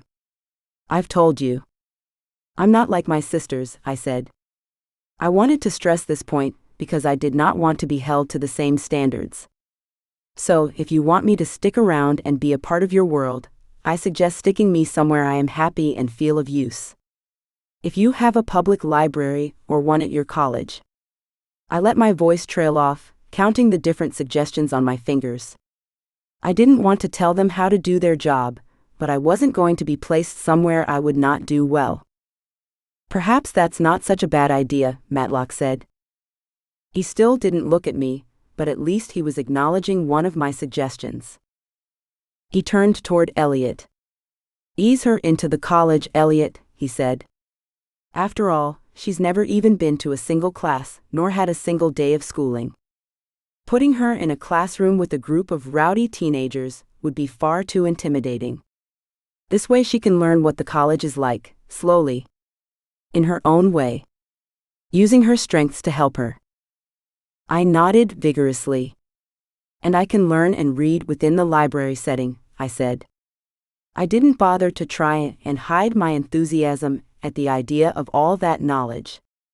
All those books. After all, I have so much to catch up on. Elliot's lips twisted, and I could hear the cogs in his brain whirring. Elliot didn't want to give me this. He wanted to stick me in some realm, where he could obviously use my shield abilities for his own benefit. I didn't want to be some weapon. I wanted to read. After all, you want Bella to stay with us for the long term, don't you, Elliot? Matlock asked, and that was the final push he needed. Elliot nodded. Yes. We do. I clapped my hands together, truly excited about what would happen next. Thank you so much. This is exactly the sort of occupation I've always dreamed about, but didn't dare think aloud. A whole library full of knowledge for me to care for and devour. I laid it on real thick because I didn't want him changing his mind. Because the simple fact was that if I could have a life that I wanted and was comfortable with here, there was a chance I would stay. Especially if it meant living near Courtney and Ava. That didn't mean it was a for sure thing, but at least I would be open to it. And that was more than I thought I would get to before today. Elliot nodded and walked away, back to the group behind the wall, probably to discuss about the outcome of our conversation. I stepped closer to my father. "Thank you for supporting me there," I whispered. I didn't tell him I was worried he wouldn't. I didn't want to insult him. He grinned. "I know you don't want to stay here, so my help was also coming from a selfish place," he admitted. "I want you to be happy here. I want to spend time with you and get to know you, not just as Ava's younger sister, but as my child." Heat flushed my face as embarrassment set in. I hadn't expected my father to be so emotional. "Well, that's as good a reason as any," I muttered. And that was when I noticed that Micah was still in the room, staring at us. I turned to her with a nervous smile. "Thank you for taking it easy on me. I can imagine that session was quite boring for you." She shook her head as she stepped closer. "You really don't understand much of our ways, do you?"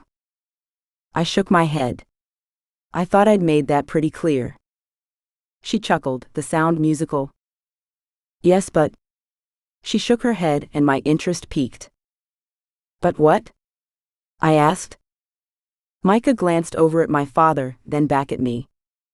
Then she stepped closer and lowered her voice, as though to tell me a great secret. I leaned in. "What is it?" "That spell you blocked of mine? Something the council has labeled a level 10? I nodded. "Yeah?"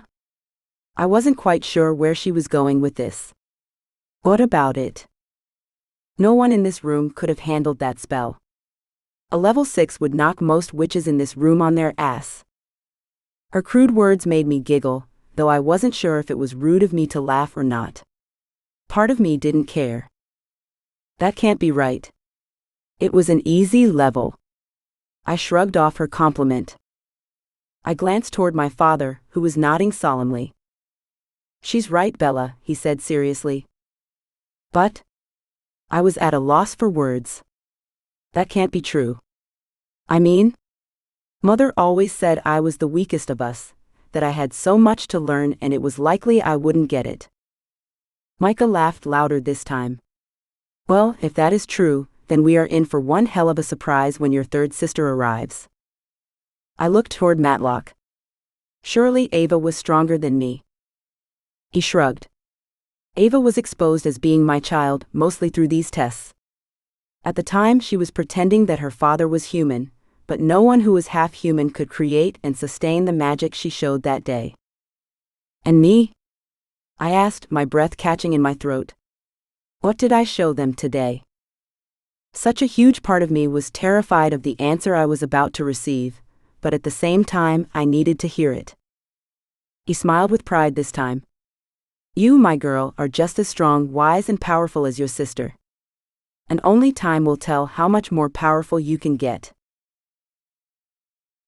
Chapter 15. When we finished at the school, my father suggested it was time to visit Courtney. My heart skipped at the thought as we walked out of the school and back the way we came. "Another portal?" I asked when I realized we would be leaving the magic realm. "You didn't say that Courtney had been taken out of this realm." He touched the sign that would open the portal for us. All the excitement I felt upon seeing my sister again was put on hold. Before I could indulge my emotions, I needed to know what was going on and why. "I said she was with my cousin," he reminded me. My father was not one to lecture, it would seem, but there was a way he said it that made me think I should have recalled such a thing. I decided to drop the reproach. For him, traveling between realms and worlds was probably a normal, ordinary thing, so mentioning a cousin in another realm would be the same as mentioning a farm on the outskirts of the city or a friend who lived downtown. The wall in front of us whirled with silver light, and I swallowed hard against the nausea rising in my gut. I still didn't like these things. I wasn't fond of the journey to other portals, even if I was curious about what lay beyond them. Okay, I said, trying to keep the unease from my voice. Lead the way. My father walked straight through the portal. I took a breath. This was my least favorite bit. May as well get it over and done with as quickly as possible. I stepped through, pushing past that empty, cold feeling of nothingness, until I stepped into the warm sunshine of another world. My mouth fell open as I looked around. Where are we? My family's realm, Matlock explained. My eyebrows flew up as I glanced over at him. An official realm? Just for your family? He nodded. Yes, he said. It's meant to be for the High Warlock when he retires, but my grandfather wanted all of his siblings to live nearby as well, and it developed from there. Most of my cousins, aunts, uncles, everyone lives here. Just my family. My mouth dropped open again. I blinked. I wasn't sure whether I was excited or horrified. I'm about to meet, all of your family? I asked, needing to make sure I was understanding this correctly. There was no point in overreacting when I did not need to. Matlock laughed, his gaze traveling over my face. You mean all of your family, he chided gently. Of course. If they were his family, that made them mine as well.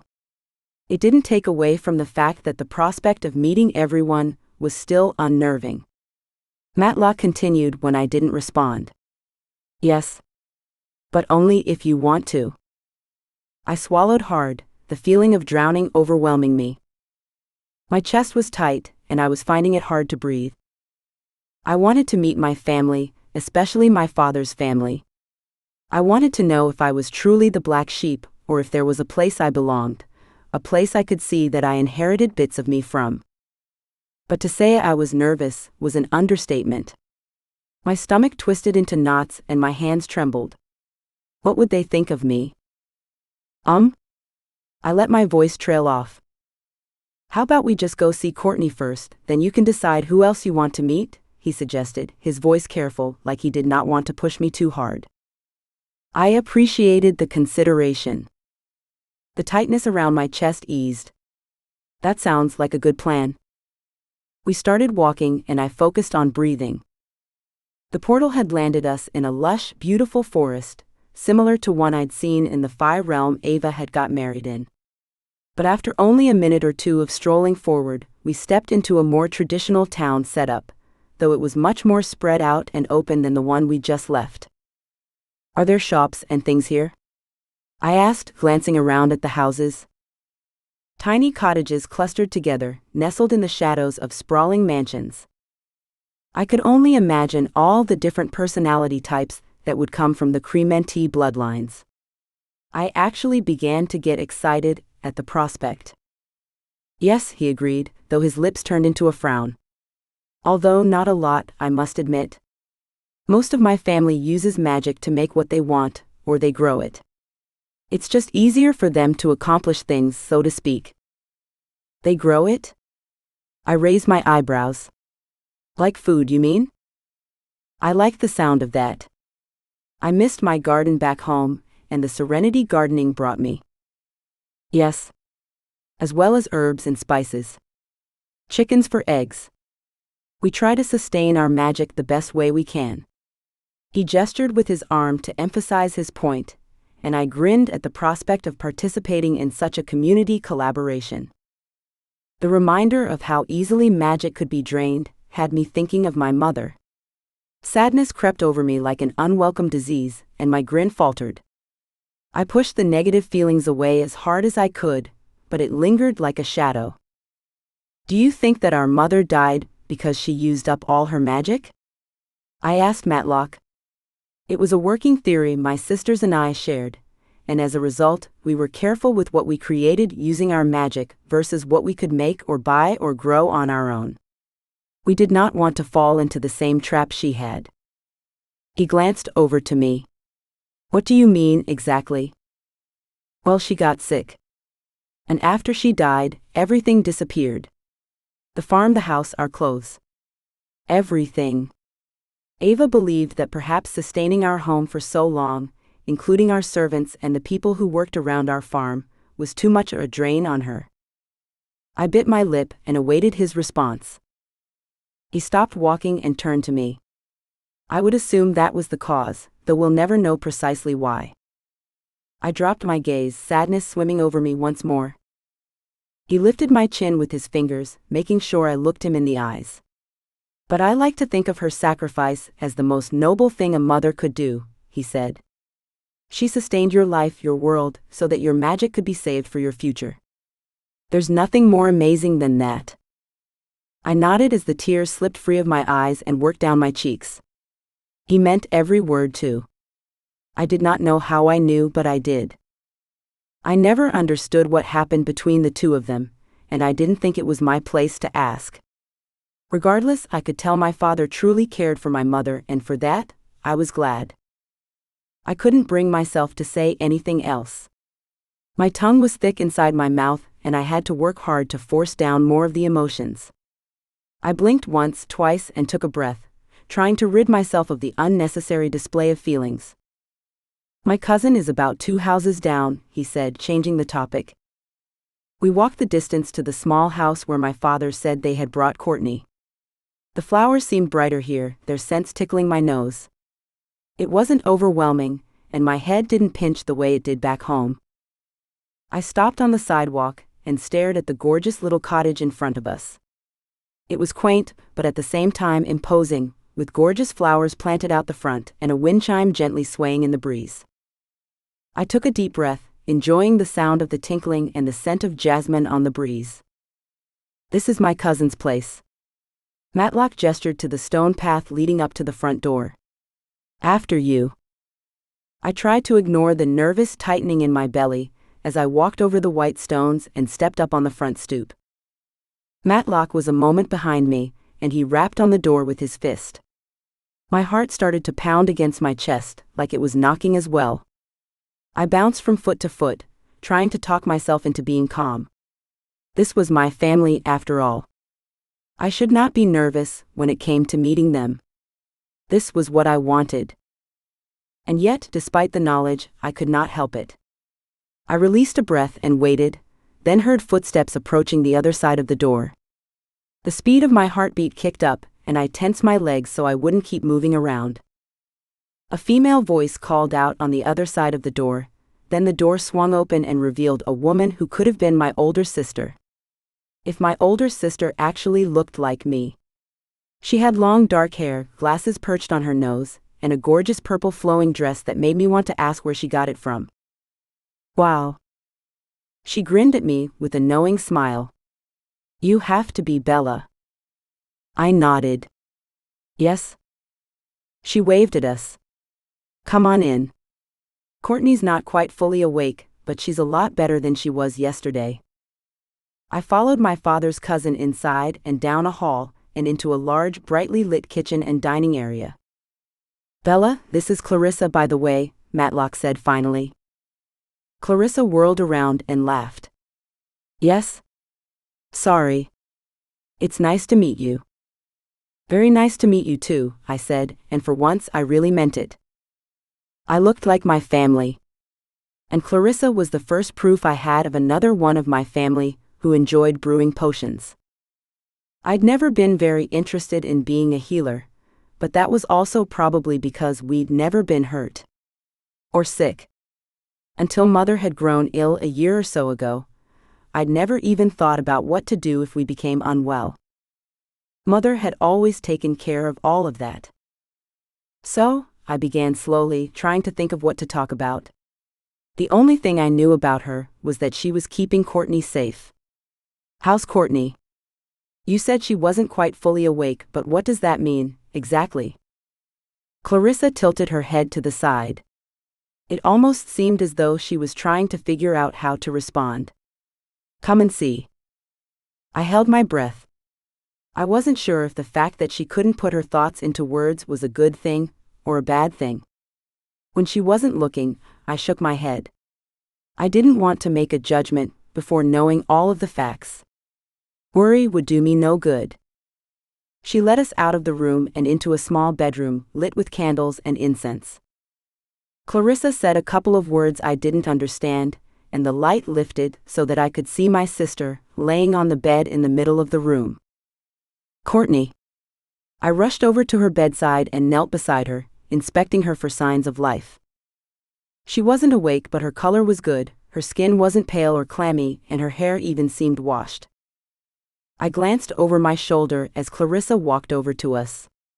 She looks a lot better. Did you give her a shower, or something? Clarissa stood on the other side of the bed and smiled at me. Not exactly. But I did do a massive cleanse of her blood and spirit, and as part of that, I got rid of the potions you'd bound her with. You did a great job with that, by the way. She grinned at me, and I found myself avoiding her gaze and her praise. I was never taught any healing, so I wasn't confident of anything I was doing that day. Clarissa's eyebrows fluttered up. Never taught any healing spells at all? I shrugged and ran my hand down Courtney's arm, her skin warm to the touch. Our mother did all the healing if we ever hurt ourselves, and growing up without other people, we never got sick. Or anything. My father and Clarissa exchanged glances, and I ignored them. I knew that my background was unusual, but it was what it was. There was nothing I could do to change that. So what's the prognosis? I asked. I held my breath. I reminded myself not to overreact or think about the worst-case scenario. We didn't know what was wrong with Courtney, and any unnecessary worry was only going to distract us from helping her. Clarissa sighed, looking away from me. Well, to be honest, I'd assumed she'd be awake by now, she admitted. I swallowed. So not the best news, but that was all right. She clapped her hands together. But she's healing well. And from what I can tell, most of the poison has left her system. I let out a sigh of relief. So she'll be all right? I asked, my throat tight as my hope rose. A dangerous thing, hope, especially when the chances were not great. Clarissa nodded. Yes. We've just gotta wait. Oh. I followed Clarissa's gaze down to Courtney's face, where her eyelids were fluttering. I barked out a strange sound I thought might be a laugh, and pulled myself closer to my sister. I smiled and grabbed her hand. Court. Can you hear me? Wake up. Courtney's lips parted and she moaned softly. Stop yelling, Bella. My head's killing me. I sobbed loudly, unable to stop it occurring as the tears coursed down my cheeks. I pressed my face to her hand as I sobbed a little more. A large part of me had been terrified that Courtney wouldn't pull through. I'd been ignoring those feelings of dread, of course, refusing to even look at the idea that a world could exist without my vivacious sister in it. But now that I could feel her skin, hear her voice, all of my fears came crashing down on me like a tidal wave. I couldn't hold them back, even if I wanted to. Courtney squeezed my hand harder. You okay, Bella? She asked, her voice cracking as she opened her eyes. I nodded and focused on my breathing. I couldn't trust my voice at this moment. I didn't want to worry my sister, so I decided to keep my thoughts to myself. You gave us quite a scare, my father said. His smooth voice was like a balm on an open wound, soothing and reassuring. Exactly what we needed. Clarissa added, handing Courtney a glass. Drink this, Courtney. It'll help you feel better. Who are you? Courtney demanded. Suspicion flashed in her eyes. I bit back a smile. Any hint of reprimand for her rudeness died on my tongue. I was just glad to see she still had her usual fearless attitude, despite her ordeal. Courtney glanced around the room. Where am I? I lifted my head and used my hands to wipe the tears from my cheeks. You were poisoned, Court. I had to bring you to the magic realm for help. Courtney was fully awake now and struggling to get up. I got to my feet and moved the pillows around her back to help prop her up. She would hate being in such a vulnerable position, laying on her back with strangers starting down at her. I took the drink from Clarissa and tasted it myself. Blah, tastes like crap. Perfect for flushing the system. I handed the glass of orange-colored potion to my sister, who looked at it dubiously, then took it. She trusted me, even if she didn't trust anyone else in the room. Our father included. She put the glass to her mouth and sipped, grimacing at the flavor, then had another longer gulp. She knew what my potions tasted like, and they were rarely pleasant if they were good for you. Between sips and glancing around at the room, she asked me, "What happened?" "I don't remember anything." "Nothing? What about going out dancing the other night?" I said. She frowned and ran a hand through her long red curls, pushing them back from her face. "Dancing, yeah? I had a few drinks with a guy they first hadn't seen before. Dark longish hair. Seemed nice enough. But when he pushed to take me home, I left. Came back to our house and I don't remember anything after that." I sat on the bed next to her. "Well, long story short, you were poisoned and almost died. I wrapped you in some spells and got you to Aunt Allison, who helped me reach the magic realm." I glanced up at Matlock. "Our father took us to be examined, and now we're here, with Clarissa, who's a healer, getting you better." Courtney's mouth had fallen open and she stared at me, then flicked her confused gaze from Clarissa to our father and back to me. Hi," she said, waving awkwardly at Matlock and Clarissa. Then she twisted around to glare at me. "Who the hell would want to poison me?" she demanded. Then her gaze narrowed. "And what are we going to do to pay them back?" Chapter 16. I could not help but chuckle at my sister's outraged expression. "Only you would wake up from a near-death experience and be ready to kill whoever had attempted it," I said. Courtney HMPHED at me, and drank the entirety of the glass Clarissa had made for her. My heart swelled. She was back to being Courtney. At least, as far as she could be. I was sure there were still parts of her that needed to be healed. She was definitely not going out to any clubs, anytime soon. But she was still Courtney, and for that I was grateful. She handed the glass back to Clarissa with a grimace. "Thank you." Clarissa nodded, taking the cup in her hand. "You're welcome," she said. "I'm just glad you're back with us." I stood up, shaking off the last of my melancholy. This was something to celebrate, not something to be sad about. Courtney was here. She was alive. I could introduce her to her family now. Clarissa is Matlock's cousin." Courtney inhaled sharply and glanced around the room as though she didn't quite trust it. I frowned. That wasn't the reaction I was expecting from her. "Where are we exactly?" she asked. "In a magical realm built for the retired High Warlock," I said slowly. "So all of Matlock's family is here. Aunt's cousins." I let my voice trail off, using my hand to gesture. "Our grandparents?" Courtney burst in with, sitting up and away from her pillows. I looked toward my father and he nodded. "Yes. But I haven't alerted them to either of your presences yet," he said. "Why?" Courtney asked.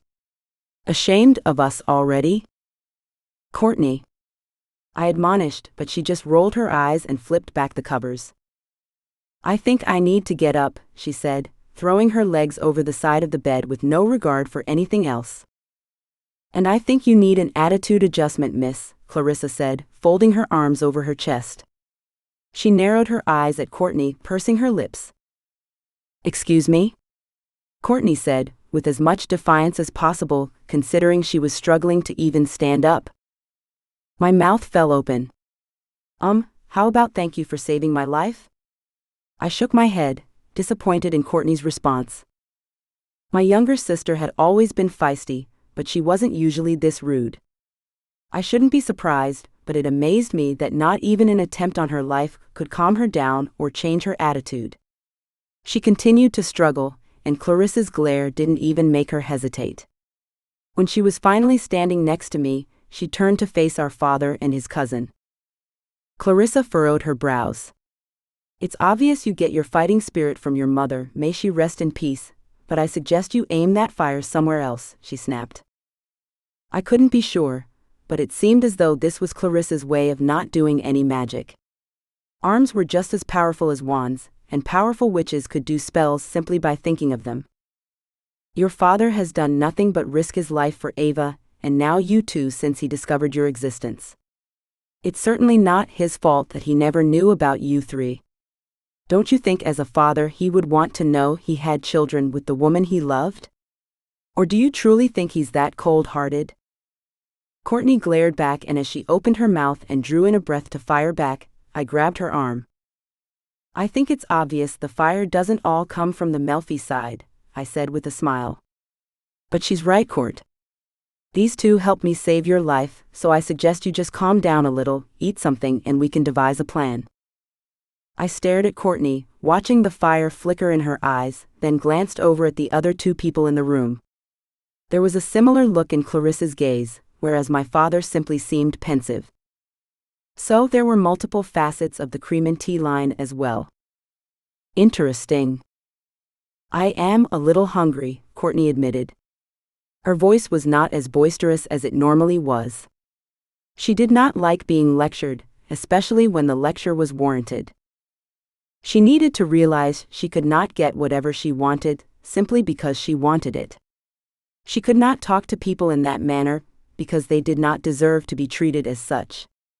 She needed to realize she had to be more polite, more appreciative, and to stop being so selfish. Our father broke the tension with a chuckle. Of course you are, he said.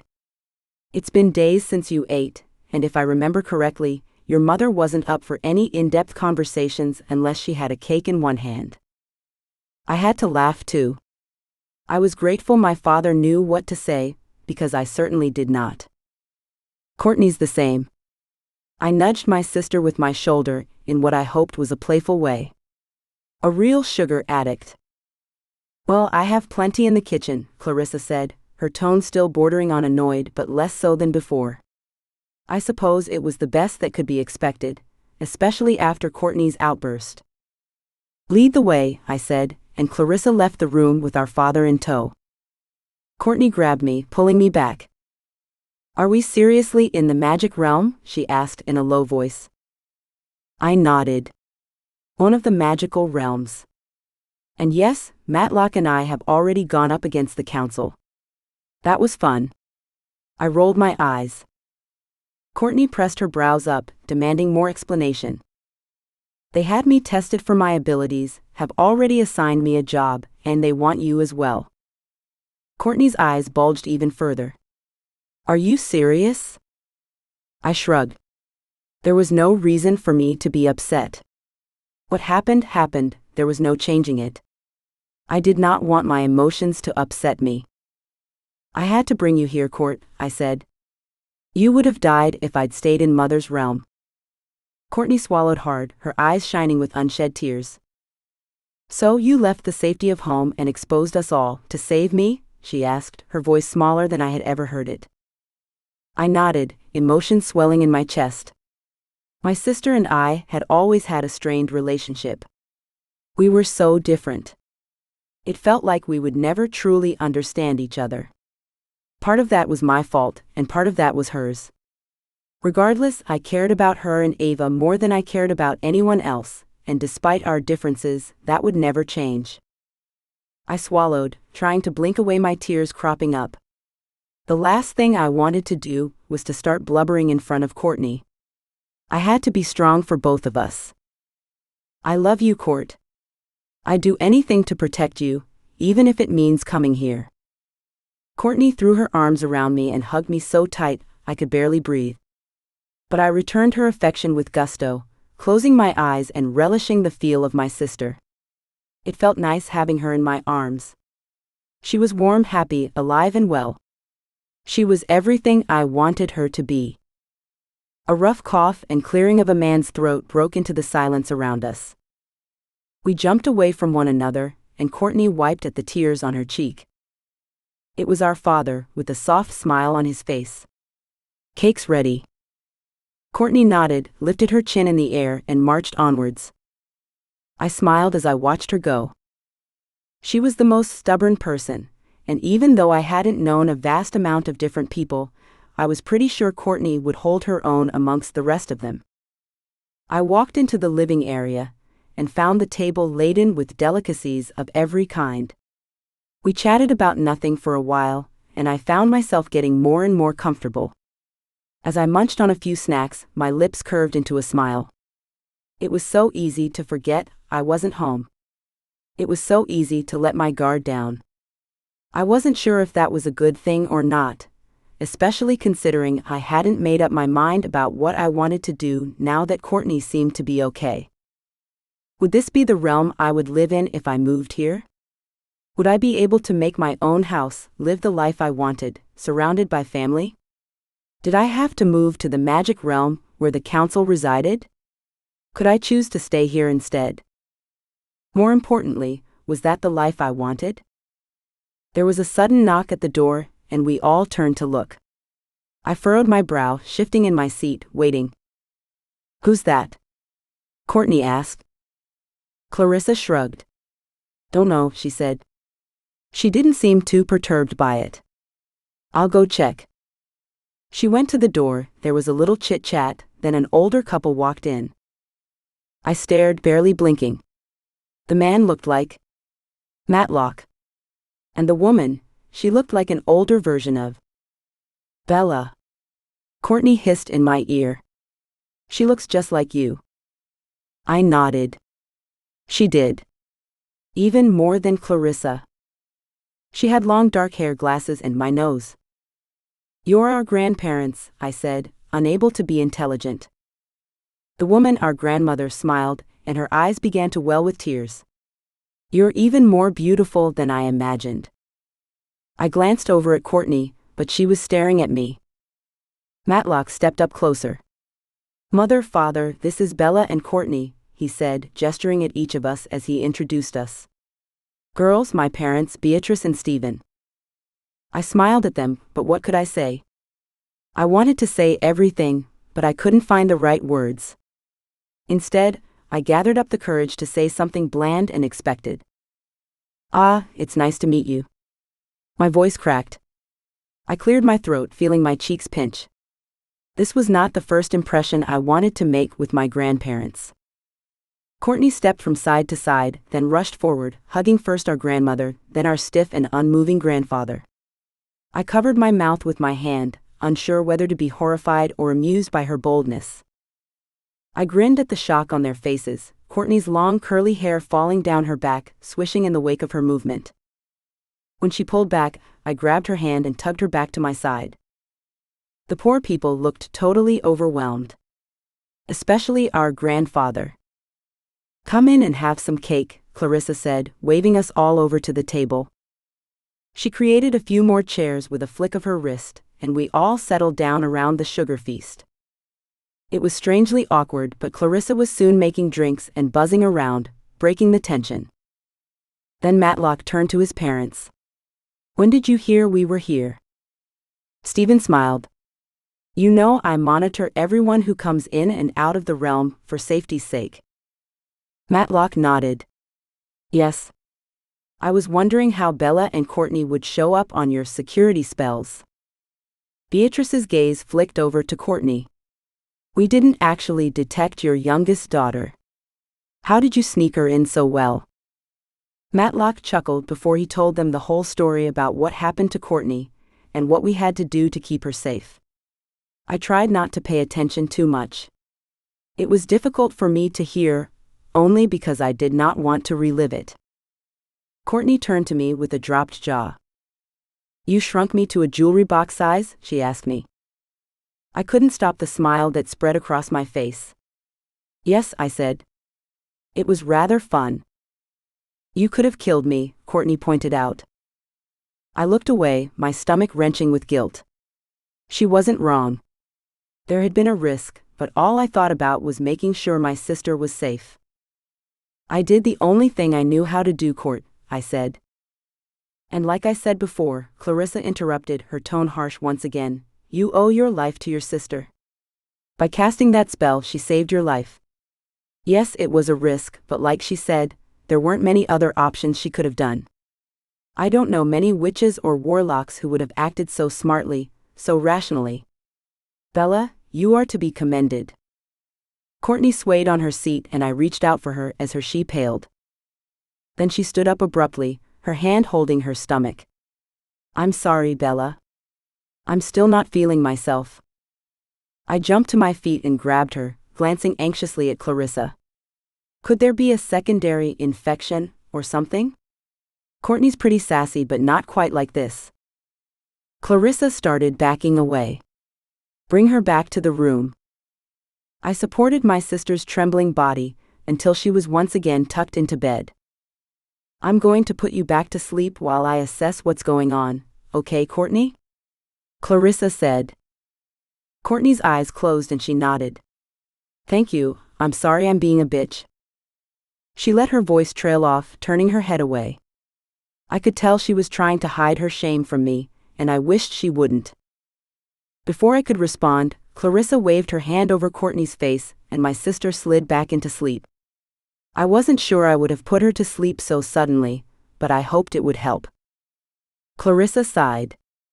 It could just be the effects of hunger and exhaustion, but there could be something more, she murmured, a wrinkle over her nose as she contemplated her next course of action. I'll need a few days to work it out.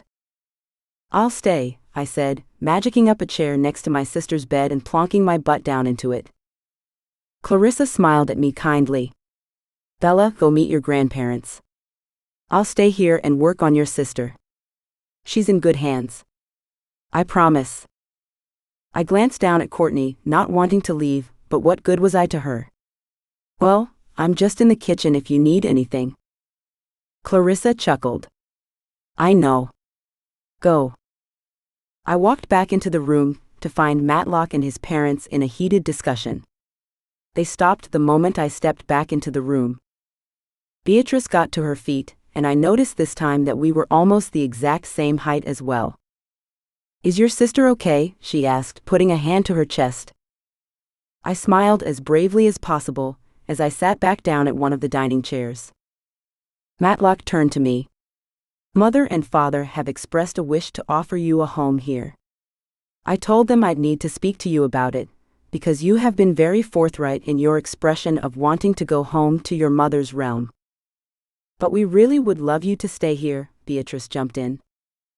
We'd given up on the hope of any grandchildren, Stephen said, his deep voice making a pleasant shiver course along my skin. I was still getting accustomed to men's voices after a lifetime of only females. They all stared at me expectantly, and for the first time, I didn't feel sick or worried about the idea of turning them down. Because I didn't really want to. I may have changed my mind about that actually. There. It was out. I held my breath, though I felt a small bout of relief at my honesty. Saying it out loud made me feel like I was committed to it.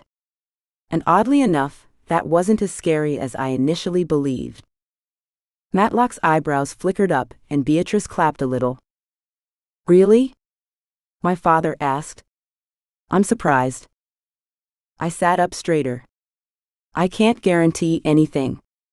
I don't have all the information yet. But I want to be near my sisters, and I want to get to know this side of my family. When they all grinned, I held my hands up to ward off the enthusiasm. I'm still a bookworm and an introvert, and I know I'll need a lot of time by myself as well, but I definitely wouldn't be averse to spending more time here if I was allowed to build a small house and garden, I admitted. You could build whatever you liked. My grandmother clapped her hands together, as though she couldn't contain her excitement. Stephen nodded. Yes. And you would be safe here, Bella. Away from everyone. His words tweaked a memory that I wanted to ask Matlock about. Speaking of dangers and things, Matlock, can I ask you something? Anything, Bella. What sort of mix is Oliver? Matlock glanced away for a moment. What do you mean? I mean, he's not just a warlock, is he? Matlock looked over at his parents, and his father frowned. What is she talking about, Matlock? What have you done? I swallowed hard as my father slid back in his seat and sighed. My heart sank as I took in my father's paling face. What had I brought to the light now? Chapter 17. I'm sorry, I said, tumbling over my words. My tongue felt thick and heavy. I didn't mean to. Matlock held up his hand, stopping me from saying anything else. No, it's all right, Bella, he said. Though his voice was soft, it was also resolute. My parents, although fair and good rulers for their time, do not like mixed-species children. I frowned upon hearing such a claim, and glanced over at them. Beatrice had magicked up a set of knitting needles, and was quietly knitting away. I could not tell what her reaction was to all of this, though she did seem rather distracted by what should have been a simple task. Stephen, on the other hand, was turning red in the cheeks, his hands gripping his thighs. I stared at them, shocked. So, you would totally disapprove of Tavlor marrying Ava, then? I asked. It wasn't a question I ever thought I would have to ask someone in my family. Tavlor treated Ava so well, and to assume otherwise, simply because he wasn't completely Warlock, was ignorant and offensive. At least this explained why I hadn't seen them at the wedding in Fairy. I always thought Matlock didn't want to risk having us known by anyone, even his parents, as a way to keep us safe. Perhaps I was wrong. Perhaps it was because they hadn't wanted to come at all. Neither of my grandparents answered, and I decided to ignore them. I'd read somewhere once that the older generations could be ignorant and lacking in empathy, but I didn't like to think that people I were related to felt that way. I turned to my father. You like Tavlor, don't you? He nodded. Yes. He is a great man. I judge people on their individual traits, not on what they are. My grandfather stood up. Bella, it was so lovely to meet you, but I think we should get going. I stood up too. Okay. I wasn't sure what else to say to that. He hadn't reassured me that he wasn't completely prejudiced against my brother-in-law. In fact, it felt as though he was running away from the situation, like he didn't want to answer at all. Instead of attempting to stop them, I watched as they left. I wanted to ask more questions of my father, and having them be present for it wasn't a good idea. Once they were gone, my father shut the front door behind them. When he finished, he turned back to me, a grim frown on his face. I couldn't be sure, but he seemed disappointed, and even a little ashamed to have to admit such a thing at all. In all fairness, I probably would feel the same way. Well, that was disappointing, I told him. I didn't bother to soften my words. I was sure he agreed as well. My father rejoined me at the table, magicking up a plate of sandwiches for us. I didn't realize how hungry I was until I saw them, and my mouth watered at the sight. Oh, thank you, I said, grabbing for the savory item. He took one also. I noticed that you don't have much of a sweet tooth. I shook my head. No. Courtney's the only one who really loves sugar. He grinned as he finished his sandwich. That comes from my mother's side. He picked up a different sandwich this time, filled with some sort of purple and green mix. So, what do you really want to know, Bella? I chewed on my chicken sandwich. What was at the crux of my questions? I suppose I want to know if I'm right. Right about what? That Oliver is half warlock, half wolf shifter.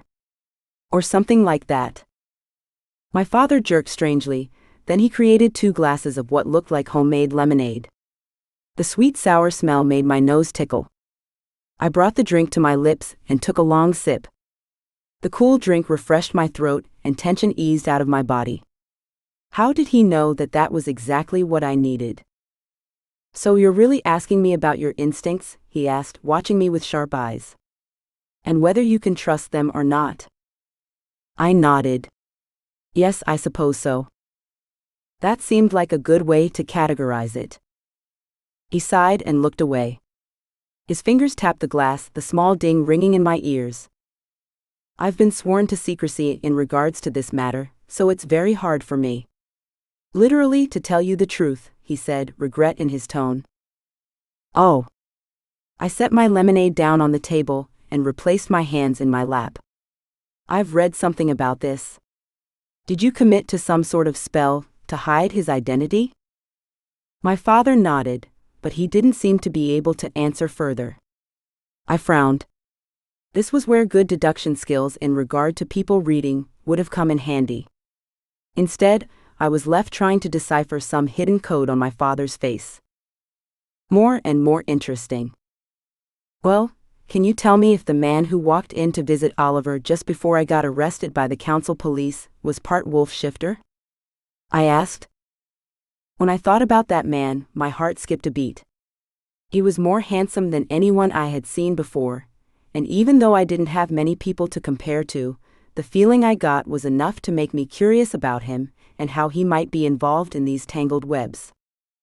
That I can answer, my father said, breathing a sigh of relief. I'd read somewhere that people who were probed about secrecy spells were often in pain when asked. Was that what was happening here? Tell me, I said, trying to pretend that I didn't have a personal interest in his answer.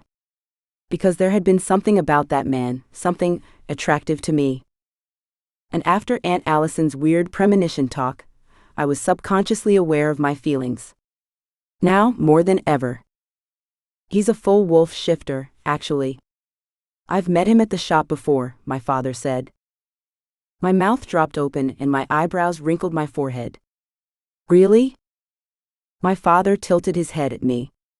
Though he didn't quite narrow his eyes, there was curiosity in them. Why are you surprised? I don't know, I guess, just because I've never met one before. I picked up my glass, needing something to do with my hands. I assumed they'd be different. Be more obvious, maybe. The council police didn't seem to notice him, and don't all warlocks hate shifters? I guess I just assumed the magic community would have reacted more to him. My father shook his head. Not all warlocks hate shifters, he said slowly, trying to choose his words carefully. Not me. But yes, you are right.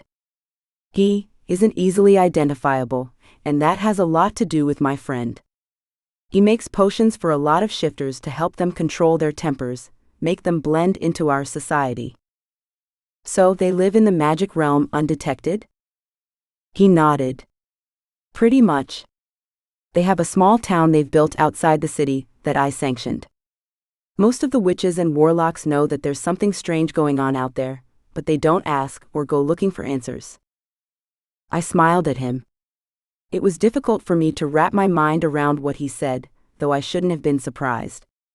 Because of a spell you cast over the town? He glanced away and said, Of course not. I'd never do such a thing. But his words were robotic, and his cheeks flushed with pink. Another secret spell. Another thing he could not tell me. However, I was beginning to pick up clues. I was beginning to understand what he meant with his secrets. It wasn't as though I could read him, but it was a start, and that was more than I could have hoped for. That's true, I said with a grin, and Matlock's head came back up. He narrowed his eyes as I drank the lemonade and started thinking about the future, about my place here and what this all meant. I sighed, though not out of concern. So, when do you think they'll want me to start the library job? I asked, looking at my father once again. As soon as possible, I believe. Tomorrow if you can. Seriously? That fast? He shrugged. Unless you have something else you'd like to do first? I didn't, really. I would have liked to say that I wanted to spend more time here with Matlock's family, but the call of the library of all the knowledge was a heady one. Will I stay with you in Ava's room if I start work tomorrow? He nodded solemnly, emotions flickering across his face. Okay. I think that's what I should do, I said, nodding. And we can come back and check on Courtney? He nodded. Of course. Clarissa has a phone we can call also. At that moment, Clarissa walked back into the room looking as pale as Courtney had been that morning. I got to my feet, worry twisting my belly. What's wrong? Is it Courtney? She shook her head, putting up her hands to placate my concern. No, she's fine, she said, but there was hesitation in her voice. But I did find another, deeper problem, and it took a lot out of me to fix it.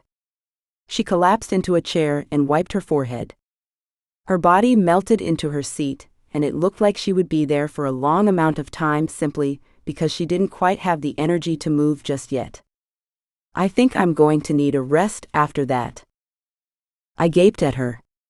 Questions swirled in my head. What did you find? Clarissa bit her lip. I'm not sure exactly. Something dark. Powerful. It was. I can't. Clarissa massaged her temples with her fingers, obviously exhausted. I turned toward my father, unsure what I should do, but not wanting to leave. Maybe I should stay. Clarissa shook her head. No.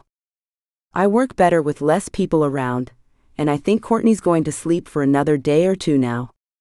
You may as well get on with things. I'll be fine, I promise. As will Courtney. My father stood up and gestured to me.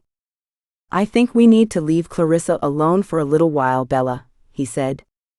Like you, she gains energy from quiet and time alone. I nodded. The last thing I wanted to do was disturb her, especially if she wanted peace, but I didn't like the thought of simply leaving her either. I walked over to him, biting my lip. I turned to her. Thank you so much, Clarissa. I can't explain how much this means to me, that you're looking after my sister. Clarissa smiled. I understand, Bella. More than you know. Now please go. Your father can contact me anytime you want an update. Thank you, I repeated, and my father steered me out of the cottage and onto the footpath that adjoined the houses. Suddenly I could breathe again, and I took deep inhalations of air. You're worried about Courtney, my father said, stating a fact rather than asking a question. Aren't you? I asked. He nodded. Yes. But that was all he said. And part of me wasn't surprised. Men weren't known for their expression of emotions, or so Mother had told us. I was inclined to believe her. I had never met a man before Tavlor, and he was devoid of emotion the majority of time I spent with him, even as we pored over books together. Matlock seemed more emotive, but tended to be wary of displaying it, especially in front of me. I could not be sure, but it felt as though he wanted to shield me from things, like he thought he was protecting me. More than that, he didn't know Courtney that well, and what he did know, well, our father probably thought she was a bit of a bitch. Which she could be, most certainly. But there was a beautiful, kind, fearless part of Courtney that I loved. And that was the person I would fight for. We went back through the portal doors, arriving back at my father's offices in the middle of the afternoon. I was thinking I may go speak to Elliot and the college, and make sure everything is set up for you to meet everyone tomorrow, my father said, as we stepped back into his office. Would you like to come with me? Or would you prefer to stay here and read? I fell onto the couch with an exaggerated sigh. The very last thing I wanted to do was go out again. I would love to stay here and read. That would be amazing. Can I look through your bookshelves? He grinned as he changed out of one coat and put on another, grander jacket. Of course. Nothing's off limits here. Help yourself and I won't be long, he said. He flashed a smile at me before exiting. As soon as the lock clicked into place, I rushed to the bookshelf to scour the shelves. Oh. I found a book on the history of the Creman family. I flipped through the pages, then settled myself into Ava's bed to immerse in researching the past. Hours later, the door in the main room opened and then closed, followed by footsteps. My father must be home. I started to close the book when someone knocked twice on the bedroom door. Come in, I called. Matlock slowly opened the door, then stepped onto the carpeted floor of my room. Everything's sorted out. I'm going to take you down to the college first thing tomorrow.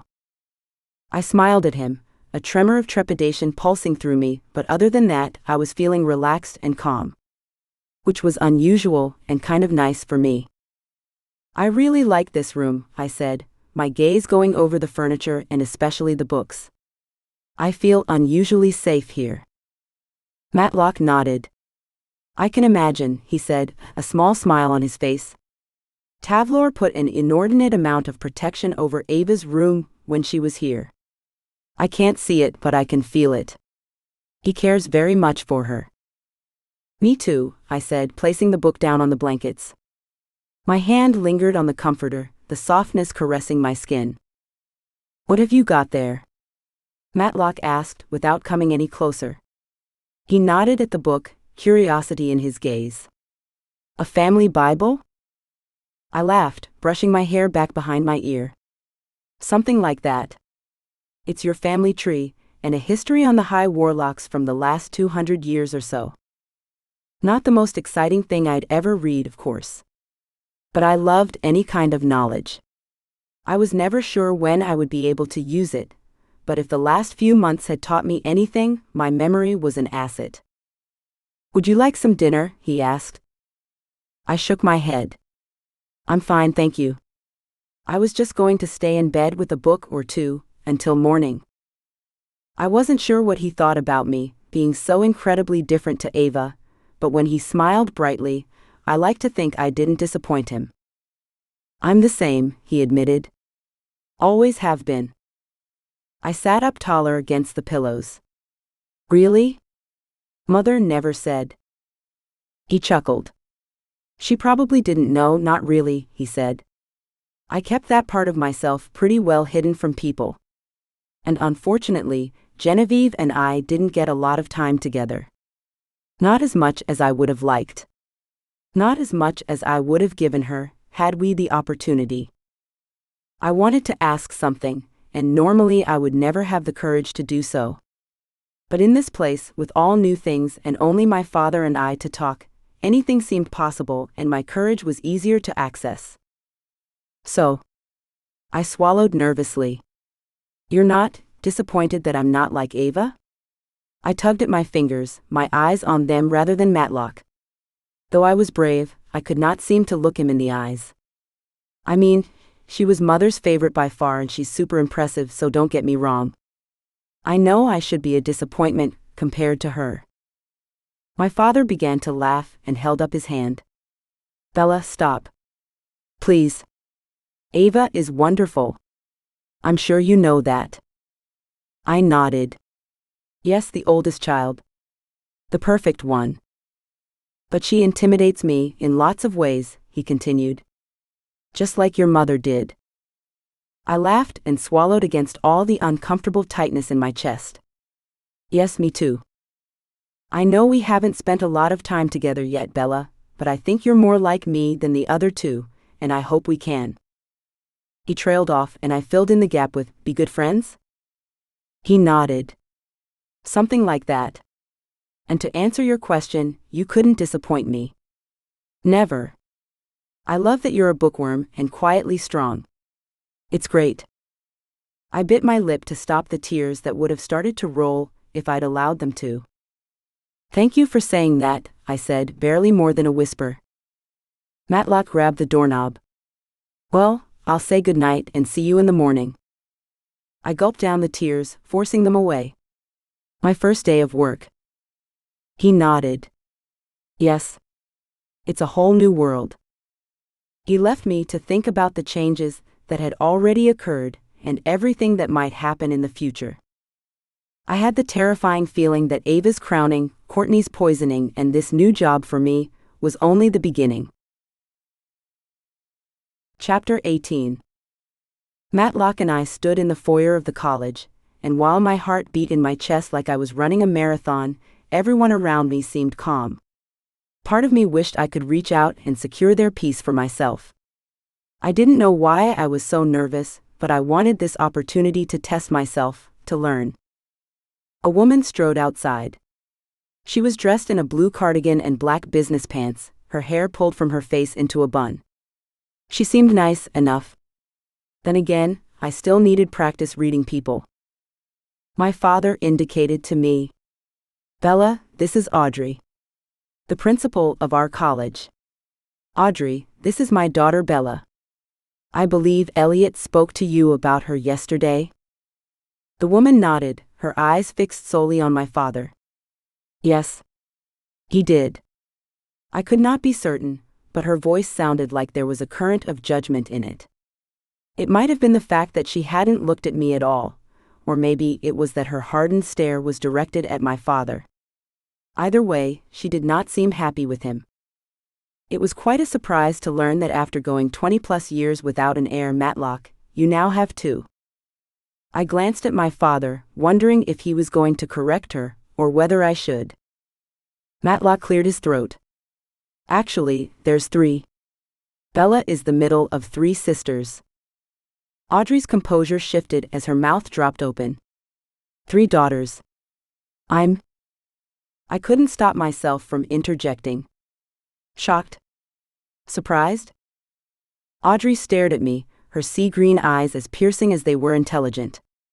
Despite her judgment in regards to my father, I realized I would be able to learn a lot from her, and that was something important to me. It might even push me to do better. She nodded. Definitely surprised. And if I'm honest, I'm a little disappointed we didn't meet sooner. I frowned. I wasn't expecting that. I didn't think she would want to meet me or my sisters at all. How so? She smiled brightly. I've been head mistress here for over 10 years, and as I was climbing the ranks of my profession, a part of me wished to be a part of the next High Warlock's life, she admitted. I always assumed I'd teach Matlock's children, and it seems I missed that boat. To find out he has 3 heirs when he seemed to be incapable of creating only one. It's shocking to say the least. I don't condone cheating of any sort, whether academic or personal, but I am happy his line will continue, even if it's not in the traditional way. The strange words pleased me more than they should have. Was she actually lamenting the chance to teach magic to my sisters and me? A thrill rippled through me, and I tried to contain my excitement. I did not want to scare her off. The only teacher I had had before was Mother. Now, I would be learning from someone else. I smiled back. Well, I look forward to you sharing any and all knowledge that you have, headmistress. I'm always willing to learn. Her eyebrows flickered up. Please call me Audrey, if I may call you Bella? We will be colleagues, after all. I couldn't stop myself from grinning. Yes? The library. I really can't wait to dive in. She nodded as though she understood, though I doubted she did. Few people comprehended my true love of the written word. Come this way, she said. I'll take you straight to the library. My heart fluttered as she turned and began to head down the hall. Matlock tilted his head. After you. He gestured with his arm. I turned and practically skipped to keep up with Audrey, following her down a corridor. I passed a variety of paintings, all in thick black frames. I recognized my father at the very end, which meant this hall must be portraits of high warlocks throughout the centuries. When I had more time to explore, I would come back here and look at them. They were family after all, family I had never known existed until recently. Once we spilled out of the corridor, Audrey made a left, coming across 2 large doors. She reached for them, and I was certain she was going to struggle to open them, but she pushed them open without hesitating. I wondered if that was her magic, or if she really was that strong. As soon as we stepped through, my mouth dropped open. It was a vision out of one of my dreams. Oh my. My father walked up behind me, chuckling. What do you think? I couldn't stop staring at the shelves, laden heavily with books. Thin books and massive tomes. All leather, embossed and beautiful. And best of all, there were aisles and aisles of them. I inhaled deeply, loving the smell of the old leather and paper. It's beautiful, I said, breathless. And it was. A haven for someone like me. Dark, quiet, and perfect. Audrey had left us for a moment while I admired the library, and now she walked back to us, another woman in tow. This lady reminded me of Courtney, with long red hair, but she had dark, intense eyes. And glasses similar to my own. Hillary, this is Bella Crementi. Bella Melfi, I automatically corrected, then slid my father an apologetic look. I'd never even thought about having any other last name than my mother's. I'm sorry, Audrey said, looking between my father and I as though she were confused. I could not blame her. I was my father's daughter, after all. It would only make sense that I took on his last name. I just did not feel comfortable. I swallowed, staring at the floor and shifting my weight. I didn't want to look at my father right now, afraid he would be disappointed. It would not change my mind exactly, but I still did not want to see it. I would feel guilty, even though I was not going to change my mind about my name just yet. Anyway, Audrey continued, Bella is here to work in the library. She'll be under your supervision. Hillary nodded, tucking a strand of hair behind her ear. It's lovely to meet you, Bella. She flashed a warm smile at me.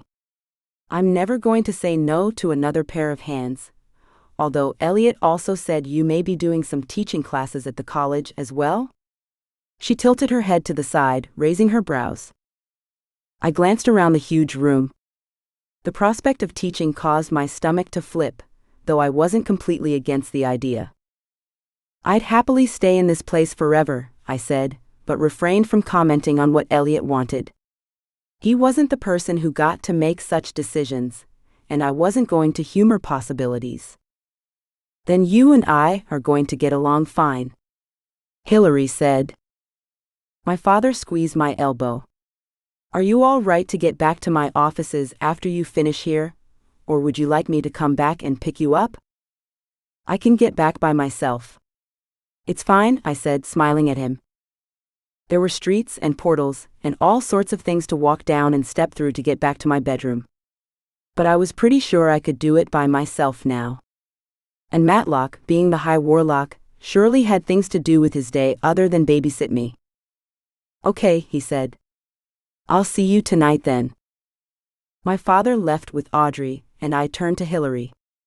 I was glad to be alone, glad to dive in and see what I could do, what I could learn. Where should we start? I asked. She beamed at me and indicated I should follow her. How about a tour first, then you can put away some of the returned books if you like? She threw a smile over her shoulder. I know it seems like a tedious task, but doing it will help you familiarize yourself with our filing system. Tedious tasks didn't bother me. In fact, I wanted to soak up as much knowledge as I could. My magic buzzed inside me, happy to be surrounded by the books I loved so much. I clapped my hands together. Sounds perfect. For the rest of the morning and well into the afternoon, it was perfect. I got to meet some of the students and other staff members. I got to put away books and even read some of them. There were so many topics on so many things, I started to worry about not having the time to read as much as I wanted. It was confronting, the way students responded to me when they found out who I was. Or more, what I was. The illegitimate daughter of the High Warlock. Their jaws practically dropped to the floor, then they sidestepped out of there. It was easy to ignore their low murmurs and judgmental stares by burying myself in all of the books. But amidst the books I loved and the quiet of the library, I couldn't be stressed. It was all too wonderful. One of the head teachers told me I could have access to the extremely advanced library if I so chose. Only teachers and staff were allowed to access it. We were closing up for the night when someone strolled into the library. Hey, Bella. I spun around at the familiar voice, and there was my little sister, rosy-cheeked and curly red hair falling around her shoulders. Courtney. I rushed over to hug her and held her tight. Thank goodness you're all right. I pulled back and stared at her to make sure she wasn't an apparition or delusion of mine. You're really here. She chuffed out a laugh and stepped away. Yeah, Clarissa did a really good job of clearing out my system, but I needed to come find you, she said, lifting a shoulder and brushing her hair from her face. Feel some normality. I chuckled, gesturing with my arm. We're in the magic realm, away from the only home we knew, I pointed out. Well, the one we created after Mother left us. We don't have much normal left anymore, sis. She glanced around the library. Yeah. I figured, but still. She looked back at me and smiled. I still have you. That hasn't changed. And seeing you reassures me that despite this sudden change, we're going to be all right. Hillary came over to us. This must be your sister. I nodded. Yes. Hillary, this is Courtney. Court, this is the head librarian here. Courtney grinned at me. This is the most perfect job for you. How did you find me? I asked. Clarissa rang Matlock, who told her, and she helped me find my way here. Hillary touched my hand briefly to get my attention. I'm happy if you two want to hang around here for a little while, but I need to get home. I showed you the staff exit earlier? Yes, you did. And that would be great, thank you. We won't stay too long. Hillary left through the front door and I pulled Courtney over to a group of couches so we could chat. The library had multiple meeting and reading spots that made me want to sit with a book or five and just stay there all day. I can see myself coming here on my days off too, I told Courtney, as I curled up in one of the large armchairs and she took a couch. I leaned my head back, finally able to relax. The smell of books filled my senses, and I felt like I was melting into the cushions. There was such a grounding feeling here, like I belonged, like this could be my home. Which was silly, considering this was a library. Courtney smiled as she continued to look around. It's a pretty impressive library, she said. Your dream job, huh? I nodded, drumming my fingers on the arm of the chair. Not that I ever thought I'd leave Mother's realm, but now that I have, this is where I want to be. Once the words were out of my mouth, I realized they were true. It's amazing. Courtney stared at me, her face touching on somber. I'd never seen her look so serious before. I wasn't sure how to handle it, quite honestly. I'm sorry I put you at so much risk, Bella. Matlock told me how you came here only for me, then got yourself and me found out to the council. That couldn't have been easy for you. I shrugged. Yeah. I mean, I was terrified at points, but you're better now, and that's all that's important. Courtney nodded, but I could see by the way she bit her lip and wouldn't look at me properly that she still felt guilty. Listen, Courtney. Don't feel bad.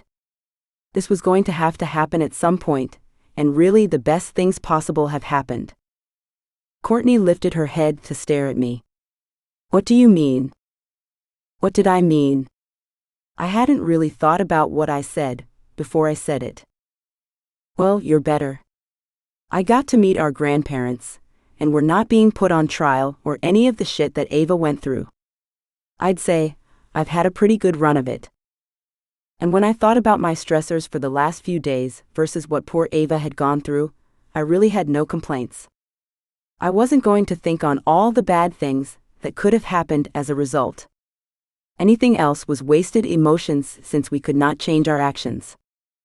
So you don't hate me for being stupid enough to get poisoned? She asked quietly, looking down at her hands in her lap. I stared at my sister, surprised she'd even ask such a thing. I wanted to reach out to touch her, but I did not want her to think I was feeling sorry for her. She would hate that. Hate you? I asked. I could never hate you, Court. Courtney blinked a couple of times, then nodded slowly. Good to know. I did not know how to interpret her response, so I thought it was best if we just talked about something else. Something safer. Do you know when they want to begin your testing? I asked. I'm sure once the council realizes you're fully conscious, they'll jump on that. Courtney shrugged. No idea. I came straight here from Clarissa's, so I'm not sure the council knows I'm here, or that I'm well. Although, to be honest, I'm not sure I am well enough to take any tests at the moment. I'm up and going, but as far as being strong goes, I feel like I could sleep for eternity. I stared at my poor younger sister. The bad one, the wild child. And she was feeling weak and probably vulnerable. Something I never thought she would be, and my heart broke for her. You were poisoned, Courtney. Badly, with fatal intent. That's gonna take some getting over. Physically and emotionally. Yeah, I suppose. Courtney ran both hands through her hair and sighed. We weren't getting very far just sitting here. Time to change location. Are you going back to Clarissa's, or are you coming home with me? She tilted her head at me. Where's home for you at the moment? I'm sleeping at Matlock's offices. He built a bedroom for Ava there, that's fully protected by every bit of Phi and Warlock magic you could think of.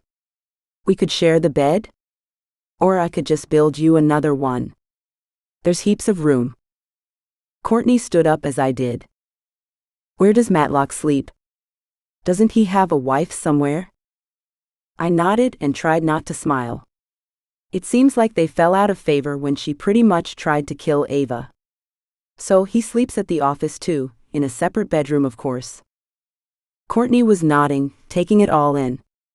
She seemed to be responding well to everything I told her. Sounds like a plan. I'll come back with you tonight, and I suppose we can sort everything else out in the morning. I went to take a step toward the back entrance, then stopped, turning back to my sister. Just try to remember that Matlock's not our enemy, Court. You need to give him a bit of a break. Courtney made a non-committal grunting noise, and I rolled my eyes. Shall we go then? I asked. Before I could direct my sister to the back exit, the front door opened. I looked toward the door. The college was closed. All the staff should have gone home by now, and this man didn't look like a teacher anyway. He had long dark hair and a rather handsome face for someone who wasn't smiling. Can I help you? I asked, wondering how this man had gotten inside the building. Courtney grabbed my arm and squeezed tightly. I looked back at her, watching the color drain from her cheeks. I furrowed my brows. I had never seen her look that way before. What's wrong? I asked her. She pulled me back and whispered, That's the guy from the club. From the other night. He's the one who poisoned me. Chapter 19. I grabbed my baby sister and pulled her behind me. I was the one with the best shield, and she was still recovering from her illness. I refused to let anything happen to her. And even if I wasn't the best witch out there, I'd realized lately just how much I would do to keep my sister safe. She was my responsibility now. I would die to protect her. And I was okay with that. What do you want? I demanded, dragging up the first layer of my shield and rounding it out in front of us. My fingers burned with magic and my heart beat rapidly against my chest. He wasn't getting Courtney again.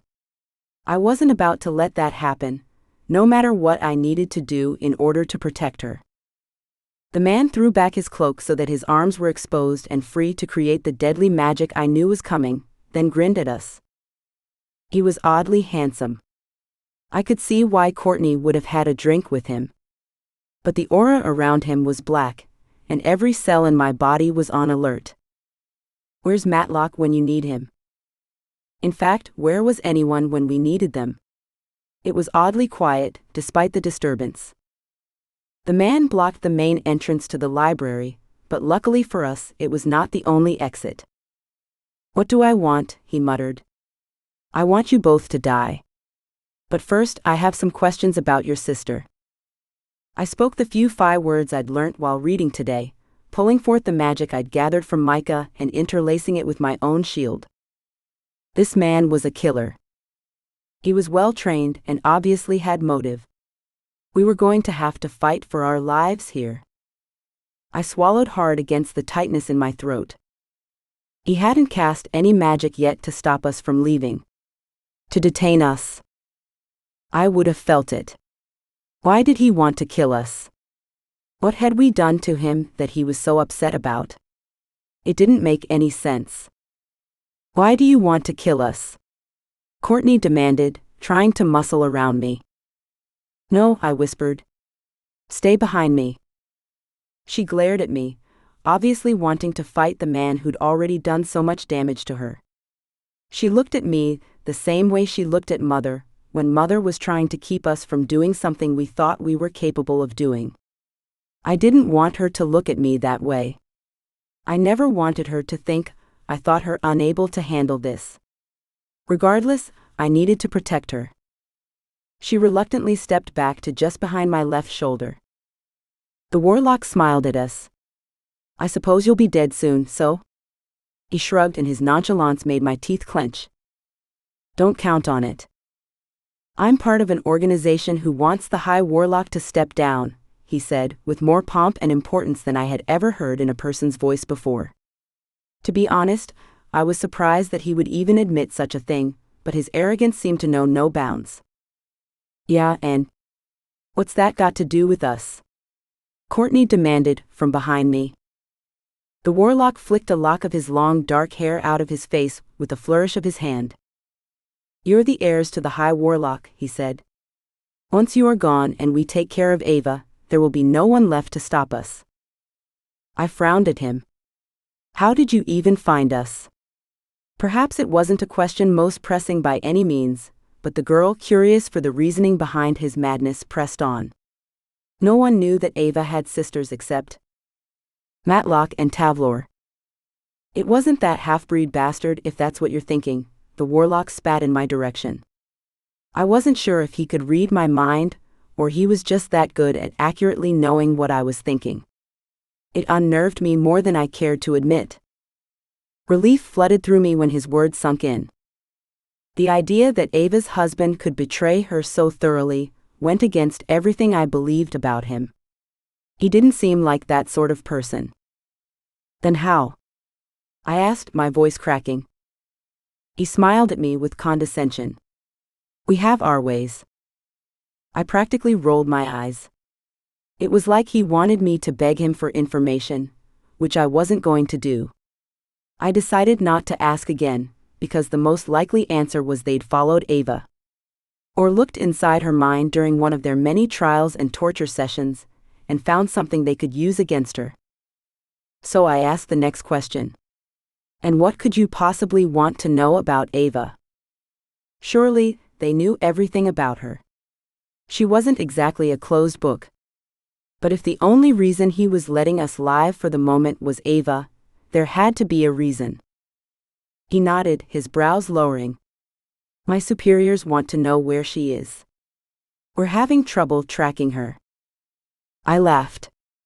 I couldn't help it. You think we know?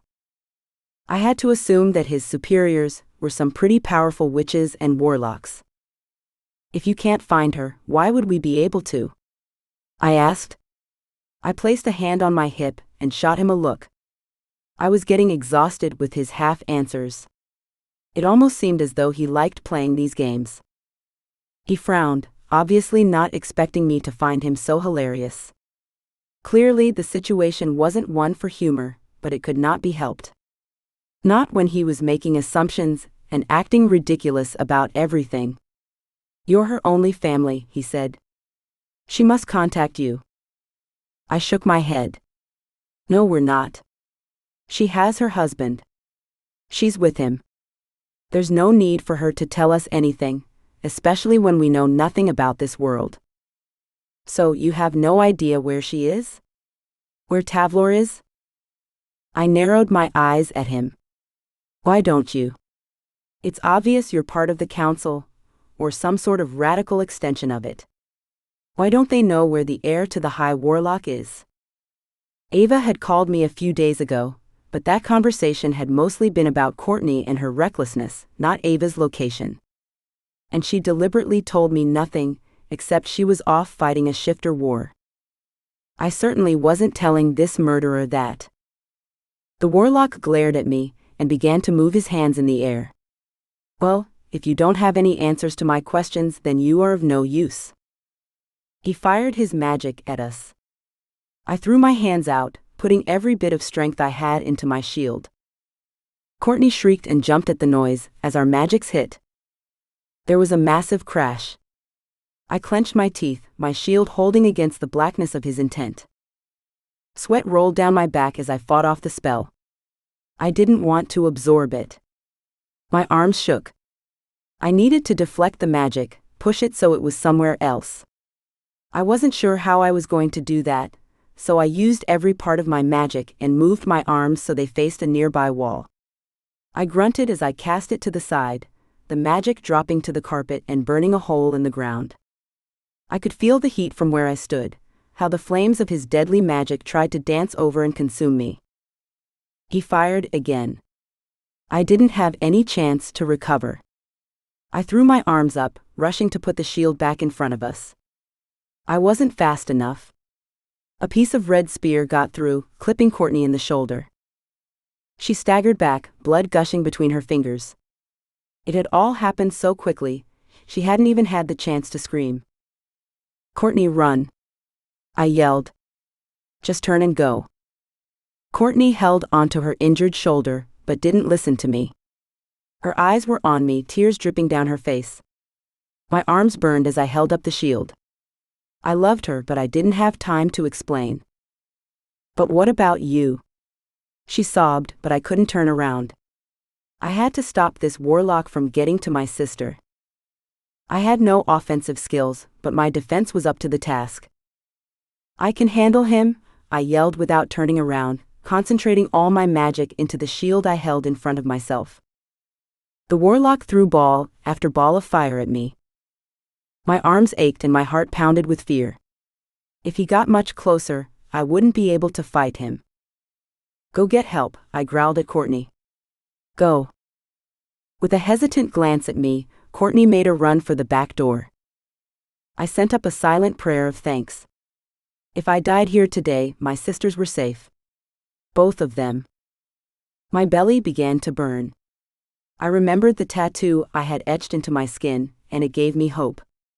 I could take a blow or two without him killing me. The protection spell worked against physical attacks. I would survive. But as Ava had proved, it only had so much power. And I had no way of attacking him back.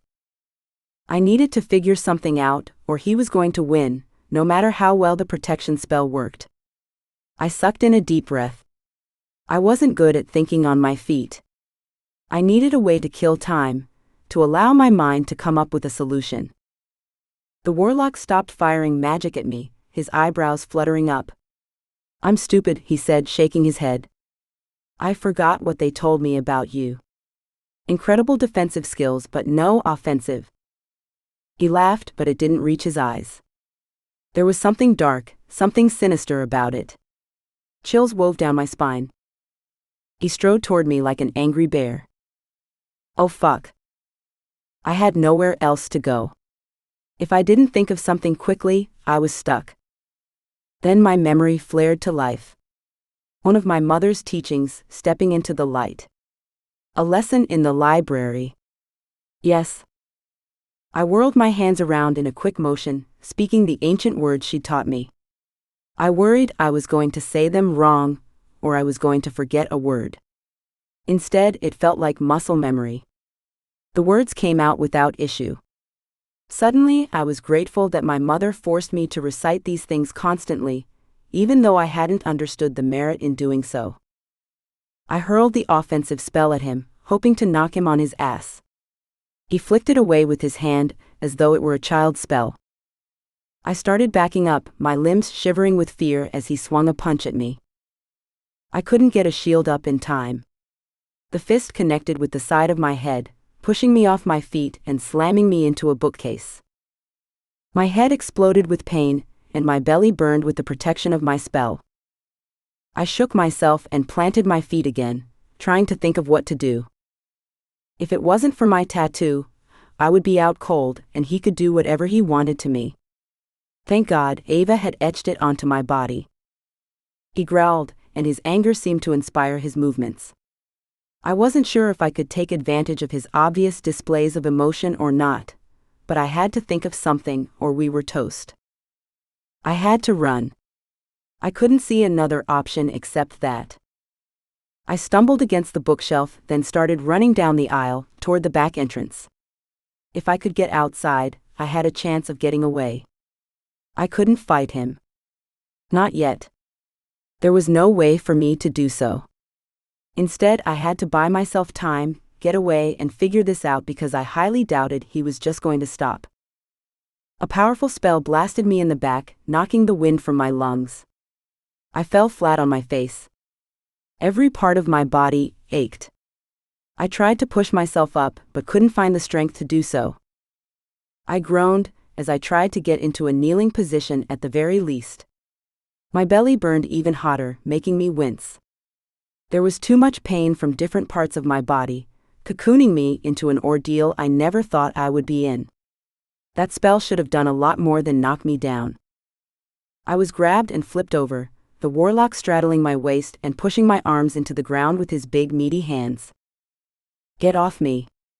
I screamed in his face, every instinct I had rising up and fighting against this man who was determined to end my life. The Warlock laughed, lifting his hands off me but speaking a spell that kept me pinned to the floor. "What should I do with you, Bella?" he asked quietly, the threat thinly veiled in his dark gaze. His eyes raked over my body, and I couldn't help but shiver. The last thing I wanted to do was give him any sort of sick triumph, but I couldn't control my reaction to him, to his threat. "Let me go," I said through gritted teeth. "I've done nothing to you. There's no reason you have to do anything to me." He smiled, his teeth flashing. "Your very existence is wrong," he said. In that moment, I realized he believed every word he was saying too. "You shouldn't even be alive." "But I am."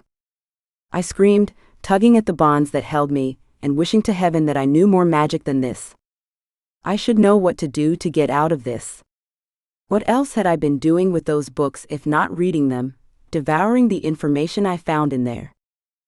Ava would have been able to get out of these bonds. Courtney too, on a normal day.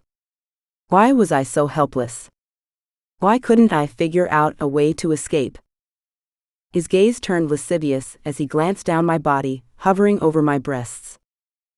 My stomach lurched, and for a moment I thought I was going to vomit on him. He wouldn't touch me in that sort of way. Surely? "Look," I said, getting my big girl tone on. "Whatever your name is." He snapped his fingers and my mouth was glued shut. I could no longer speak. Tears burned in my eyes as he continued to look at me. Prostrate. Helpless. Alone? "Someone help me. Please." There was a loud noise and a blast. I looked up and over my head, and the man on top of me did too. He flew off me and his magic was gone, releasing me. I sat up and scrambled to my feet. Blast after blast of magic came down the aisle I was standing in, directed at the Warlock.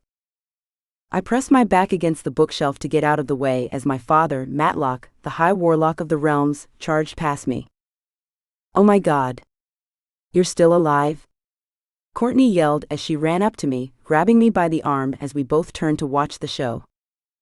Our father had come to save me, and my eyes were glued to the fight that was unfolding in front of us. Chapter 20. Our father threw blast after blast. Sparks of white and yellow and red burst against the other Warlock's shield. For a moment, I couldn't do anything except stare at the magic my father was able to produce.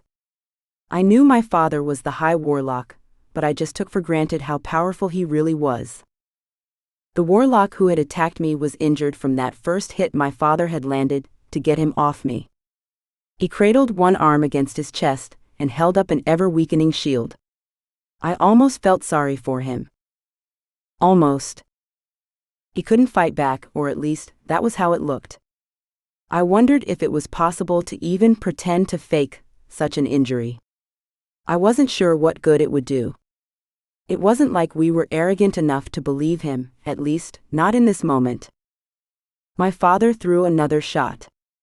I couldn't be sure, but this one seemed to have less magic behind it.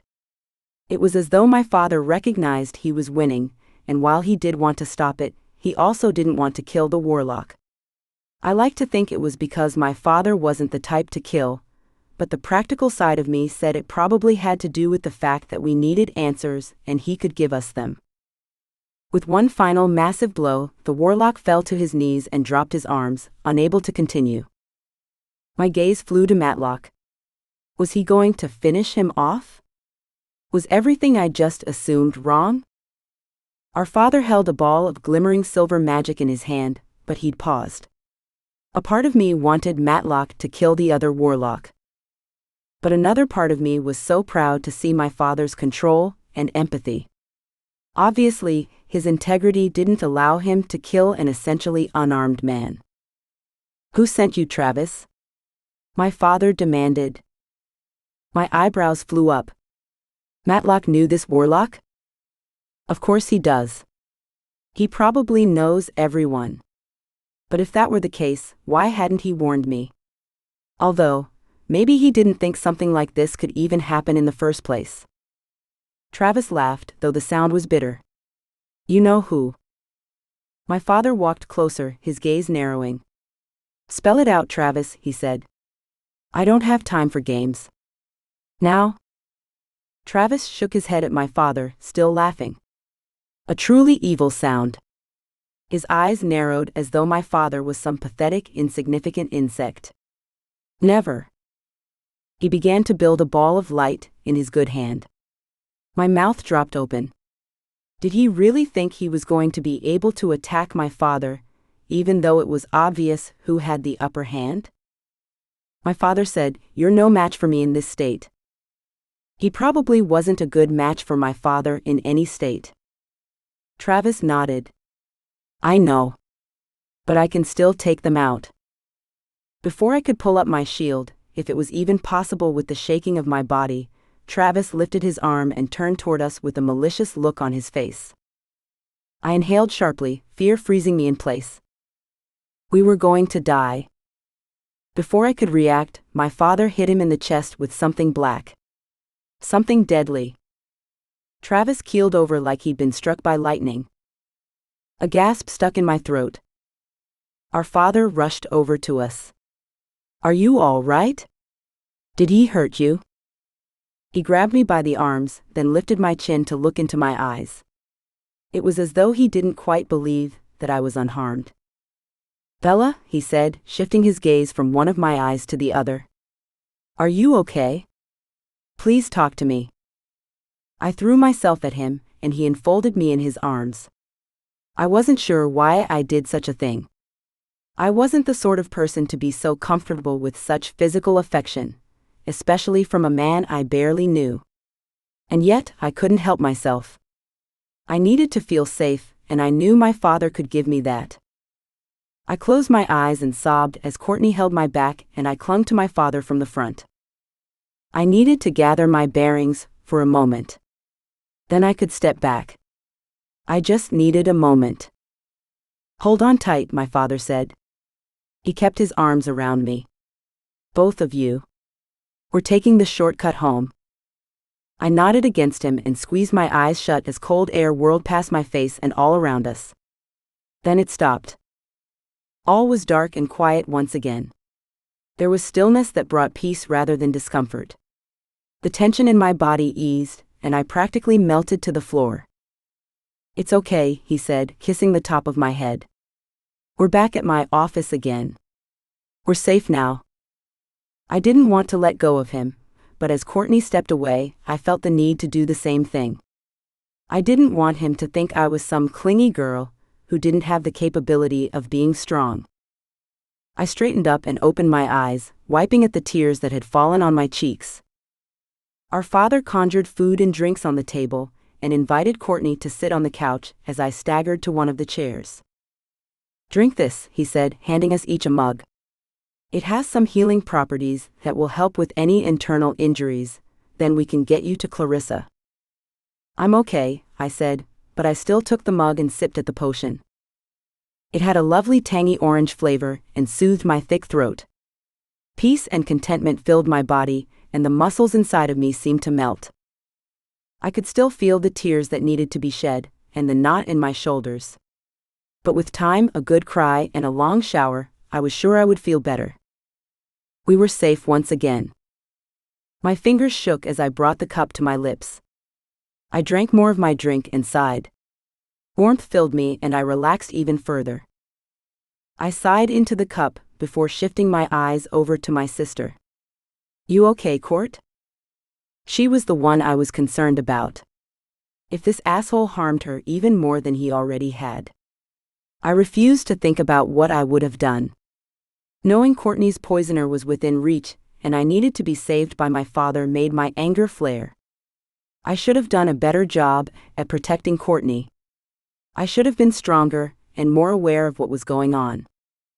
She nodded, her hand going to her injured shoulder. Yes. Matlock patched me up quickly before we ran to help you. A simple healing spell, he explained.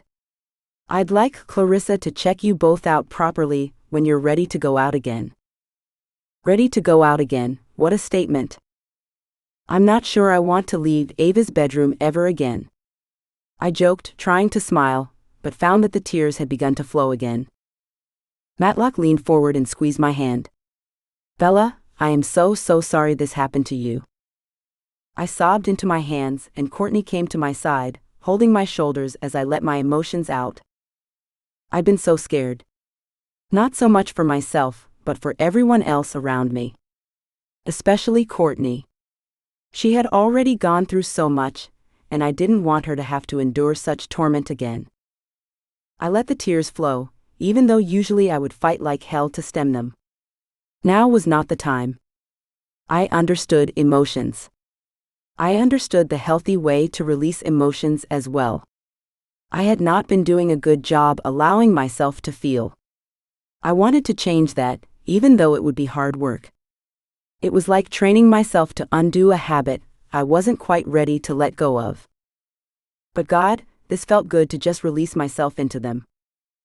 Eventually my throat was clogged with tears, and my face was so red, I had to stop. I dropped my hands and took the tissues Matlock handed me. I had to get a hold of myself. I stood up and indicated Ava's bedroom door. Give me a minute. I rushed to the bathroom and sobbed for a moment longer, then finally I felt the clearing of the clouds. I washed my face with cold water at the bathroom sink and blew my nose. When I looked in the mirror, it was to see a woman I didn't recognize. I was red and blotchy and harried. So, despite my better judgment, I cast a small spell to rid myself of the physical proof of my crying session. I didn't get rid of the lethargy or pain that came with the experience, but I couldn't handle looking like I'd been dragged through a hedge backwards. Finally, I could breathe. I walked back into the office. Courtney was standing up and wandering aimlessly around the room. She still had issues to deal with in regards to Matlock, and that was fine. I didn't have the strength to deal with it now. Sorry about that, I just needed a minute, I said. Matlock shook his head and pushed a platter of sandwiches at me. I took one with hands that were still a little shaky and forced myself to eat. I wasn't actually hungry, but dealing with my physical needs was easier than dealing with anything else. It gave me something to do, something to focus my energy on. I had never used my magic in an attack before, and therefore didn't understand just how brutally draining it could be. I sucked in a breath and released it, chewing the food. I could barely taste it, but I didn't care. You never need to be sorry, Bella, ever, he said, his eyes on my profile. I had the sudden urge to curl my hair behind my ear, unsure how to handle the emotional intensity behind his gaze. It was obvious he cared about me. And I wasn't sure how that made me feel. This was new for me. And after this, I'll fully support your request to go back to your mother's realm. You shouldn't stay here when your life is literally in jeopardy. He shook his head, and I could hear the pain in his voice. He blamed himself. I glanced up at Courtney, who was frowning in confusion, and motioned for her to sit down. Matlock, this isn't your fault either, I said. He nodded at me. Yes. Yes, it is. If I'd had protection details put on you, this wouldn't have happened. If I wasn't who I am, not the High Warlock, your lives wouldn't be in danger. If I interrupted him. Courtney found you so easily. How was that possible? He shrugged. I didn't like the idea of you finding your own way home, so when I finished work, I started walking toward the library, hoping to meet you. I ran into Courtney a block away, and we hurried to help you. The emotions were building again, and I focused on eating and breathing rather than feeling. There was way too much for me to deal with. I thought I could handle my emotions, and maybe with some practice I could. But right now, in this moment, it was too much for me and I needed a break. Well, I said, your instincts were perfectly on point. Thank you for coming to get me. He nodded but didn't say any more. I was grateful for that. I started picking at a croissant. As much as I wanted to force myself to eat it, I didn't think I would have the stomach for it. I could only imagine the weight of guilt on a parent, especially one so new to the parenting game. I could tell he was genuinely trying to make things right. You want to go back to Mother's realm, permanently? Courtney asked me softly. I looked toward my sister. I knew she didn't want to do that. There was something intensely lonely in that realm that Courtney had never been fully happy with. She needed people around her. Action. Adventure. And although I didn't feel exactly the same, I wasn't sure that a life of complete solitary confinement was what I wanted now either. No. I don't think so, I said. Courtney's mouth dropped open and Matlock stared at me. You don't think what? He asked, as though he didn't understand what I was saying. And in a way, neither did I. I don't think I want to hide in Mother's realm anymore. There is so much for me to learn by being out here. The books. The knowledge. Not to mention meeting more family like Clarissa. Matlock smiled. My parents aren't all bad, I promise. They're just stuck in their ways. I nodded. I know. And to be honest, a part of me knew I'd never be able to stay in Mother's realm forever, not without my sisters. I want to be able to see Ava and Courtney when I want to, and if that means staying here, or building a cottage in the high Warlock realm, then I'm definitely open to suggestions. I still couldn't seem to say, I wanted to move here completely. It was too much to admit that out loud just yet. I wasn't lying when I said I was open to suggestions. Even with the incredible stress of today's attack, I still wanted options I could get behind because I wanted to spend more time here. I wanted to learn as much as I could. I wanted to grow. And being isolated back in Mother's realm wasn't going to help me do anything at all. But what about this group that wants us dead? Courtney said. We're not safe here. I sighed. We're not safe anywhere, Court, I pointed out. I didn't want to come across as sarcastic or uncaring, but she needed to know the truth. As you found out. I took off my glasses, cleaned them quickly on my dress, then put them back on. I don't want to be a victim. I don't want to hide in Mother's realm forever because I have to. I want to be able to fight back. I want to learn more offensive skills. I almost died today, all because I can't throw a good attack spell. That wasn't, my father started. I raised my hand to stop him. Yes. It was. I had no problem shielding us. And actually, while I remember, Travis said that he knew I sucked at offensive spells, and that's when he came forward and punched me. He punched you? Courtney shrieked. I waved off her hysteria. Yeah. That's not the point. He told us that he wanted to overthrow the High Warlock, and he had knowledge that could only come from inside the council, right? Matlock nodded. Sad to say it, but yes. More than likely, Travis was under orders from people within the council. Courtney growled, but I couldn't stop thinking about how much danger my whole family was in. Even after everything Ava had gone through, it was clear we still weren't safe from them. My sisters, my father, and me, we were all risking everything to be together. We need to work together to become as strong as possible, I said. Me in particular, since I'm definitely the weak link. You're not. Courtney exclaimed. You've saved my life twice now within a few days. And you gave us our tattoos as well. Speaking of which, I got to my feet and lifted my top, looking down on my belly. Yours is about half gone. Courtney gulped, glancing up at me with fear-filled eyes. I lowered my shirt and sat back down. It's okay. It saved my life today. Without its help, there's no way I would have been able to endure what Travis did. Now I just need to get stronger and better on my own. Matlock glanced between us both.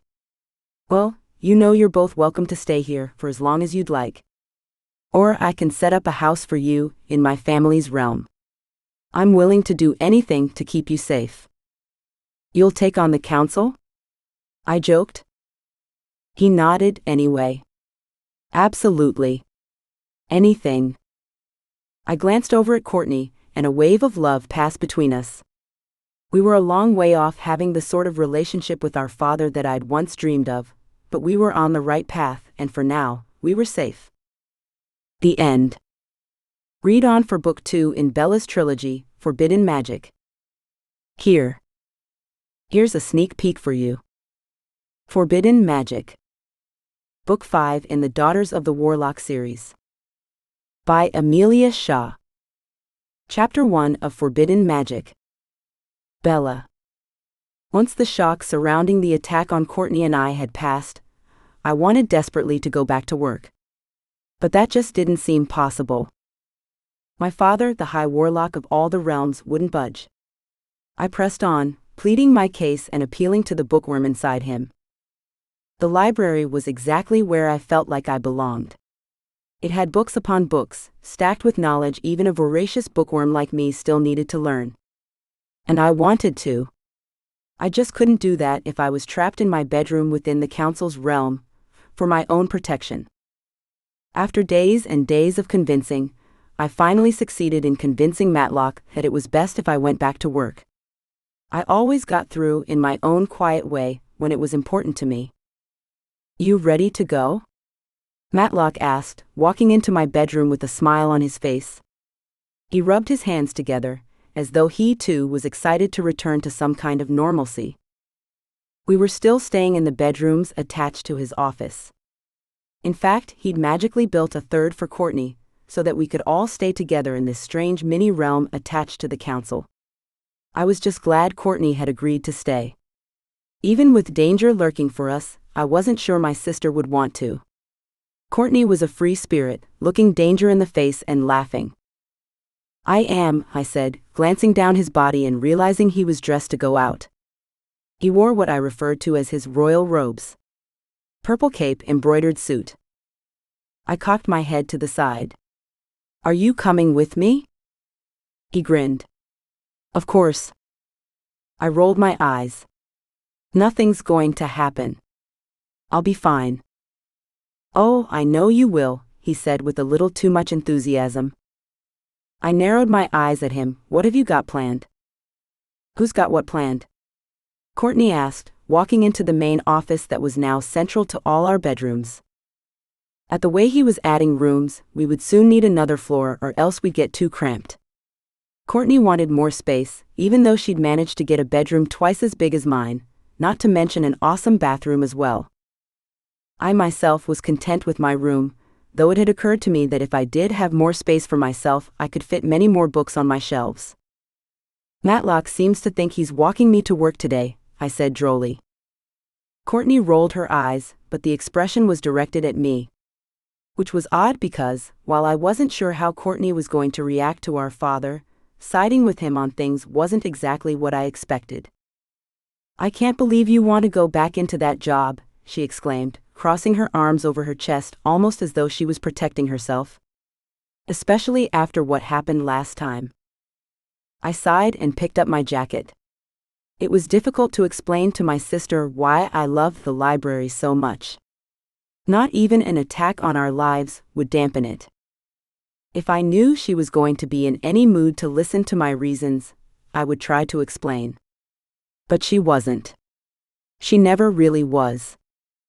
That wasn't the library's fault, I said. Travis would have found me anywhere. You know that.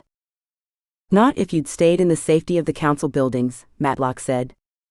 Like I told you to do. I glared at him. Are you kidding me? I all but growled. It wasn't like me to get angry, but I couldn't help it. Did Matlock forget who Travis was and why he was after me in the first place? Travis was sent by an arm of the council that wants us all dead. I'm sure he would have found a way to get to me anywhere, even the council buildings. Matlock lifted his hand and flicked it about, testing the wards he had in place to protect our privacy. He frowned. I scoffed and gestured with my hand to make a point. See what I mean? I glanced at the clock on the wall and shook my head. I didn't have time for this. I've got to go, I said. You're both welcome to accompany me if you want, but I'm going even if you think I should stay here or whatever. I'm not going to let Travis dictate how I live my life. I'm not going to hide forever. Matlock turned to Courtney. What are your plans today? If you're going back to see Clarissa, I'll come with you. Courtney frowned. Her relationship with Matlock was still strained, and I didn't think she liked the idea of him accompanying her anywhere without me. I wanted the two of them to get along. I wanted Courtney to trust him. That didn't mean she needed to see him as her father just yet. That would be a long time coming. I hoped she would at least give him a chance to prove himself to her, though. I decided to take the heat away from her, if he would let me. I thought you wanted to come with me, I said. Matlock looked from me to Courtney, then back again. I struggled to hide my smile, watching him worry about making the right choice. Obviously not a problem he'd had in the past. Now he had 2 daughters to choose from, and that was only because Ava wasn't present at the moment. Well, I'm leaving now. You coming? I asked, walking to the door. I've still gotta have a shower and do my hair, Courtney said, backing toward her bedroom.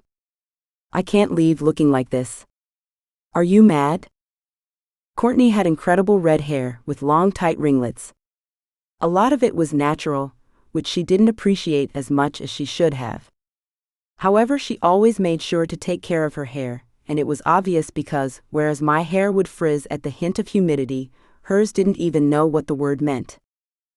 Matlock took one look at Courtney's hair and headed over to me. Well, say hi to Clarissa and contact me if you need anything, he said. Clarissa was our father's cousin and a great healer. She had taken care of Courtney when she'd been poisoned, and still liked to check in on her every few days. See ya, I called out to my sister as I opened the door that led to a portal that would take me back to the realm where my job was. Matlock and I slid through the coldness of space until we arrived in the magic realm that I knew the best. It was where I'd first arrived seeking help for my sister, and where my work now resided. At the Witch Academy Library. We stepped through the door and into the street, the scent of cinnamon and freshly baked bread lingering in the air. I inhaled deeply and smiled. I think I'll need to get one of those bread rolls for lunch, I said. They smell amazing. I'd only just had breakfast, and yet my stomach tightened. How could I still be hungry? It made no sense. Matlock reached inside his cape and handed me a small coin purse made of purple fabric. Here you go, he said. I took the cute little bag and opened it, revealing several gold coins. I looked back up at him, arching a brow. What's this? I asked. Some money in case you'd like to buy something in town. These are official council coins and cannot be created by magic. He cleared his throat and glanced down at his robe, picking at what might have been lint by his collar. We haven't set up a banking account for you, so until that's organized and you can be paid for your work in the realm, that should tide you over. I glanced down at the coins again. I had no idea how much they were worth or how the currency exchange worked in this realm, but it was never a bad thing to have money. Just in case. Though I wasn't sure when I would need it, other than for lunches. Well, thank you, I said, then slipped the purse into the black bag I had slung over my shoulder, forgetting it almost immediately. I was just excited I got to go back to work in the first place. I yearned to get my hands on the books again, yearned to smell the knowledge that seeped from each one. Are you going to walk me all the way to the front door? He smiled and nodded. I sighed as we headed off. I can't believe it's been 2 weeks since the attack. Any leads so far on who sent Travis to kill me? I asked as we walked across the road. This was easier to talk about than I thought it would be. I was worried I would hesitate or feel something akin to regret or pain. Instead, all I really felt was relief that it was over and that my life had returned somewhat to normal. As normal as it could be. Matlock frowned. No. The council assured me that they are, of course, making it their #1 priority to find out. But with Travis now dead, there isn't a lot to go on. I sighed, adjusting my bag on my shoulder and holding it close to my body. This bag had everything in the world that I cherished, including several books that belonged to my mother's family. True. It's a pity that Tavlor's not here to help, I said. He'd find a way to track them, I'm sure. Tavlor was one of my favorite people in the world, and my brother-in-law. It still amazed me to think that Ava was now married. Speaking of Tavlor, Matlock began with a smile. I received a message from Ava that they are expected home in the next few days. That's great. I sighed with relief. I miss her so much. Matlock nodded. It must be hard to be apart from her, after spending your whole life together.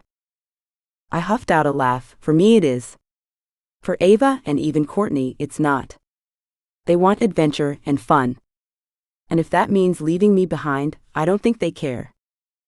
We arrived at the college, and Matlock pushed one of the large iron gates open. I doubt that's the case, Bella. I strolled past the open gate. It's how it's always been. I like staying home. They don't. They'd managed it for over 20 years, but Ava had been going insane by the end. If Mother hadn't been so sick, I was sure Ava would have made a break for it much earlier. Matlock opened the doors to the college, and we walked down the large, brightly lit hallway and into the library.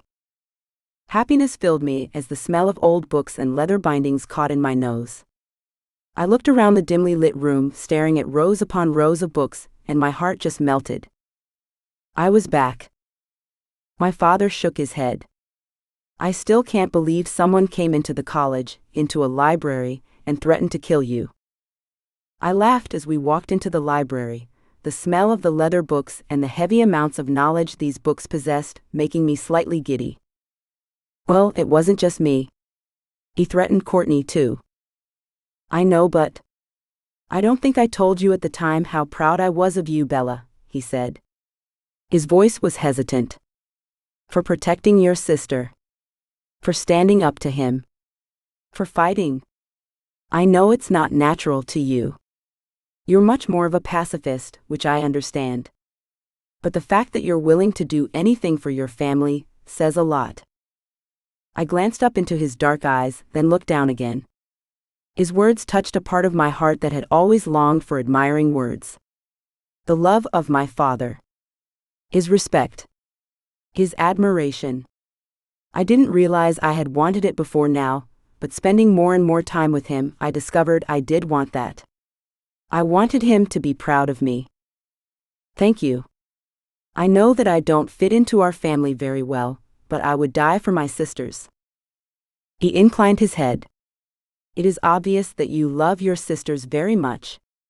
But what do you mean, that you don't fit into our family? Because I'm a pacifist, I said, tilting my head in question at him. That certainly made me a black sheep in my mother's little family. Wouldn't it make me one in yours too? He smiled, a strange affection flickering across his dark eyes. Bella, you may be surprised how alike you and I are. When I was at school in this very college, I failed more than one practical class because I was more concerned with my theory, my books, than I was about the physical. My mouth dropped open. Was it possible that I was like my father, in a very real sense? Really?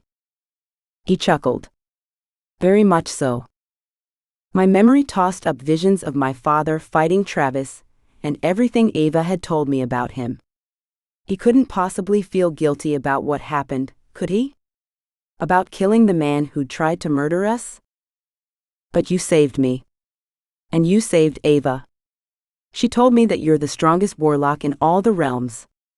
That your magic is as strong as a stronger even.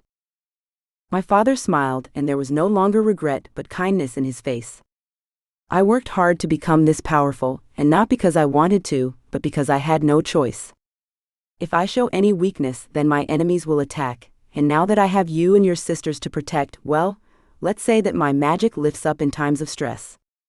When it needs to. I nodded because I couldn't speak. I could hear the message behind his words. In a way, I felt the same. Not because I was powerful, not in the least, but I understood that sometimes silence was the best show of strength rather than aggression or witty remarks. Like me, he would do anything to protect those he loved, but on a normal day, he would rather read a good book.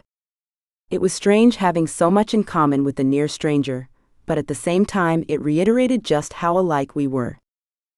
Well, I said, and then coughed loudly to clear my throat. The silence was overwhelming, and if I didn't say something soon, I was going to make an awkward noise or talk about something I probably shouldn't. School's going to begin soon, so I'd better get to it.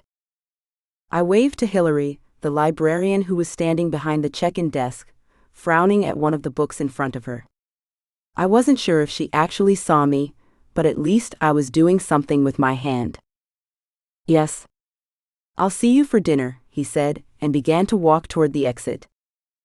I remembered my father's confidence that I would be okay, back at his office. The place I currently called home. Hey, I called out. Have you set something up here that I need to know about? He turned and grinned at me. You'll see. With a chuckle, he left. I stared after him, gobsmacked. Seriously? I walked over to the librarian. Hey, Hillary. Bella. Welcome back, she said with a smile as she held 2 books to her chest and started to move away to the wands and potions side of the library. I rushed to ask her. Do you know what my father has done? Has he organized something I should know about? There was no way Matlock would just leave me here without putting in a safeguard. He'd been so worried about my safety here. He wasn't the sort of man to change overnight. Hillary smiled, a strange glimmer passing through her eyes. Not that I know of. She proceeded to walk away and make herself busy sliding books back into their proper places. He had organized something. Was it new surveillance? Cameras? Magical wards? Damn it. Now I had to wait to find out what it was. The end of Book 4. The story continues in Book 5, Forbidden Love.